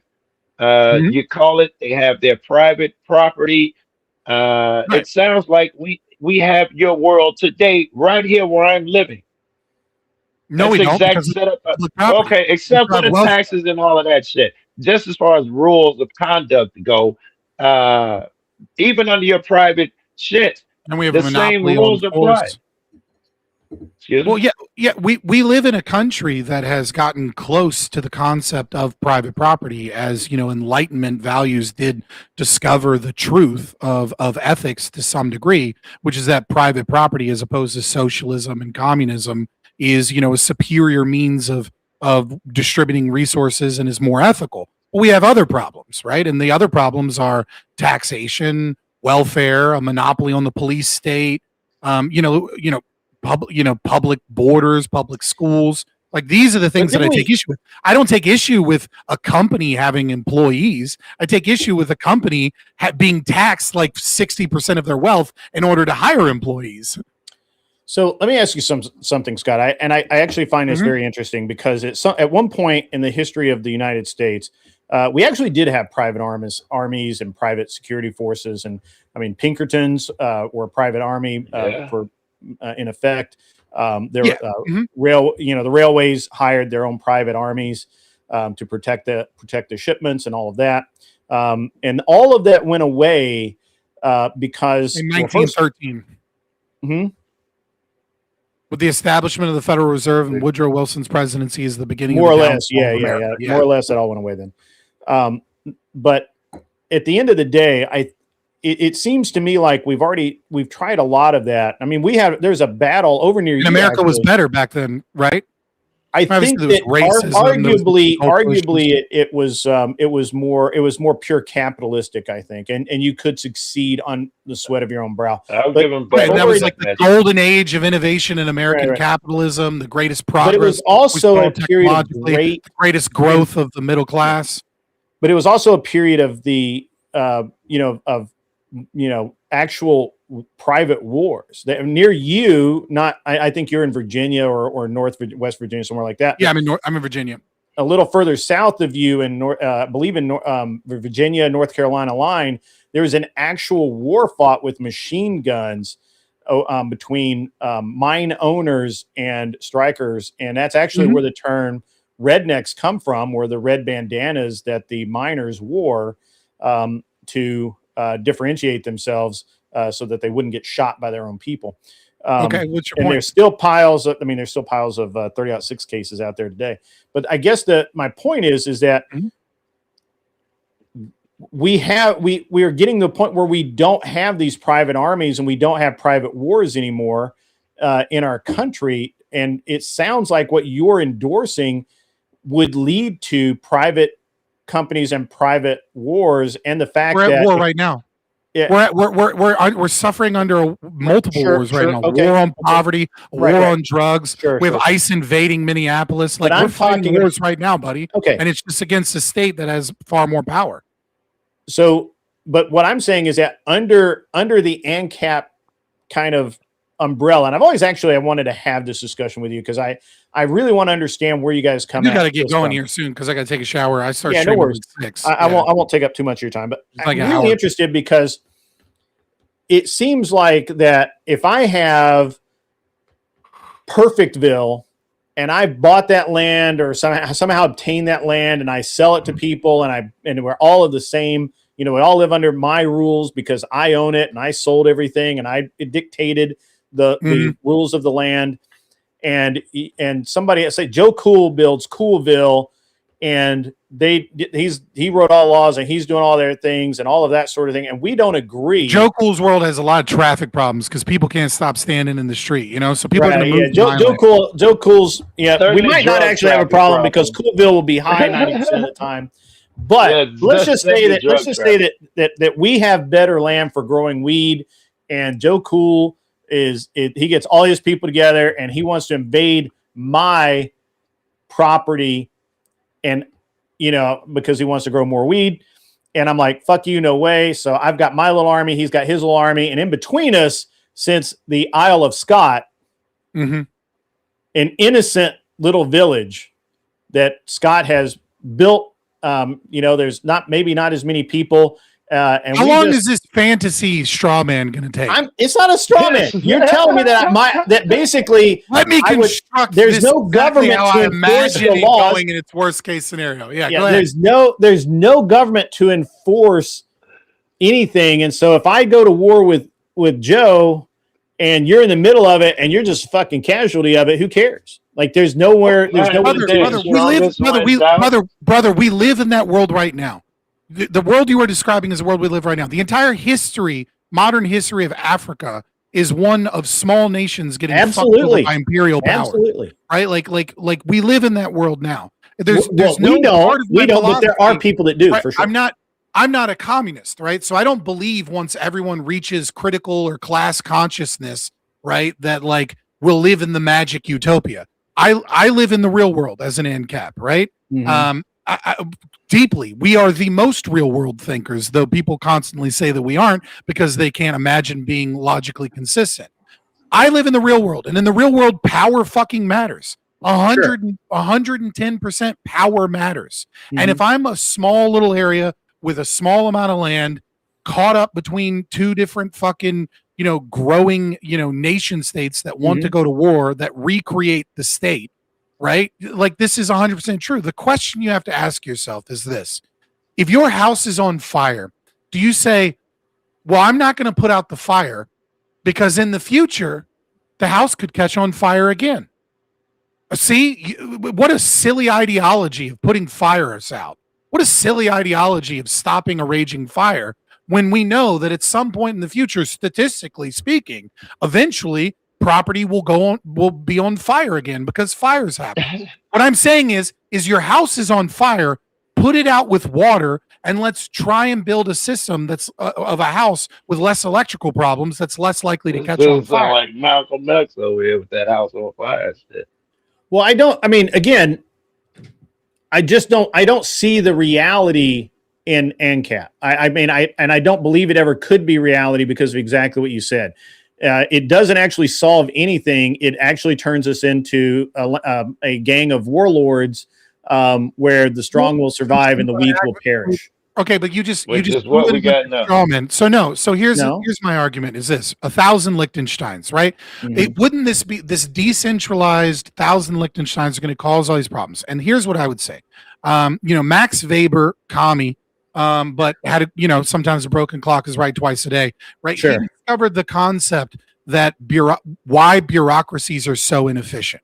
And that's one of the major reasons bureaucracies are so inefficient, is because people rise to the level of their own incompetence. The larger a system is, even though it has economies of scale, it also has economies of disscale. And one of those things is, if I'm a company CEO of 200 employees, I can know 200 employees by name, know what they do, know who's getting the job done and who isn't. But if I'm the CEO of Amazon, I can't possibly know every manager. So instead, I have managers underneath me who manage managers underneath me, who manage managers underneath me. And what eventually ends up happening is you get economies of this scale. You get inefficiencies baked in to a high level of bureaucracy. And so smaller systems would be far less susceptible to economies of this scale. If Yes, I could see it would my not have the senator at advantage. the grocery Go ahead, store what was every that? day, or if I could see my senator at the grocery store or my officer at the food mart, suddenly they're going to be more polite, more in my interest. You're damn right. If they can insulate themselves, they can sign anything.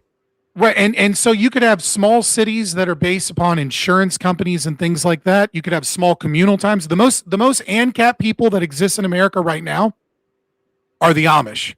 They have the highest birth rates. They're the most conservative. They have some of the highest, self-report surveys on happiness, religiosity. Like they are blue steers. They're right? super healthy. Which means they're one of the 12 places on Earth that have the healthiest people on the entire planet. Right? The most ANCAP people are them, and they're doing pretty fucking well.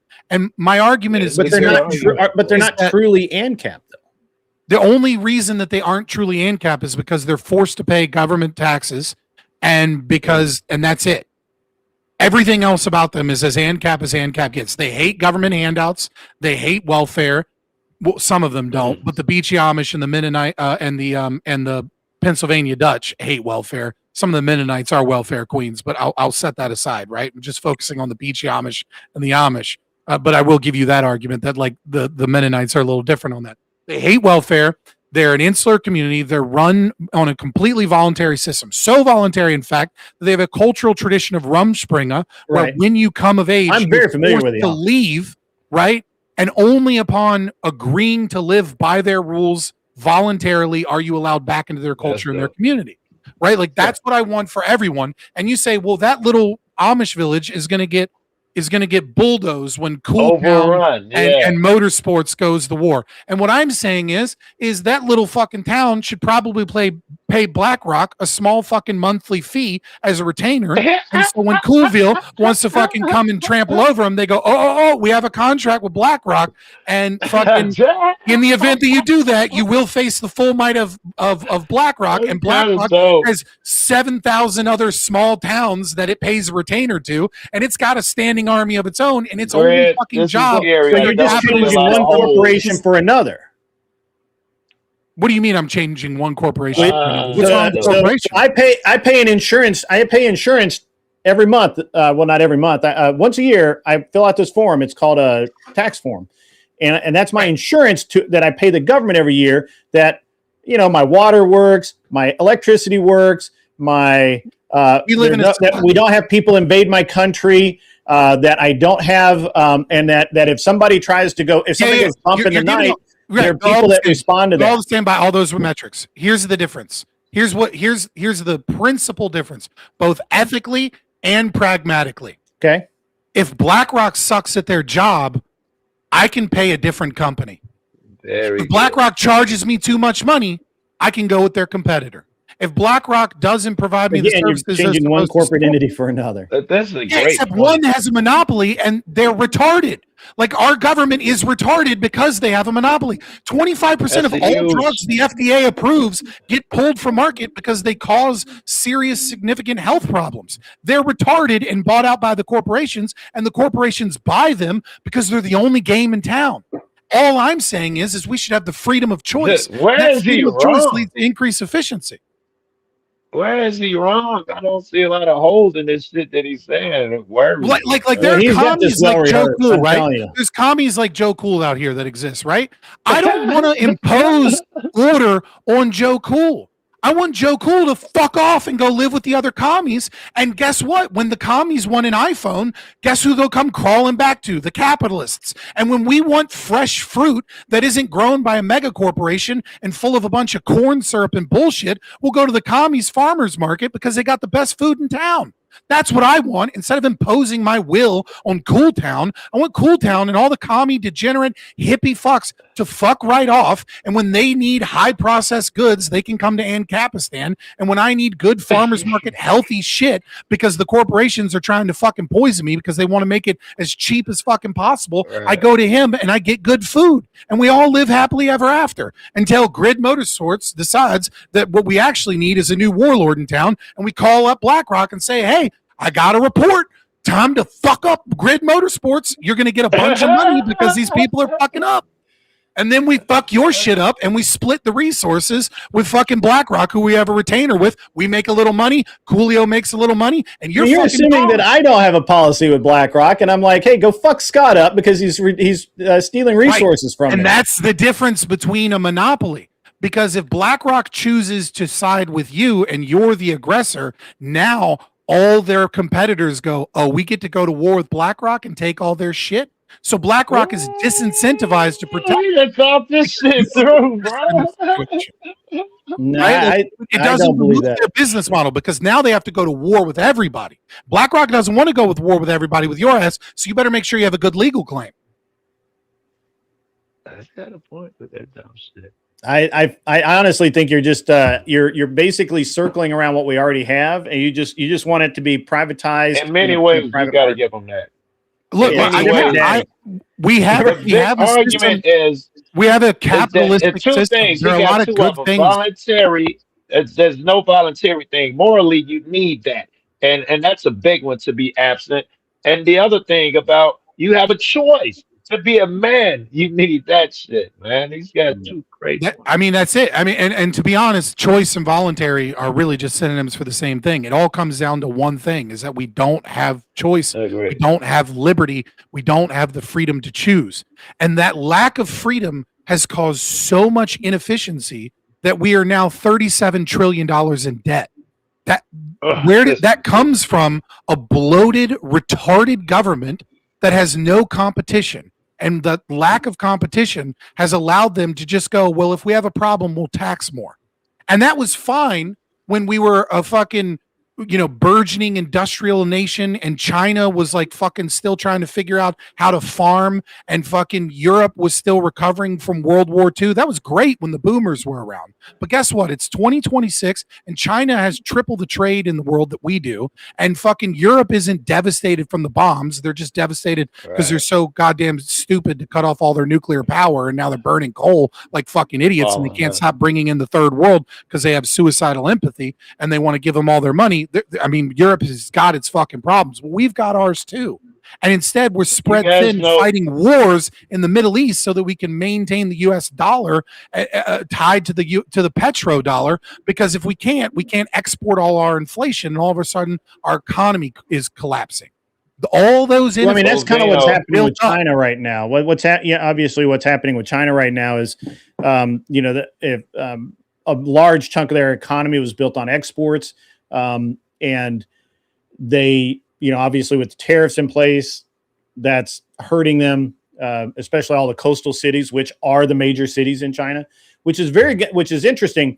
And to me anyway, but it looks like what China's going to do, and their government's catching a lot of heat for it. People like really, really, really dislike. I want to clear up something because there's several people in chat that seem to think that I have like a lot of sympathy for like illegal immigrants.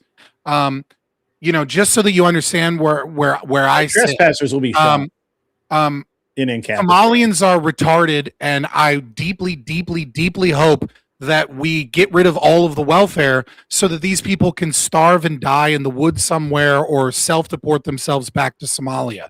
Like, I don't give a fuck, like this concept that I don't care about migrant crime. Like, no, What I don't want is I don't want a bunch of dumb useful idiots, Republicans that are focused about how ICE is going to fix the problem when they're not, when what they really should be talking about is the $1.4 trillion a year we spend on welfare. If you were to take that $1.4 trillion and give it to the 19.8 million Americans that are below the poverty line, households, not Americans, 19.8 million American households below the poverty line, each of them would get $70,000 a year. This welfare system is a giant, corrupt, fraudulent scheme, and it's not just retarded Somalians creating the Quality Leering Center. We might have I do agree. I do agree we need to get rid of corporations. welfare for sure. I do agree with that. That's So, that's the thing we is might that have to go ICE into and military borders, as well. ICE Right, and borders is every creating that. time every time the military does an audit, they not- lose an average of 4 trillion. So as long as we're talking about the stupidities hold on. involved, well, I kind of was trying to make it's a little bit point. of misinformation. I want to say that, but just to be fair, give the devil his due. The reason they fail the audit is because they're never tasked with actually doing a complete audit. They're not even supposed to. They're not even supposed to actually be able to do the audit until 2030, which, spoiler alert, they're not going to be able to do it. are you talking about a new audit? They've done 3 already. Each one, two over $4 trillion unaccounted for, and the other 3. The first big one was right before 9/11, where they lost $1.1 trillion. Yeah, and they've done audits every year, and they've essentially lost trillions of dollars in their budget every year. But it's not $1 trillion each year, because a lot of these are like, this money is for the program over the next 20 years or some shit. Sure. Right? It gets a little more confusing. So, I don't. I mean, a lot that's of cool, money over there. So going back to what I was saying about the way China is behaving right now and what they're going through, I think that China is going to choose something we should choose, and that is just to take our lumps and let the economy recover naturally. Stop propping it up. Stop. Rubber band has been pulled. It's going to snap back eventually. It just it's just a matter of when, not if. And China is very the average person on the street in China is very unhappy with their government. I got to get going. I got streaming. I was about to say I got to take a shower too. You guys got to bounce. All right, that's cool. I got to shower. I got a shit shower, shave and shine kind of situation. I don't know if I'm going to do the panel on at Prime tonight. Joe. Huh? Oh, see. I was just saying goodbye. Yeah. Yeah. I don't know that I'm going to do the panel on Prime tonight. I told him I might do it. I need to let him know one way or the other. But I've been online a lot today. I got stuff to do. So. Man, shut up! Drink an energy drink like a fucking like a good Gen Z kid. All right, and get your 200 milligrams of fucking caffeine. Take a shower and get your ass on the show. Drinking coffee all morning, bro. Look at that. Fucking, that's weak shit. Weak shit. Do 2 scoops. Do 2 scoops of pre-workout and get going. I think it's interesting. I think what the whole ANCAP, a lot of what the ANCAP prescribe is kind of what we have now. It's just going from a government that's turning into a corporation and into different corporations. I think it's interesting, and it's interesting to kind of pick at you about it. Well, yeah, I mean, we are already a fucking. I got to get going, but yeah, I mean, like, I don't necessarily disagree. Like, America is the freest nation on the planet, right? Yeah. Like there may be a few small like conclaves like Prospera, Honduras, or something, but in terms of like a nation state, this is the freest one there is. But there's still a lot of problems, right? And it's like, I don't want to get rid of the things that are good about America. Yeah, I don't want to drink a cocaine and pre-workout.